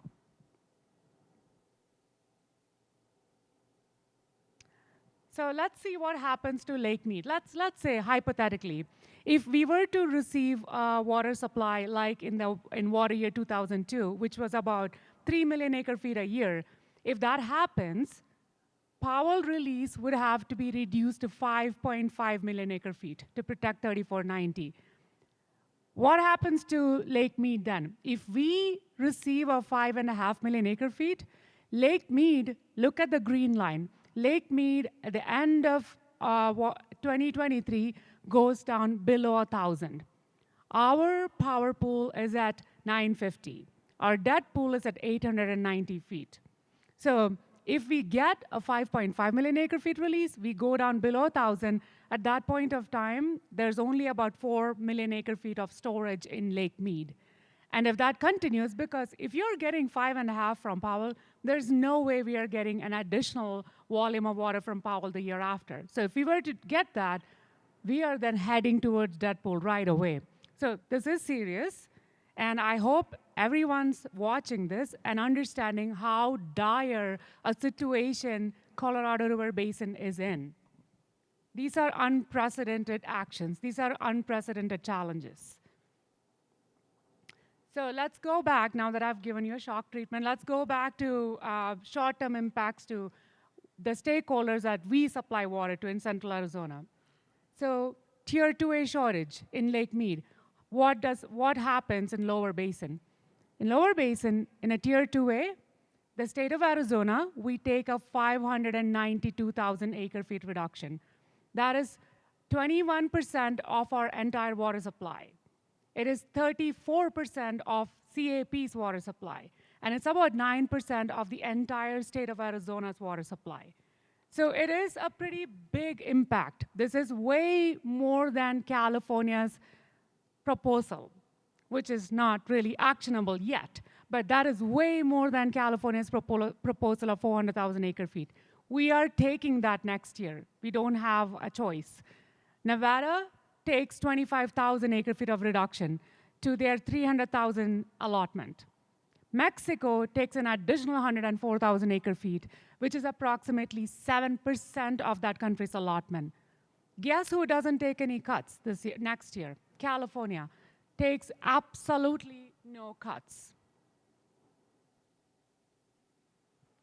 This is a table that came into play in 2019. This is after the drought contingency plan was signed. So if you look at Arizona, if you look at the state of Arizona, this is the 2007 interim guidelines that I was talking about.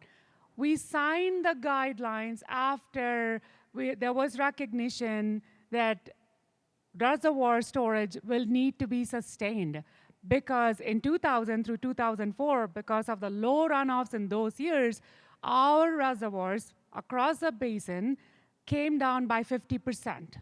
That was a huge impact. And the basin state started negotiating on the 2007 guidelines. And according to the 2007 guidelines, Arizona takes a 320,000 acre-feet reduction in a Tier 1 shortage, which is if Lake Mead is between 1075 and 1050. It takes a Tier 2A shortage at 1050 and 1045. Now, I did say 590, and that is because in 2019, we also signed the drought contingency plan. And according to the drought contingency plan, we take an additional reduction of 192,000 acre-feet. So altogether, under a Tier 2A shortage, we take the 400,000 plus the 192, which adds up to 592,000 acre-feet. Similarly, the state of Nevada, they take reductions in a Tier 1, in a Tier 2, and in a Tier 3. Mexico takes reduction in a Tier 1, Tier 2, and in a Tier 3. California takes no reductions under the 2007 interim guidelines, nothing at all.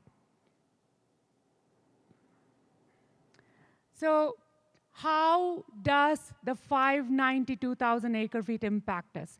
This reduction is completely borne by Central Arizona Project. We have a priority system because this helps us protect some of our higher priority supplies. So we do have a lot of tribes. We have a large number of tribes within Arizona. There is this P3 water. This is a higher priority water. And I just realized I probably need to explain the numbers and the alphabets. So in the state of Arizona, we have a priority system. If you hold PPR, a present perfected right, that means you have high priority. It is pre-1922 compact water rights. If you hold a P2 and a P3, you have a high priority right than CAP, which is P4, but a lower priority right than PPR, or a present perfected rights. Central Arizona Project, most of the water that flows down the canal to Central Arizona is P4. It is the lowest priority in the state of Arizona. Moreover, to build the Central Arizona Project under the Colorado River Basin Project Act, signed in 1968, we had to give up priority. We had to succumb to say we would go down to zero if there was shortage on the Colorado River system. And that is what we are facing right now. So regardless, let's come back to this. So we do have some P3 water that flows down through the canal, and that belongs to the Auction tribe. This came from water settlement. And right now it is being used by municipalities and industries as well as tribes. We have the Indian priority water, and that is primarily used by tribal entities.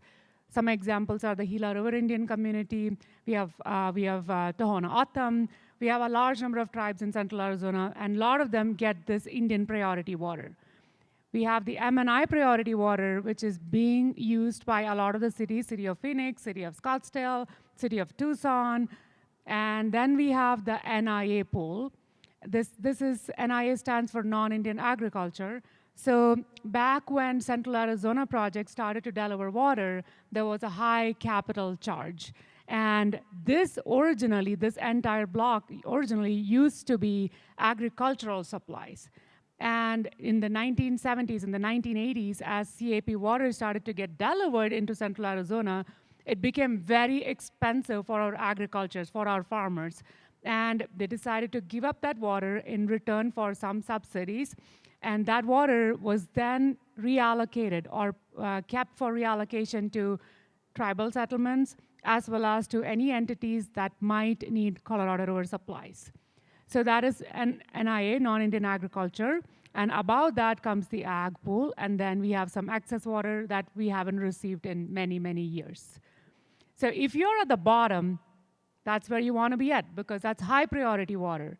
In a shortage, there is high likelihood that you may not get cut if you're here. Entities that are here, which is primarily our agricultural entities, they have been bearing the brunt of shortage in Central Arizona. The M&Is that are right here, they are located in the 3 most populous counties in the state of Arizona. The other specialty about that is that they are located in a management area called the active management areas. To get Central Arizona project approved, the state of Arizona had to pass something called the Groundwater Management Act. This was passed in 1980.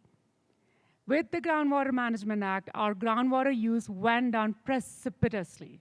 We have 100%, or quite a bit, taken a lot of actions to reduce our groundwater use in return for getting Central Arizona project water into Central Arizona. So these cities, they are under the most stringent restrictions on water use. We have a large number of programs, best management practices, turf replacement, low flow toilets, low showers.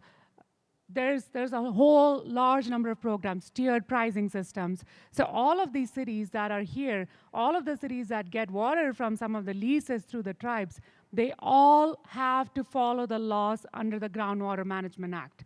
And they have to be very efficient in their use of any water supply, regardless of groundwater, surface, or Colorado River supplies. Moreover, these entities are within the active management areas. If there are any new subdivisions that are to come in, they have to prove to the state of Arizona that they have physically and legally available water supply for the next 100 years. It is a huge task. So they have to prove that. They have to prove this, that they have enough water available for the next 100 years if you are to build a subdivision in the state of Arizona, especially if you're located within these active management areas. Outside of here, outside of these counties, we have the adequate water supply. They have to prove, again, that they have adequate water supply outside of these active management areas. So we have been taking our water very seriously, and that is primarily because of our junior priority status on the Colorado River system. We are very cognizant, and for that reason, we want to build a lot of resiliency in our system. So in this year, in Tier 1, 2022, we have been taking a reduction of 512,000 acre-feet. It has completely wiped out any Colorado River water supply going to our ag settlement pool. It also impacted a lot of the water supply that goes to two of our tribes, the Tohono O'odham Nation and the Gila River Indian community, as well as a large number of cities. Next year, in 2023, we completely wipe out the agricultural settlement pool, and we completely wipe out the non-Indian agricultural block as well. It is a huge impact in the state of Arizona. And this is in spite of being very careful of our water use. This has meant that a large number of the fields in Pinal County are being fallowed. A lot of livelihoods are right now being affected.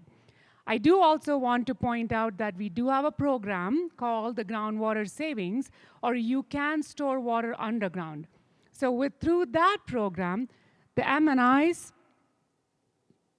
that are here, they are able to save or store water underground in where the farming takes place in locations called groundwater savings facilities.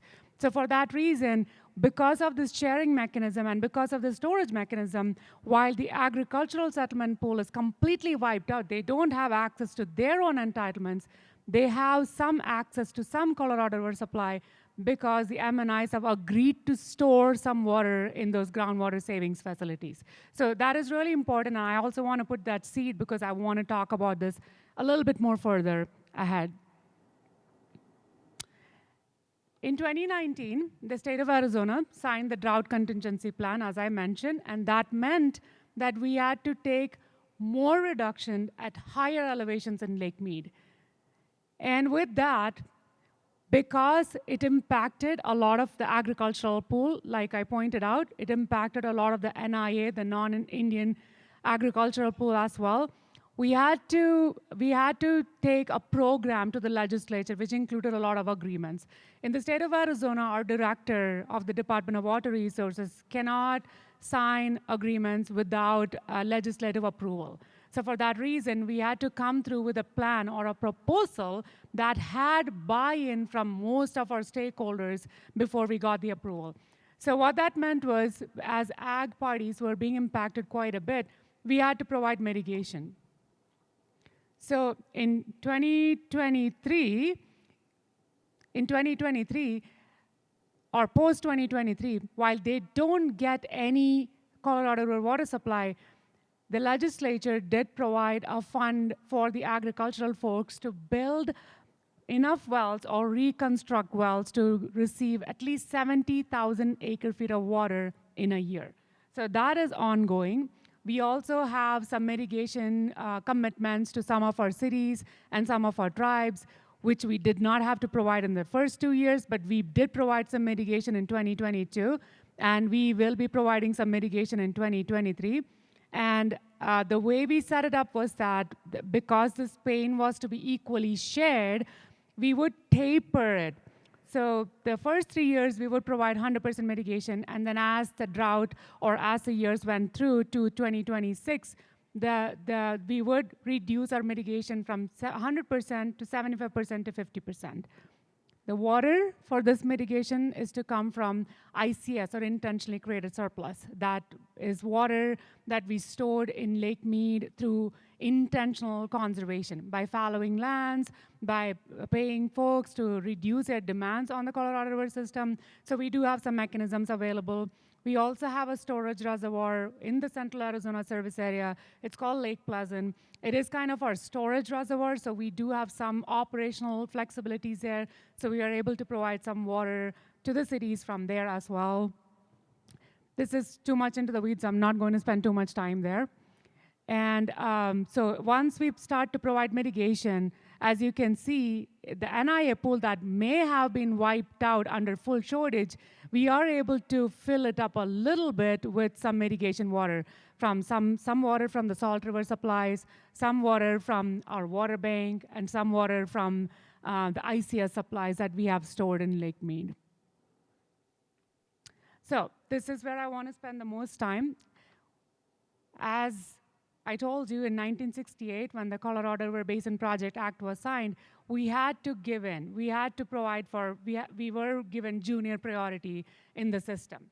That meant that we have been very aware. We have had to build a lot of resiliency in our system. And this is the title of my PowerPoint.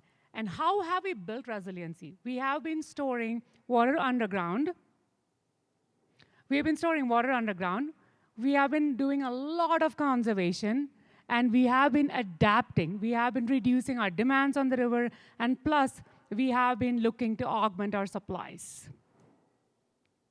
So we have been banking a lot of water. Like I mentioned, we have groundwater savings facilities, and we have underground storage facilities. So in those times, when we were lucky enough or fortunate enough to get excess water from the Colorado River, our entity called Arizona Water Banking Authority, they have been saving water underground in these storage facilities. We have about 10 million acre-feet stored, not just by the bank, but also by other municipalities and industries. It provides many different purposes. Number one, it does provide us with some water that is stored underground in times of shortage.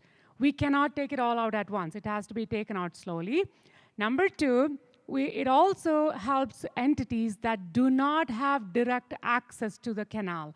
So for those folks that do not have the infrastructure to take this water from CAP, treat it, and put it in their system, they are able to save that water underground and use it in that same year. So what I'm trying to say is all the water that is stored underground is not for future use. A lot of it is used for immediate use because they just don't have the infrastructure. In the city of Tucson, they use underground storage water for water treatment. As the water goes down to Tucson in 1980s, when we first served Colorado River water to Tucson, brown water came out of their pipes. So it was pretty bad. It was a huge issue. So since then, Tucson has been storing water underground to clean up that water and then serving it to their stakeholders. Finally, we also have, like I said, because our cities, they have to have 100-year assured water supply certificates to build, we have been using this entity called Central Arizona Groundwater Replenishment District, or called the CAGRD, and they have been replenishing supplies. They have been buying water from people, storing it underground, so that entities that want to build can still use groundwater, which CAGRD would replenish. So 4 things: immediate use, future use, replenishment, and also water quality. This is what we use underground storage for. We have been conserving a lot of water. This is where I want to talk to Andy, because we have been conserving a lot of water before it even became mandatory. Starting in 2014, we started to leave our water, any extra supplies that we had, we started to just leave it in Lake Mead. And we have used that over the years. We have been saving a lot of water. If you look at it, these are all CAP supplies. And this is on-river supply. So any water that we have had in access, or any entity that would like to enter into agreements with us to reduce their demand on the system, we have been saving all of that in Lake Mead. All over, since 2014, we have stored 2.6 million acre feet in Lake Mead. That adds up to almost 37 feet in that reservoir. It's a huge accomplishment. And just to separate us out from California, this is not intentionally created surplus. We did that for the good of the system. We deliberately reduced demand. We deliberately conserved. We did that just so Lake Mead stays afloat. So this is not water that we can take out in the future. We do have some amount of that. It's about 600,000 acre feet. But the rest of it is water that we serve for the good of the system. And in 2022, in this year, we have taken 320,000 acre feet of shortage. We have taken 192,000 of DCP contributions. In addition to that, we have conserved 327,000 acre feet. Altogether, we saved 837,000 acre feet in Lake Mead. It's 2 times, more than 2 times that California is offering for the next year. We have done that. This was 40% of our Central Arizona project supplies. We have been doing a lot for the system, and not just for our sake, but it's for the system's sake. So this was a big deal. The state of Arizona, this was a huge, huge thing for us that we did in 2022. We are hoping we can do the same in 2023, but the one issue we are facing is that our stakeholders are now worried because, yes, sure, we can reduce our demands, but doesn't that mean that we are saving water for California? Because if we save water, doesn't California take it away from us? Doesn't that mean that California continues to get its water? And in some ways, it is true. We may be saving water for California. Andy talked about the 500+ plan, and this is where we draw parallels to why the 400,000 may not work. In 2021, in December, the lower basin states got together and signed a memorandum of understanding. It was to conserve 1 million acre feet in Lake Mead in 2 years, 500,000 in 2022 and 500,000 in 2023. Look how much the state of Arizona has done. We have gone above and beyond what is needed of us in the 500+ plan. Our tribal partners have come into play. The Gila River Indian community, they have conserved 150,000 acre feet of water. The Colorado Indian tribes, they have conserved a small amount. This is in addition to 50,000 acre feet that they have been conserving over the last 3 years. Our stakeholders within our service area, almost 100,000 acre feet of water. This is all the cities and tribes that are within our system. Yuma Mesa, our agricultural partners on river, they have fallowed lands to conserve almost 10,000 acre feet. Mojave Valley Irrigation District, our partners on river, again, have conserved almost 10,000 acre feet. We have also used Salt River supplies and also some operational pennies and cents that we get from our Lake Pleasant, and we have reduced our ICS offset.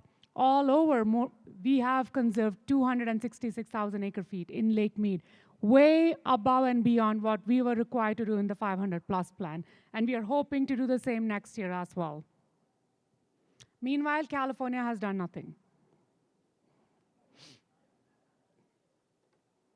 So like I said, we have contributed impressive volumes. We have been really conserving. We have tightened our belts. We have been doing every possible thing we can over the past few years. We do believe, though, this year, especially after the actions taken by the federal government, especially after the inaction from California and from some of the other states, we believe that contribution should be equitable. I agree with Andy. Where is the equitability in it? Where is equity with anything that's going on in the Colorado River right now? Where is the equity if we have to be held shortage, if Central Arizona project has to be held hostage to California? There is no equity in there. So we believe, looking ahead, all users, all sectors, all basin states will need to contribute somehow or the other. The other thing that we are doing is adapting for the future. We are augmenting our supplies, and I don't see Greg here, but he talked about desalination. Desalination is a big tool in our toolbox. So is reuse and recycling. And the one other thing that I wanted to talk about was irrigation efficiency. So we have been testing this new irrigation efficiency system. It's a drip system. It's a gravity-based irrigation system. So it takes about 20 inches of head from the canal. It does not use power. It is very different from the pressurized drip system. We have been testing it over the last 2 years. We have tested it on different farms, different soil types, different crops. We have tested it on alfalfa, citrus, milo, sorghum, and also a new crop called vayule. We have partnered with Bridgestone. It's supposed to be a substitute for rubber, and it has been doing really well. With this system, over our pilot partnership, with the experiment that we have been doing, we have realized anywhere between 30 to 50% of water savings in the last 2 years with every single crop that we have experimented with. Right now, we are looking at scalability. We started with smaller farms. We started with 40 acres of lands with cotton. And this year, we started to scale it up. This year, we have been testing on 300 acres of milo, 100 acres of alfalfa. We have also been testing on citrus farms with sandier, less denser soils. What we have noticed is that with alfalfa, in the lower basin, somebody said that it's an all-around, year-round irrigation system, right? You can harvest it. We get about 8 to 10 cuttings of alfalfa in a year. It's pretty big. So, but the problem with that is, with this irrigation system is, the way we put in our drip system and the way alfalfa is harvested, every time there was a harvest, our our tape got cut up every single time. So that's something we have to resolve, but we think it may work in the upper basin because I don't think you have 8 to 10 cuttings every year, right? Maybe about, yeah. So maybe about 2 or 3 max. So we have been trying to resolve that problem. So the one way we are trying to do that is using a different deployer. So our ditches where we lay down the tapes were V-shaped, and that wasn't working for the harvest machines. Like the disking wasn't working with that. But now we are testing a new deployer this year. It's called Andros, and we are looking at a ditch that is maybe more canal-shaped, and we are hoping that will work. That is buried about 12 inches below the surface, and I will let you know how that works. But so far, water savings doing really well. We have been also having really good, similar, if not better, harvests, especially with citrus, especially with cotton, with milo, with sorghum. So we have been doing really well with this new drip irrigation efficiency system. The reason why we used N-drip is because to test out water savings, we wanted to use a system that's innovative, that is also cost-effective. And with N-drip, it did not have the same capital investment that you need with a pressurized drip system. We are paying anywhere between $1,000 to $1,500 per acre foot per acre for an installation of an N-drip, this gravity-based irrigation efficiency system. So if you're interested, please touch base with me. I can provide you with more details. And I know that Chuck Cullum with UCRC, he is probably also trying to work on pilot programs in the Upper Basin with NDRIP. And I know that Paul, who's not here today with the state of Colorado, he's also looking to maybe look at NDRIP. But it has been working really well in Arizona. We do have to resolve some operational issues, especially with harvesting alfalfa.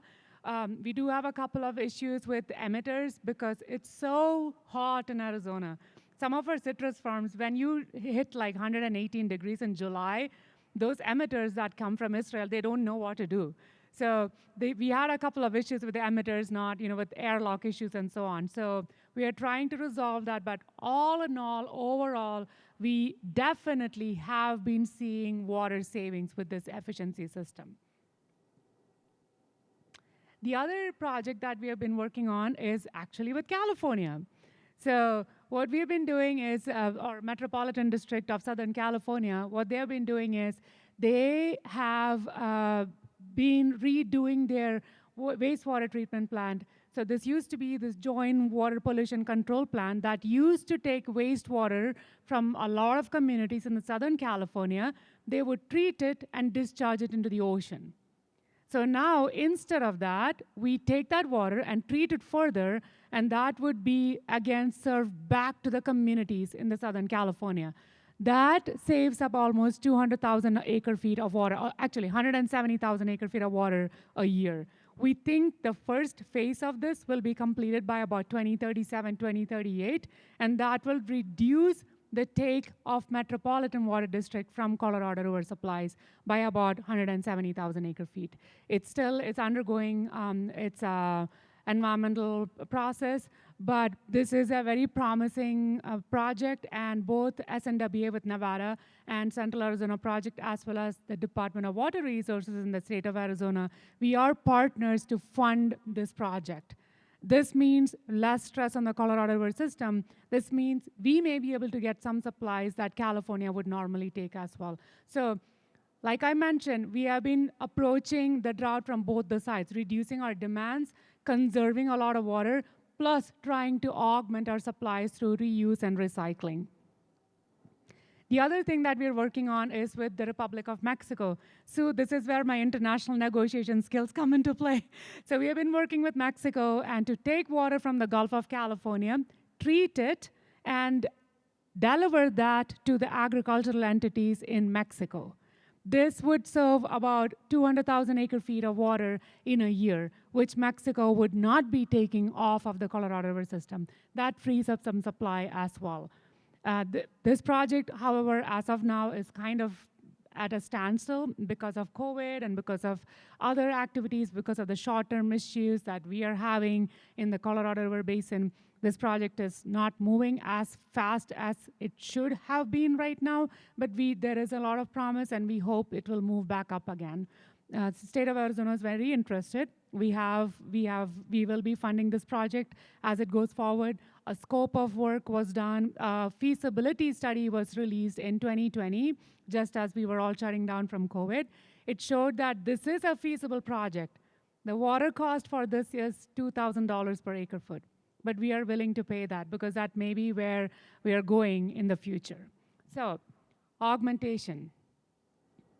And with that, I want to leave you with 3 key takeaways. When we are in a drought, we need to approach it from both the sides. I was watching a movie over the weekend, and there was this bad guys chasing this young little girl, and the hero was coming to save her. And he asked her to run, and then he started taking people from behind. And that's kind of the approach that Arizona is taking. We're reducing our demands because we cannot fix drought. But at the same time, we are trying to increase our supply through augmentation, through desalination, through reuse, and through also demand reduction within the state of Arizona. And further, I want to leave you with something that Dawn mentioned, the meteorologist that spoke to you really well this morning. There were 3 multiple La Nina year events. The first one was between 2000 through 2002. Right after that, California signed the QSA, the Quantification Settlement Agreement, and they agreed through QSA to reduce their water use to no more than 4.4 million acre-feet. The second multi-year La Nina event was between 2010 through 2012. After that, California came on board and signed the drought contingency plan and agreed to take some reductions if Lake Mead was below 1050. We are in the third La Nina year event. And I'm hoping this ends with a lower basin compact, Andy, and where California will agree to take evaporation and system losses and maybe some other reductions as well. So with that, I leave you with hope and bright future in the upper basin as well as lower basin. We have some really bright people that work on the Colorado River system. You heard from one of them today, Andy. He's great. We have been working together constantly, but it does take every single entity to provide equally to the problem. If not, we are not going to resolve the problem. For the record, the state of Arizona, we are agreeable to taking evaporation and system losses as well. We do have to come up with a proposal to have our stakeholders come together around a plan, but we do think that we need to take reductions like that. Long-term, durable actions that will serve us a long, long time. With that, I'll close.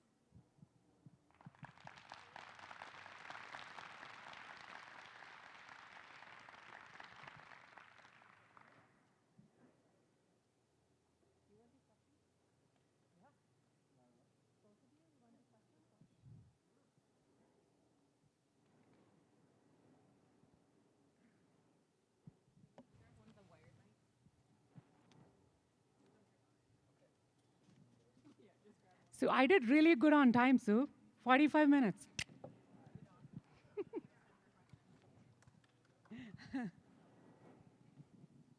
It is time, right? To open that whiskey? Close to 5, right? Close to 5. Yes. Looks like Colorado drinks whiskey as well. Absolutely. Well, since you're opening it up to questions with all this dilemma with California. Can you put the mic right on your mouth? Sorry. Yeah, I'll try and eat it. But with all this dilemma with California and the Colorado River and their lack of cooperation, so to speak, have you talked to them about any negotiations as far as a lawsuit or anything of that nature to try and help them move along with conserving water? Thank you for that question. That's a really good question.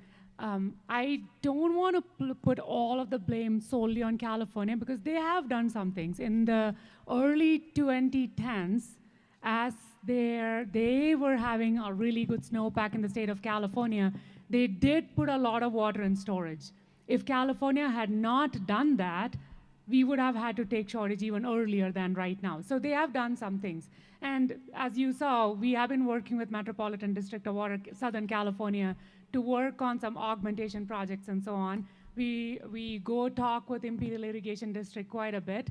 So when the lower basin states meet and when all of the basin states meet, we do listen to them. And we did applaud the letter that California sent. Even if it was not a fully formed step, it was still a step. So we do encourage them to do things like that. I mean, every basin states meeting that have been held after California sent that letter, everybody applauded California for taking that step. So we have been encouraging them. We have been talking to them.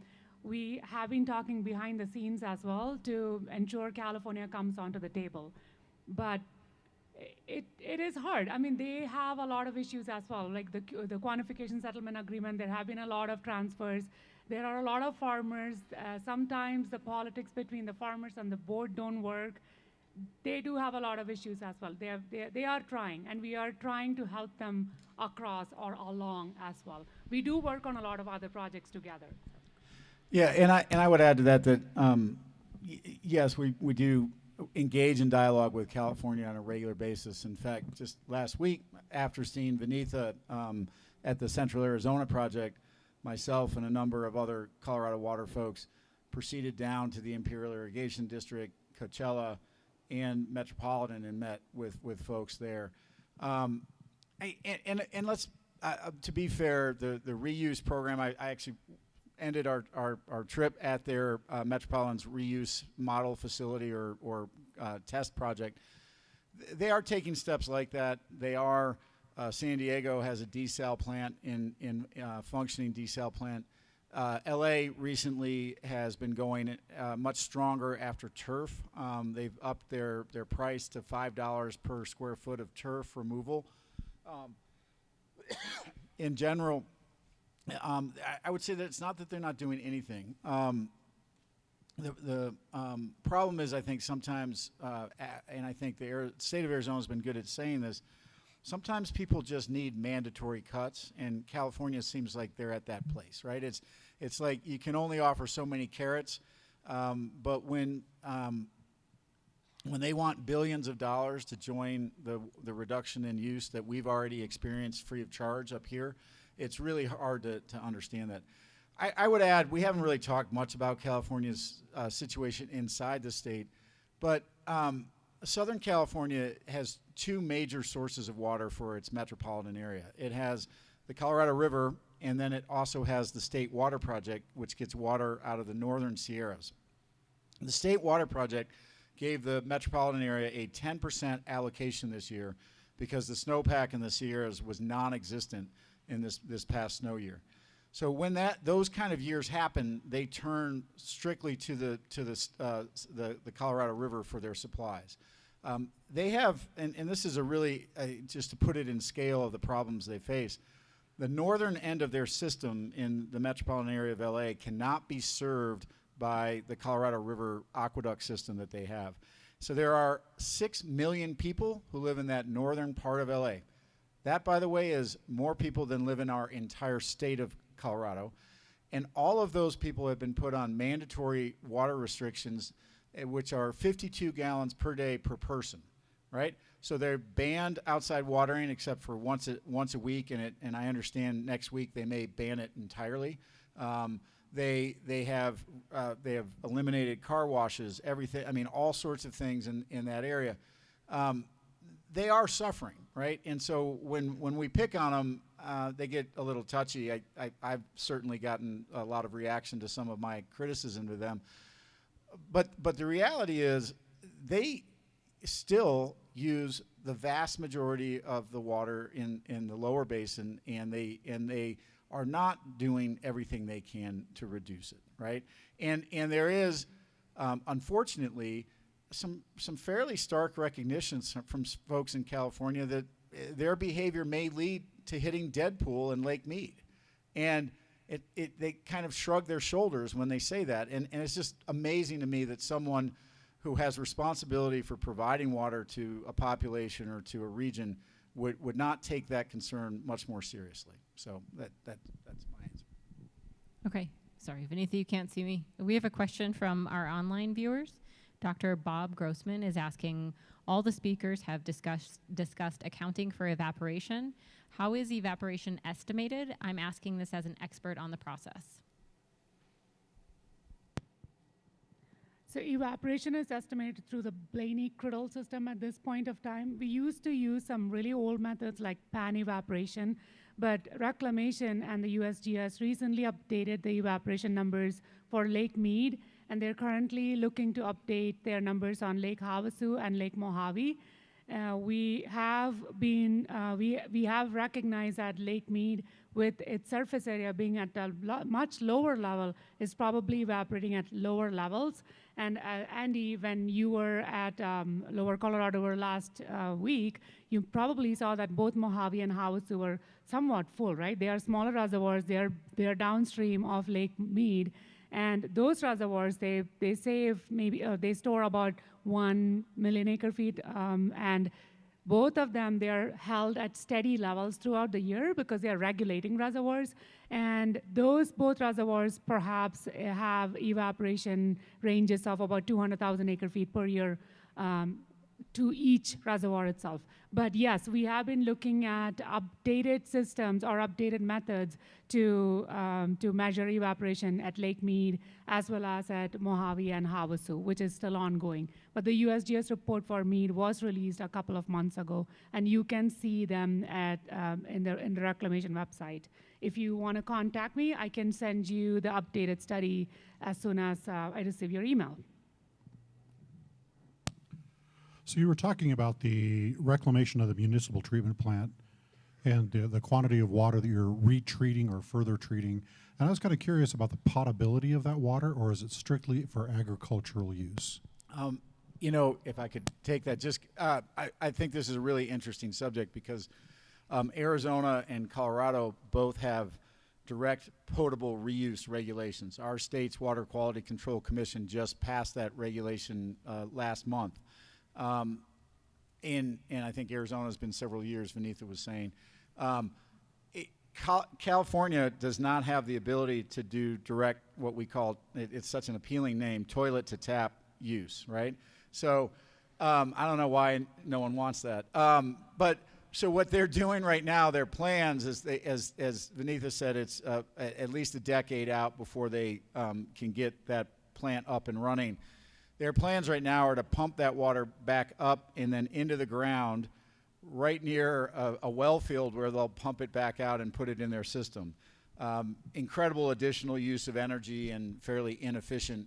Anytime you put water in the ground, it is likely you will not get 100% of that water out. In fact, it can be a lot less.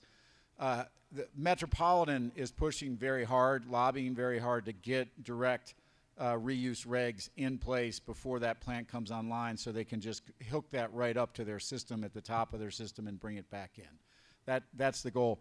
We are pushing in Colorado, our district and others, pushing to have that direct reuse reg actually activated and utilized by our front range water partners who take so much water out of the Colorado River, because we want them to use and reuse that Colorado River water to extinction. We don't want it floating down the South Platte River into Nebraska. We want the state of Colorado to utilize every drop of that over and over and over again on the Front Range. Because when they take a drop of water out of our basin, it's never coming back. When you take water out for Project 7, or we do up in Glenwood Springs, 90% of that water ends up back in the river system through our treatment plants, right? So there's not that much use when you're talking direct in-home use. There's not that much consumptive use. So we want to see more of that throughout the basin where there are people taking water out of the basin, such as in LA and in Denver. I will say, I mean, the state of Arizona, this is a hard thing for me to conceive of, even when I am, so involved in this stuff. Phoenix and Tucson physically lie within our basin, within the river basin. They are a tributary to it. So one area where we tend to disagree with Arizona is that we treat all of our groundwater as tributary to the nearest natural stream. So all of our water is tributary to the Colorado River essentially. In Arizona, they have pockets where they have done that, but they do not treat the entire groundwater system in their state or in the Colorado River Basin as being tributary to the state. And from our perspective, that's letting politics interfere with the reality of physics. And we think that they should be treating every withdrawal from groundwater that occurs within the Colorado River Basin as a use of Colorado River water, just the way we do in our state.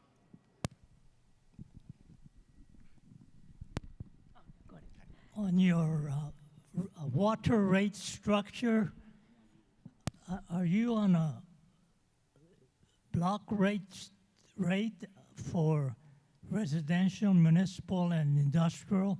And if so, is it increasing block rate or a decreasing block rate?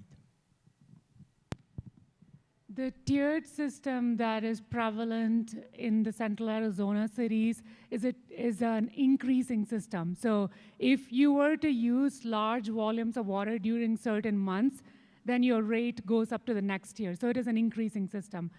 Moreover, because a lot of the cities use Colorado River water that is supplied by the Central Arizona Project, and because over the years, we have been supplying less volume of water. It's a reduced volume of water. And that means that we are selling smaller number of units of water to our stakeholders. So when you sell lower units of water to our stakeholders, the water price goes up. so which is again borne by our cities and municipalities. So I would think with the block system and with the increasing price over the years, especially into the future, it would likely increase more. So the water price would likely increase more if you were using a lot more water and if you were in a city that had that program. Did I respond to your question correctly? Thank you. I know we are tight on time. I have 2 more questions. Question, on the groundwater, I was somewhat surprised how much you're relying on groundwater. I assume you're either mining that water or you're recharging it for the water being diverted from the Colorado. I mean, I don't know how that works long term. And then my next question, how in the world can you give authorization to a subdivision that can guarantee water for the next 100 years when we're sitting here today not sure we're going to be able to keep above the dead pool levels in Mead and Powell? That is a great question. So I'll answer your first question. We are reliant on groundwater quite a bit. The reason we built the Central Arizona project was to reduce our reliance on the groundwater supplies. But the one way to keep the groundwater mining or keep the groundwater from being reduced even further is how we recharge. We not only use Colorado River supplies to recharge our groundwater, we also use surface water. We use Salt River Project water to recharge. We also use a lot of our effluent to recharge, especially because of the reason that Andy was mentioning, the direct potable reuse. So especially in Tucson, they have an issue with the water quality. So we have to store it underground to make sure the water quality is correct or potable. So we are reducing or trying to mitigate the mining of groundwater by recharging it quite a bit. The 100-year assured water supply has come into a lot of scrutiny over the past few years. Recently, the department took a step to not provide certificates of assured water supply in Pinal County. Because if you remember back, I did mention that in Pinal County, the volume of groundwater that is used is almost 50%, if not more. And when we ran the model for the supply availability for Pinal County, there was not enough water to supply all the subdivisions that are being proposed. So the department took the decision to not do any more assured water supply certificates going forward. So we have been taking steps like that, and I'm sure the department or water resources will continue to look a harder or take a harder look at Colorado River supplies as well, and perhaps the assured supply program may have to take a different direction. But we do look at all of that, and I also want to respond to what Andy was saying about the bifurcated system. He's right. We look at water supplies as a bifurcated system, and as this is purely my personal opinion, it does cause a lot of issues for a lot of us. But right now, that's how the system works. And it has caused issues primarily with the way our canal operates. So we do supply water to tribes. The auction community is at the end of our system. And the issue with the water supply that was going to auction at a point of time was that because they're at the end, they were getting a lot of return flows or from some groundwater supplies into the canal. And they had an issue with their yield.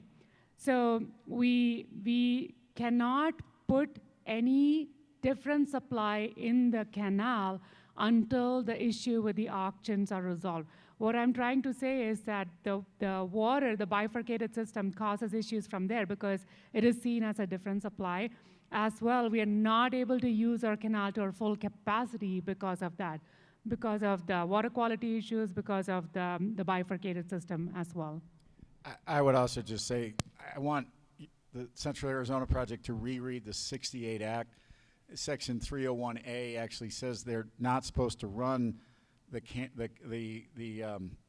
canal at above 2,750 CFS, and there are been a whole lot of times in the last 20 years where that canal's been run at 3,000 CFS.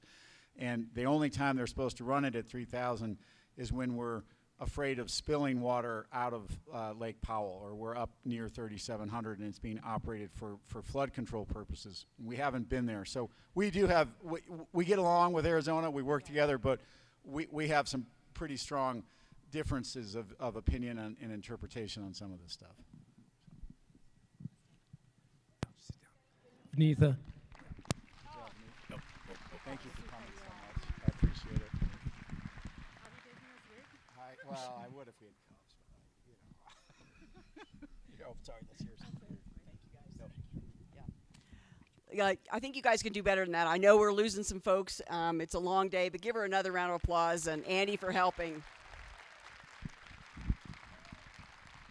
And I don't think Andy should be mean to my new best friend Vineetha. So stop criticizing Arizona. Do you want to sit or stand? Okay. All right. So well, thank you for hanging in there. I know it's kind of been a long day of learning, and sometimes that can be exhausting. And I know that a lot of you are going to be skipping out as soon as this is over. So before I introduce Dr. Cabot, I wanted to just remind everybody that on January 27 and 28, it is the Soil Health Food and Farm Forum. Mark your calendars. That's going to be at the Pavilion. They've combined the Soil Health Conference and the Food and Farm Forum together into one conference. So don't forget and don't miss that.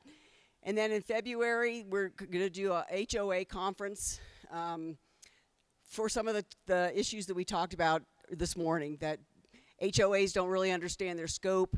Sometimes their boards are not efficient and effective enough. So it's going to be a training for HOAs. So please, if you live in an HOA, mark your calendar. You'll hear more about that in the future. Okay? Good? You're glad about that, Jade? All right. So Dr. Cabot. Dr. Cabot received his PhD in agriculture engineering and land resources from University of Wisconsin in Madison. His BS is in civil engineering from Colorado State University. And his research program, and primarily the reason why I invited him here, he focuses on innovative irrigation technology, sustainable water resource management, alternative cropping systems, and crop consumptive use evaluation. He's the lead research scientist at the Western Colorado Research Center up in Grand Junction, and its role in the Western CSU campus unit focused on water resources, integrating cropping systems, and climate-smart ag. Please help me welcome Dr. Perry Cabot to the stage. The stage is kind of rickety. Yeah, you bet. Okay, wait. She's going to put that one there. Yeah, we need that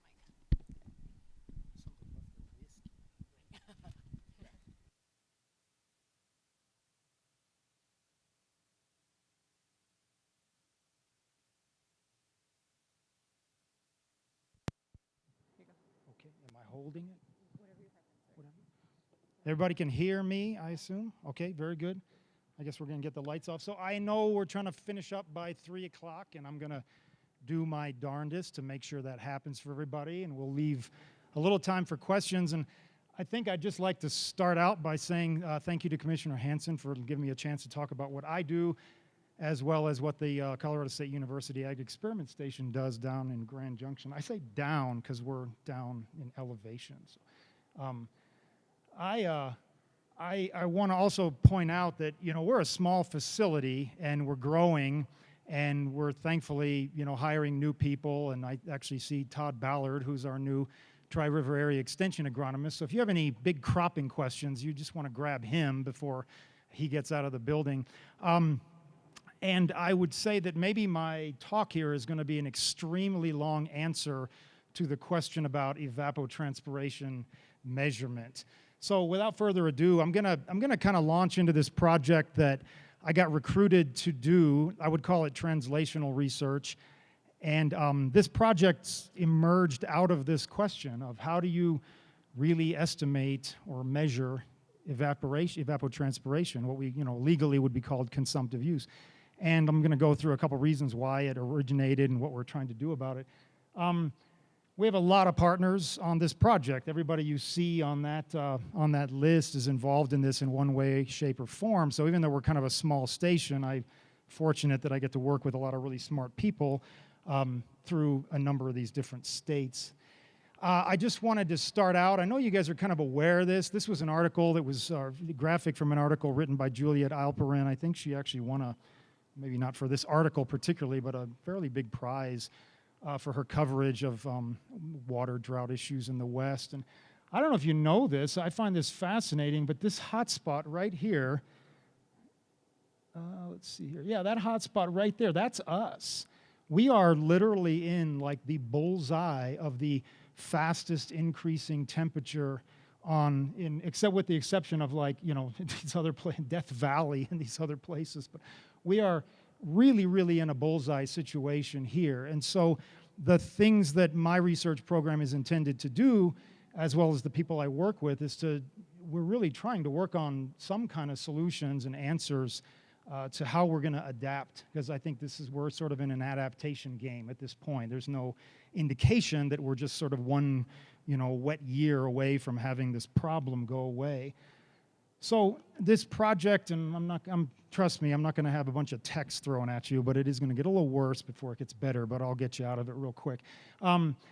On this particular project called the Evaluating Conserved Consumptive Use in the Upper Colorado Basin, we got a lot of different things we're doing with it, but these 3 tasks are the primary substance of the project. First one, or it's actually task 2 in the project description, but for this talk, the first thing we're doing. The first task is to use remote sensing in order to estimate consumptive use. And I don't tend to like the word measure when it comes to consumptive use, because this is, it's a substance, it's water. The only way you can really measure it is with a scale. So the best we're going to be able to do is estimate consumptive use, but that's just a ag engineer pet peeve of mine.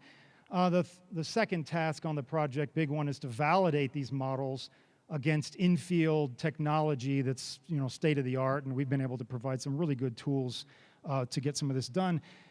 And the third one is to construct these sort of water production functions that are really related to how much hay we're able to produce from how much evapotranspiration occurs, and why is that important? Well, ultimately this all boils down to money in some way.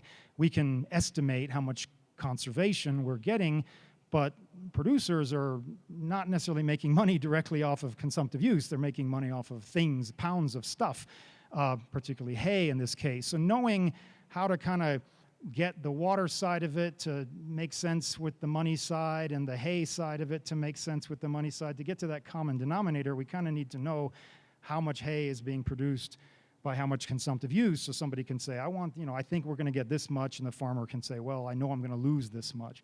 So we're going to talk a little bit about forage recovery rates in this talk. The site that we're heavily focused on, this is up in Grand County. So Kremling, up there in the headwaters of the Colorado River, is sort of ground zero for this project. And so we're fortunate to have a number of different producers. And I give credit to Paul Bruchet, who really rallied these people together to participate in this program. And so we're basically doing up here is what we call these side-by-side dry-up studies. This is a really fortunate picture. I don't normally get this lucky with my projects, but particularly on a wild flood hayfield. But this is obviously the impact of if you don't irrigate, the thing over here on the right is what happens, and if you do, you get this stuff over here on the left. And so we're able to monitor these fields from space and understand how much consumptive use is occurring on these really big land areas.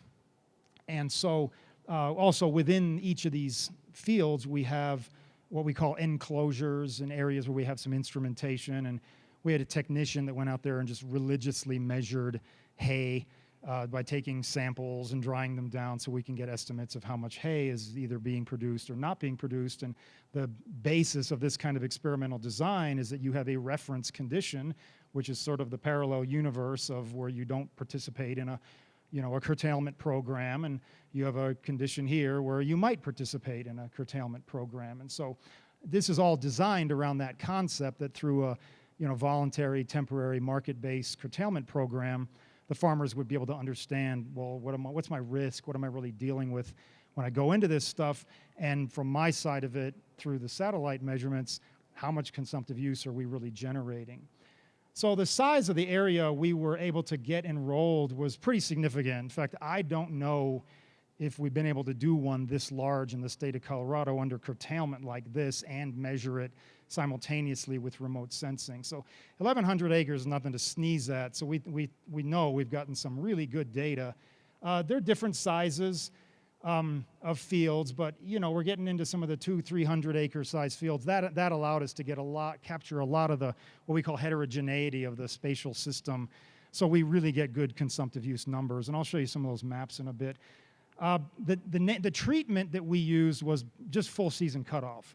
because if you're going to get water out of these systems, full season cutoff is obviously the place where that's the worst it could be, and the best it could be. So for the farmer, that's the worst. They're going to just have no hay, and they're consequently would need to be compensated heavily for that. From the leaser perspective, the ones getting the water, that's the best situation because you're literally foregoing the diversion all season long. We did have one study in here that was a split season irrigation shut off after June 15th, which you'll see didn't really conserve a whole lot of water. The nature of the study is pretty intensive, and we do have a report that we put out about this, and I'm not going to kind of go through all these graphs with you, but basically what I just need you to understand is that this is a reduced irrigation program, and I'm kind of right in here in this remote sensing and ground truthing, feedback loop, and this forage impact stuff right here is what I'm also engaged in, but we're kind of in the middle of a lot of this right now, looking at these impacts and trying to verify these measurements. Eventually, our goal is to come up with scalable, translatable numbers, because I'm excited about this technology simply because once you learn that an eddy covariance tower costs $50,000, you quickly realize you're not going to put one of those things on every single field that participates in one of these programs. So the use of the remote sensing tool allows these measurement, see, I got to correct myself, estimation systems to be used in other places. So focusing on this task 2 of performing the remote sensing, as I said, this is a space-based technology. We have the Landsat satellites. They've been circling the Earth for decades, and we've gone from 5 to 7 to 8. These satellites take, you got to get your head around this idea of measuring light. Infrared, visible light, the red, green, blue, and the ultraviolet. The measurement of light and heat, basically, that's being kicked back from the Earth allows us to take those are actual measurements, allows us to then model them, use those numbers to model evapotranspiration. Intuitively, you kind of, okay, something is green. Well, how green is it? That's an actual question that can be answered with this kind of technology. Not to mention how much is the coolness of the vapor coming off the leaves. That's another thing that we can measure that, and then we can turn those into modeled, estimated evapotranspiration rates coming off the surface of the Earth, which is very cool. So this partnership we've got is with this organization. It's called OpenET. And they've been running a number, these are all just, it looks like alphabet soup up here, I get that. They've just been running, these are all these models that have emerged over years and years of decades now of peer-reviewed published research. And we have settled on using, for this study, focusing on this EE metric model. And you'll just have to trust me that this is, measuring evapotranspiration and it's an algorithm, basically. You take all these little pixels within that 30 meters that I talked about just back here. Each one of these little 30-meter pixels here has a light measurement. You can take that measurement spatially, put it into a big model, and get yourself an estimation of consumptive use within that pixel. And consequently, there's thousands of pixels within these fields, and so then you can measure the consumptive use of those fields. And it kind of looks like this over here on this tablet that they have. This is just a snapshot from their website. What's really exciting about this project is that this is the first time these things have been publicly available, free. And the goal of it, now it's soft money funded through a lot of other sources, but it's freeware. So you can go if you want. I don't know if I have the website. Just if you can remember etdata.org. That should be pretty easy. etdata.org.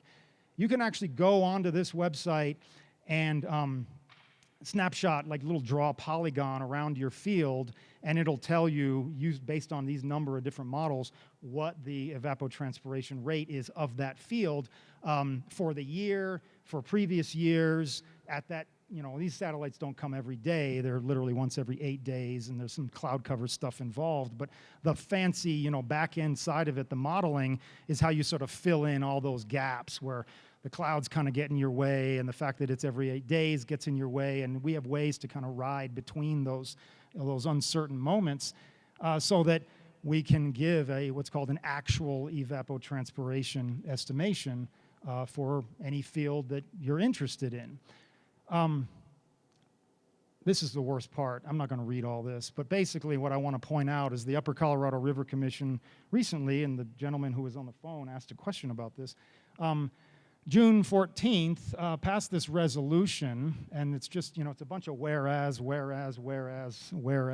but what I found really exciting about this was embedded in that document, it talked about the fact that the article of the Upper Colorado River Compact here is required. Is required to determine the quantity of consumptive use of water.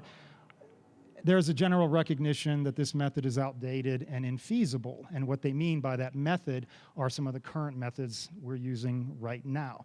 One of which is Blaney-Criddle, but that's a method that has been embedded in a lot of modeling, and so we've accepted it and been able to use it, to some degree. And it's kind of grown legs, so it's sort of everywhere. And now we're talking about, looking at things in slightly different ways, and it's nobody's fault. It just used to be that we couldn't measure anything but temperature, and that's what Blaney-Criddle's based on. And now we can measure light, and so it stands to reason that some of this. Some of this, whether you call it legislation or policy making, I guess you'd call it, would sort of want to keep up with the technology. What I found really exciting about this resolution is after one of the whereases, contractors, and this was the group that was employed to look at this question, recommended the use of EE metric. I mean, that's one of the models that OpenET is using, can be developed with the OpenET platform independently. Also recommended continued monitoring and increased understanding, so that's what we're doing. And other CU estimation methods, I'm super happy they use the phrase estimation. Be it further resolved, the commission staff are instructed to work with the upper division states to implement the use of EE metric. I don't like the word measure, but the point being made is that we're now getting to where we're going to use some of this really cool space-based technology in order to get at some of these numbers. And thankfully, we're right in the thick of that. A couple terms here I want to point out. The problem with the Blaney-Criddle tool is that it's basically a potential evapotranspiration. It tells you based on minimum temperature and maximum temperature during the course of the day what a reference condition like alfalfa or grass would transpire. And we don't live in the world of potential anymore. We live in reality, and reality is now. So Paul Bruchet, my friend, always talks about that, we went to the Colorado Basin Roundtable and said, we should really be looking at actual ET. And that's what led to this project and, in parallel, led to that resolution. And so I'm going to kind of go through these tables real quick because I don't want to just, overwhelm everybody here, and I know we're kind of short on time, but I'm going to do my best to just sort of circle around some of the things I want you to look at. What I did here is just as an example, take some of these estimated potential ET numbers that are based on Blaney-Criddle. You can see down here, here's a Blaney-Criddle crop coefficient number. Here's some of the other, they're crop coefficient based numbers. So you're taking a sort of just a proportion and multiplying it by another potential number and calling that good.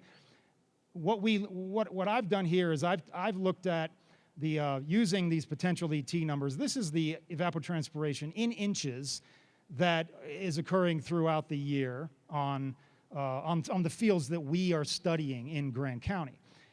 And you saw it's 1,100 acres, so this is like the average of all those fields. But realistically, it's just one number because the weather-based way that this is done, we can take temperatures at little different spots and things like that, but the potential ET number is not a place-based thing. You're just sort of measuring weather and saying that's related. That's the only thing that's affecting evapotranspiration.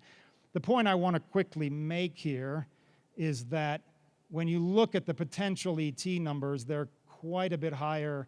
This ensemble is basically all the models together for this study project. So that's like the 1,100 acres I was talking about. The May through September evapotranspiration number, they're just less. So, I mean, this is a long, clumsy way of me just telling you that potential is less than actual. And the amount that it is less by is really important, because if we are trying to do all these things that Andy and those folks are working really hard at doing and trying to figure out how much water can we contribute, what's really the amount that farmers should be asked or, or I guess paid to be, we should know what that amount actually, what is the inventory that is actually available to us, not what we think it is and the fancy, just in wild dreams. What is the actual number? And so using these tools gets us much closer to that. So here's an example of one of our fields, and what you're looking at here is basically red is bad, blue is good. And this blue field that looks kind of like a little Scottish Terrier shape right there, that's our reference condition.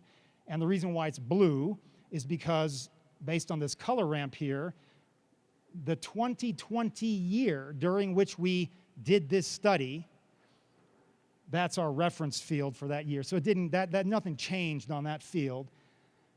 Comparing the evapotranspiration on that field in 2020 against prior years, 2016 through 2019, every year OpenET is adding another year back. At the time we did this, we only went back to 2016. There's really no change. So what all that means is that most years sort of fall within the same range. I mean, yeah, there's some hot years, there's some cool years, but the reason why it's just kind of this light shade of blue is based on this color ramp.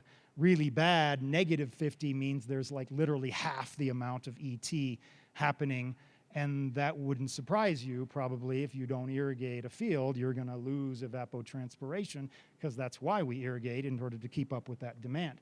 So what you're looking at here is our reference condition and our treatment conditions. These fields were fully curtailed. Here's a 300-acre, 200-acre, some odd field, and you can see that the reduction in consumptive use is in the sort of, slightly around 50% range. It's not zero. That's critical. It's not zero. Just because you stop irrigating, you don't have zero evapotranspiration. So that really matters if you're trying to figure out how much water is actually, being conserved under a program like this. So in other words, we're kind of lowering the artificial ceiling, and we're raising this artificial floor, trying to get to a realistic way of looking at this question. Prior year's approach to estimate conservation, this is a big, huge table. What I just want to call your attention to is, again, that May through September number.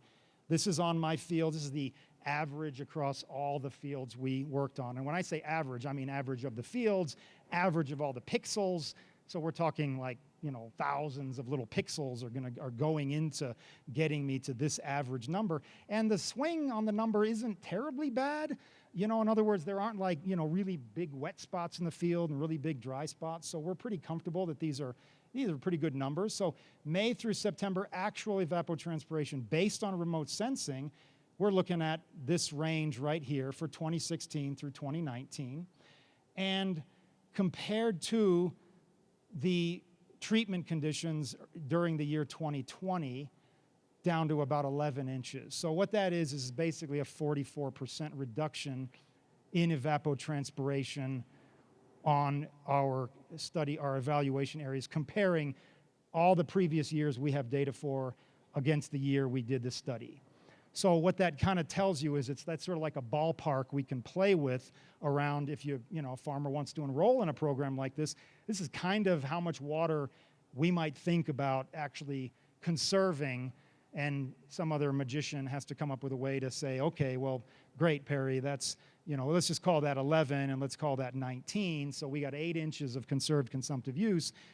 Well, that exists in a sense, right? I mean, it only can be put on a table because it's a comparison between a reference and a treatment condition, but where is it in reality is for, the engineers on the river to sort of figure out, like, theoretically, if it didn't leave the system, and the way that happened is it wasn't diverted, and the way that happened is it was never departed the reservoir, then it's somewhere in the system, and what we know is it did not leave that field from evapotranspiration, which means the producer needs to be compensated, because if that number goes down, so does their yield.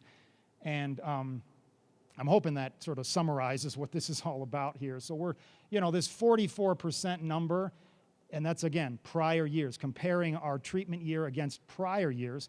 This smaller number here, this 15%, 14.6, 15, that's the split season treatment condition, which is not a lot of water, as you can see. We're talking, almost 3 inches of conserved consumptive use. And, I'm a fairly smart guy, but I'm not smart enough to know how you would get that water shepherded to its, intended location. So we've kind of looked at like the worst possible situation that would yield, the most conserved consumptive use and probably the most desirable condition for the most risk-averse kind of farmer, but it doesn't yield a lot of conserved consumptive use. So we've got some bookends now to play with.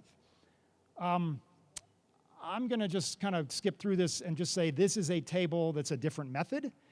I was comparing the treatment condition to prior years in the previous table, and in this one I'm just comparing the treatment. Remember I said side by side? Here I'm just comparing the treatment condition against its companion reference condition, which is literally, as you saw from the picture before, like right next to each other. So that gives me this kind of same year thing going on. A reasonable argument could be, well, all those other years are not the same as the one the treatment happened in. Fair point. So we looked at what the difference is between the same year comparison, and as it happens, which is a good thing, it's not terribly different. The other one was about 44, this is about 41. So based on 2 different methods, we're looking at about a 40-some% reduction in consumptive use. We didn't have a lot of fields in this split season, but we're still kind of in the same zone. It might goes up a little bit based on this comparison method. And keep in mind, these are averages of averages of averages, but the fact that they're fairly similar, like I said, it gives us something to work with. I'm going to kind of breeze through this real quick. What I've just gotten recently is the data for last year, and I'm getting the data for 2022. And so this reference versus treatment, these are the code names for these fields. These are the treatment fields that were curtailed in 2020. And so they come back with a vengeance in some cases in 2021, which jacks up the consumptive use gain. The year-over-year gain in consumptive use can be pretty significant. I'm only pointing this out to give you kind of a mental reference point for when I talk about forages, which is next. And so the eddy covariance tower that we use, and this is a big fancy, I'm just going to skip over it. It's a big fancy water molecule counter. We'll just call it that.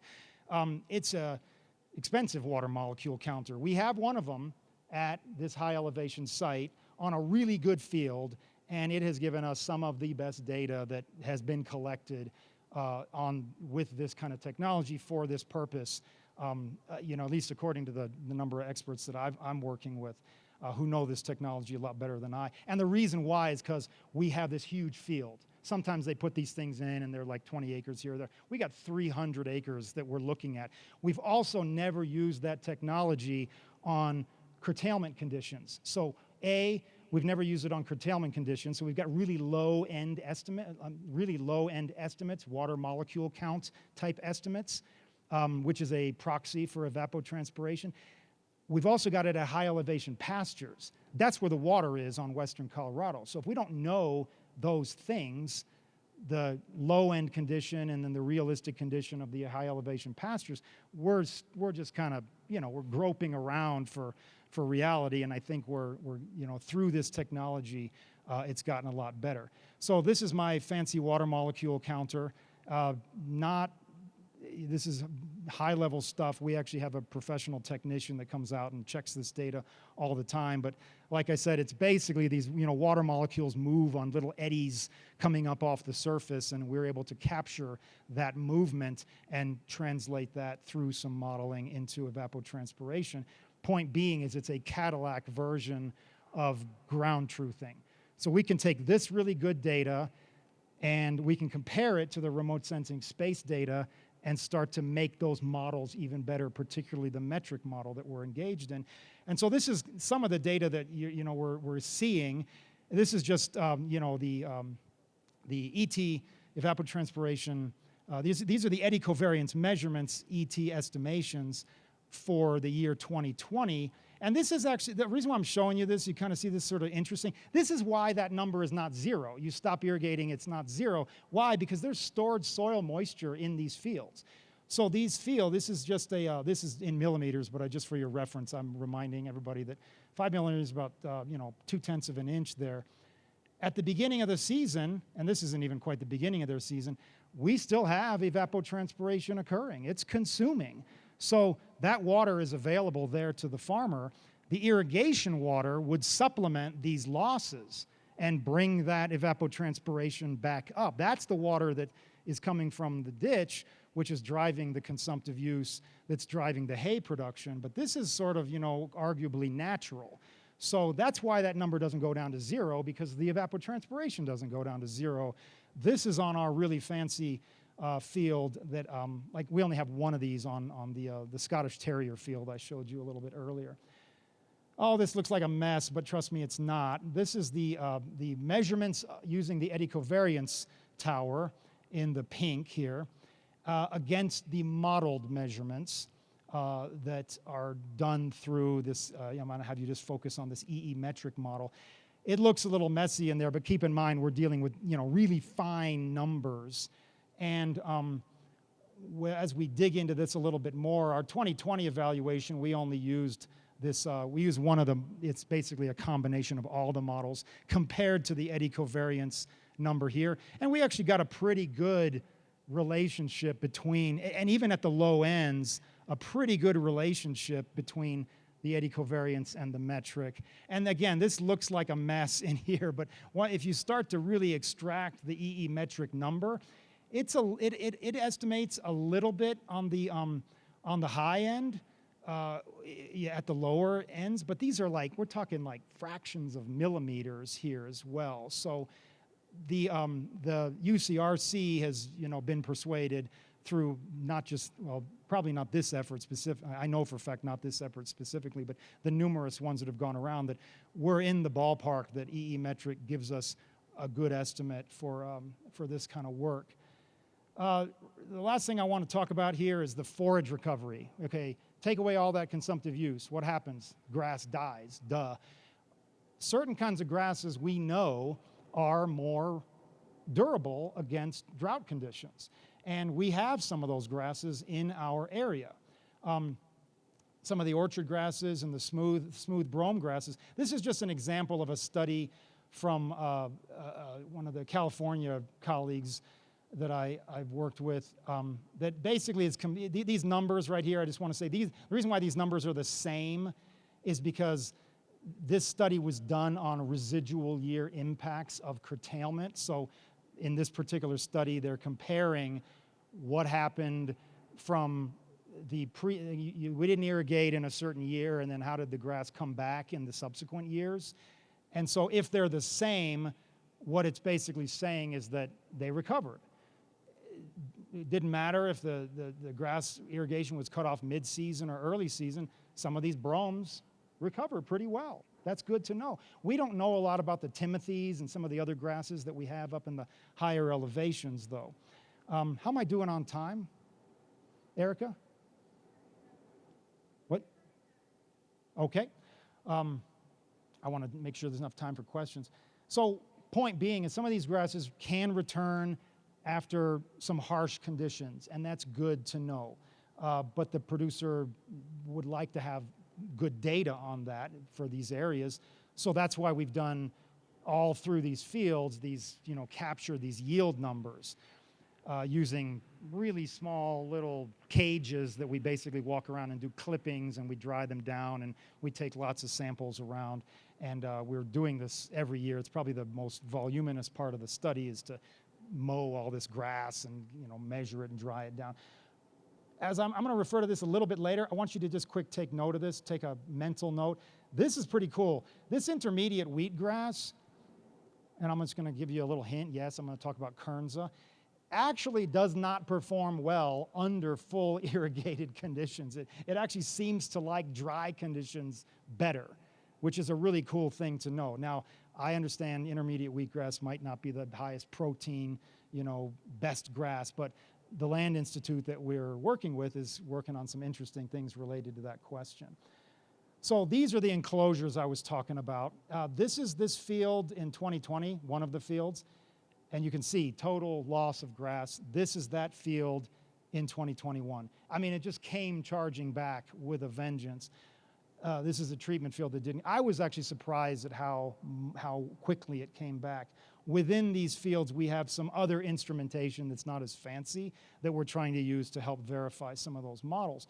But what this really nice lady, Wendy, does once a month is walk around this site and take 5 samples that we then turn into both yield samples and quality samples, as well as within that enclosure there. So that's how we're getting our yield data every month. And, you know, busy table right there, but what I want to kind of call your attention to on this table are these numbers. So these codes, those represent the fields. This is the devastation that occurs on these fields, and we had the producers identify within the fields low production areas and high production areas, and you know, everything just dies. Well, not dies, but just basically goes dormant, doesn't grow, down to the tune of about 90% reduction. So obviously some compensation needs to happen in there, and that reduction corresponds to conserved consumptive use. The interesting thing about this is that the differences are obvious in that there's low production settings and high production settings, so we've been able to really look at kind of a spectrum of not just one, you know, bank all our efforts on one spot there.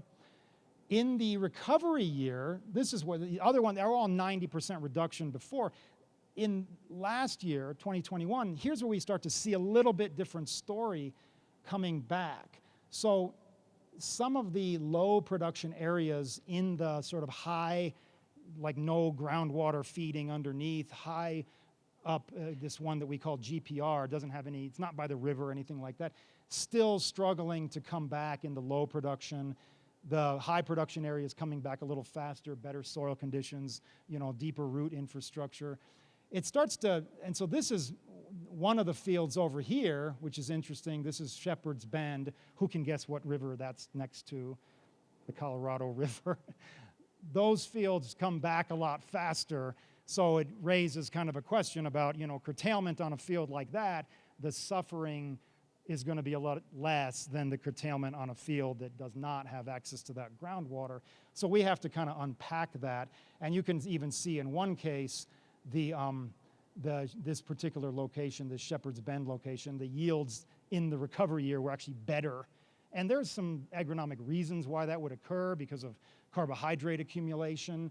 But this story here is also pretty cool to me, is that, you know, you're seeing almost a, I mean, I'm surprised. I'm withholding judgment on this right now, but I'm surprised they're that close.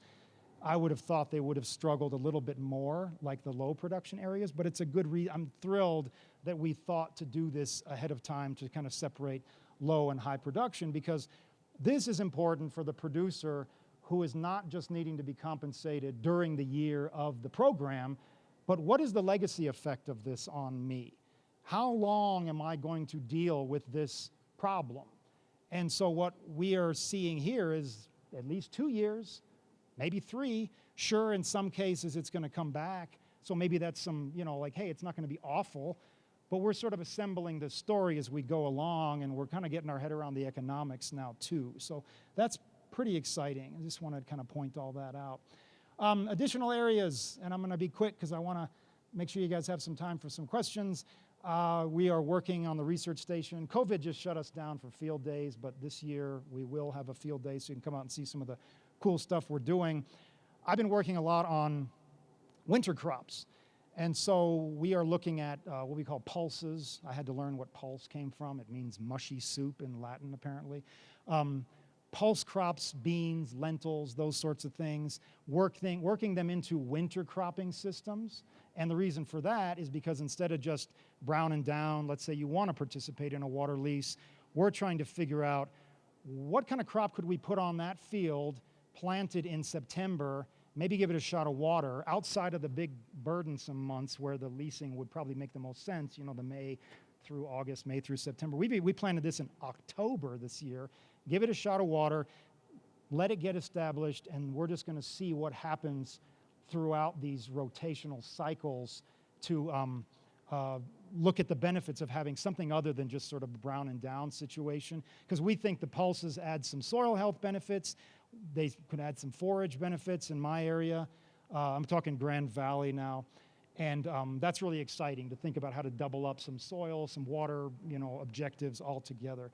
Same thing for some of these. We're looking at these pulses, lentils, winter peas, and chickpeas, and we're looking at these alternative forage crops in the Intermountain West. And I'm happy to say that unless someone tells me otherwise, I think our research station was the first in the Colorado portion of the Colorado Basin to plant kernza, which kernza is just a variety of intermediate wheatgrass, and now you realize why I mentioned that earlier. It's really exciting to look at a possible drought-tolerant grass that might actually have some sweet spots for protein that can withstand drought.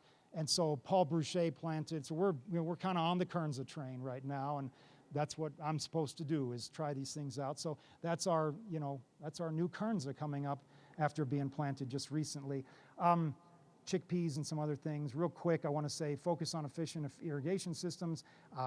Andy Mueller's board approved a really cool project that's helping us get a linear move system that's going to be retrofitted with a bunch of really cool precision ag technology. But thank you to the previous speaker for mentioning NDRIP, because we are working with them. In fact, I just had an exciting call with their CEO, Uri, or one of the, I think she would know who he is, just yesterday, and they are really great guns to get some farmers enrolled to try this low pressure, according to them, silt-proof technology. Jury's out for me on that until I really see it work. But if you are interested in being a part of this really exciting study, I'd love to have one in the Uncompahgre. And so I hope I haven't, the last thing I want to say is, and I just added this, yesterday I got asked to be a part of a STEM assignment to judge a bunch of fourth graders on their little projects. And I thought to myself, I don't have any time to do this. It's going to be 4 hours. I'm like, there's just no, but I couldn't resist. And this was just one of the little talks I got to see, Bo and Sadie and Hannah, and they had to put these things together, and I did it over Zoom, and they gave me a little, presentation on rain barrels and gray water, and it left me feeling like, it's bad. I mean, we really have some significant work out ahead of us, but when I think about why I'm doing what I'm doing and why I'm excited about, it reminded me, just listening to these kids who are depending on us to figure some of this stuff out, but they're ready to get the help that all of us together are going to be providing them. They're ready for that science, and they're just super excited about it. So I was thrilled, and I just had to show you that. Thank you very much for your time. I'm sorry if I ran over. Okay, very good. And I'm going to take a deep breath and let you guys ask some questions.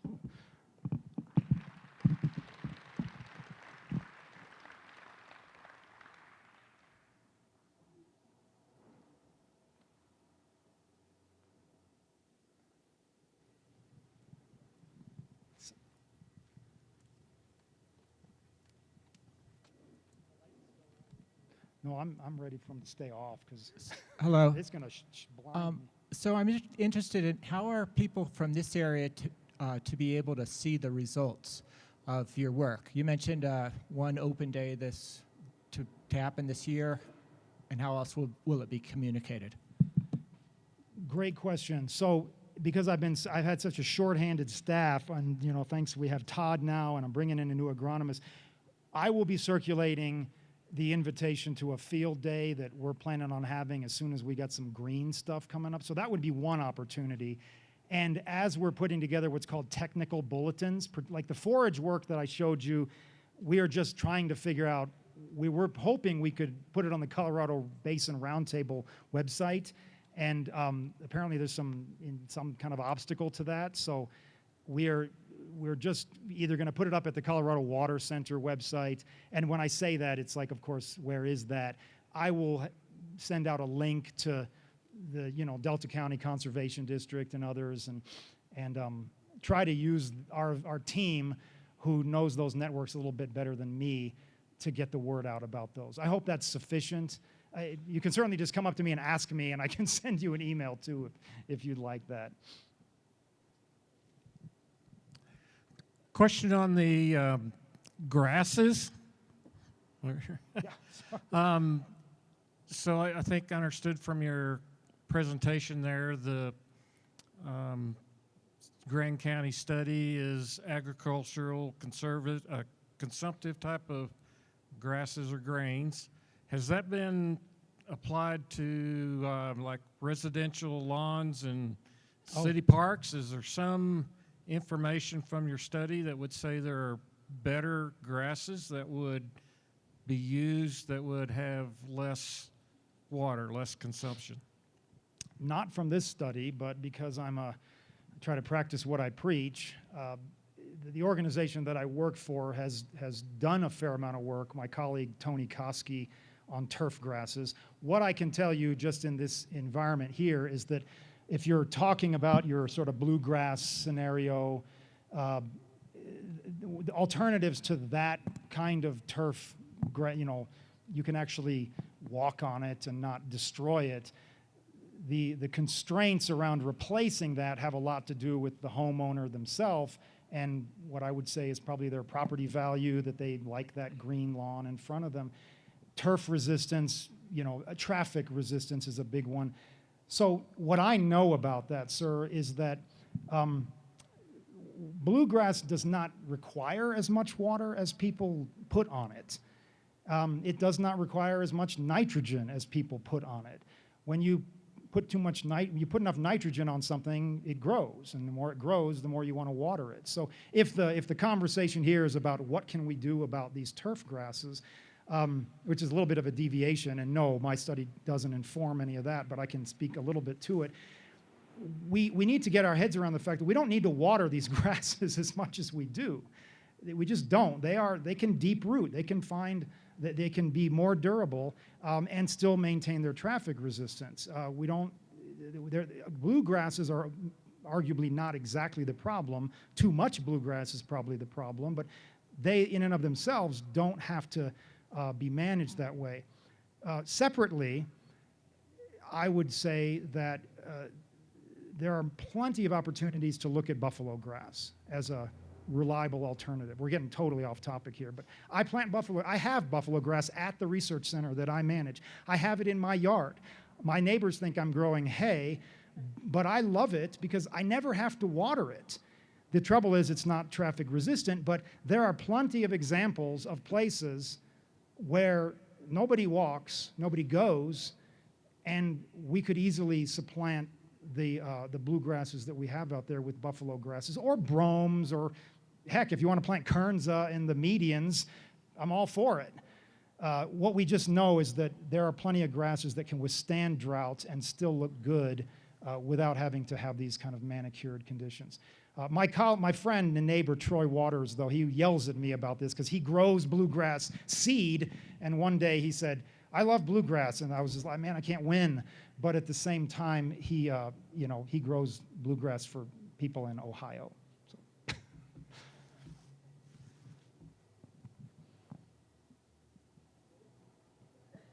I stick around too.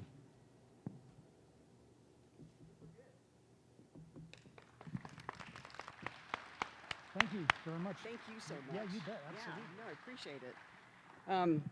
It's never fun being the very last speaker, so Dr. Cabot, I really appreciate your information, and I want to thank all the speakers. And as I look at the crowd, it might be maybe a shorter conference next year might be in order. I don't know. But Andy, appreciate you coming. Greg, Don Day, of course. Vineetha, awesome presentation. The whole Water Users Board, really appreciate it. Dr. Cabot. It's the quality of the people that we can get to come and share their information and their expertise that makes the Water Summit a success. It has nothing to do with the lunches or the breakfast, even though it's nice to eat a donut. and you all for your interest, your attention. I really appreciate you being one of the citizens that are engaged in this process and the conversation. So this whole day will be on demand. You can go to West Slope Water Info and get the and have the you can experience the whole day once again, and you could also download the presenters' slides will be housed there as well. So if you have any questions, feel free to give me a call. Thank you very much. I really appreciate you attending. And once again, I think we've adequately tied up this subject. We have more to do, but thank you all for coming. Give yourselves a round of applause. Thank you. All right.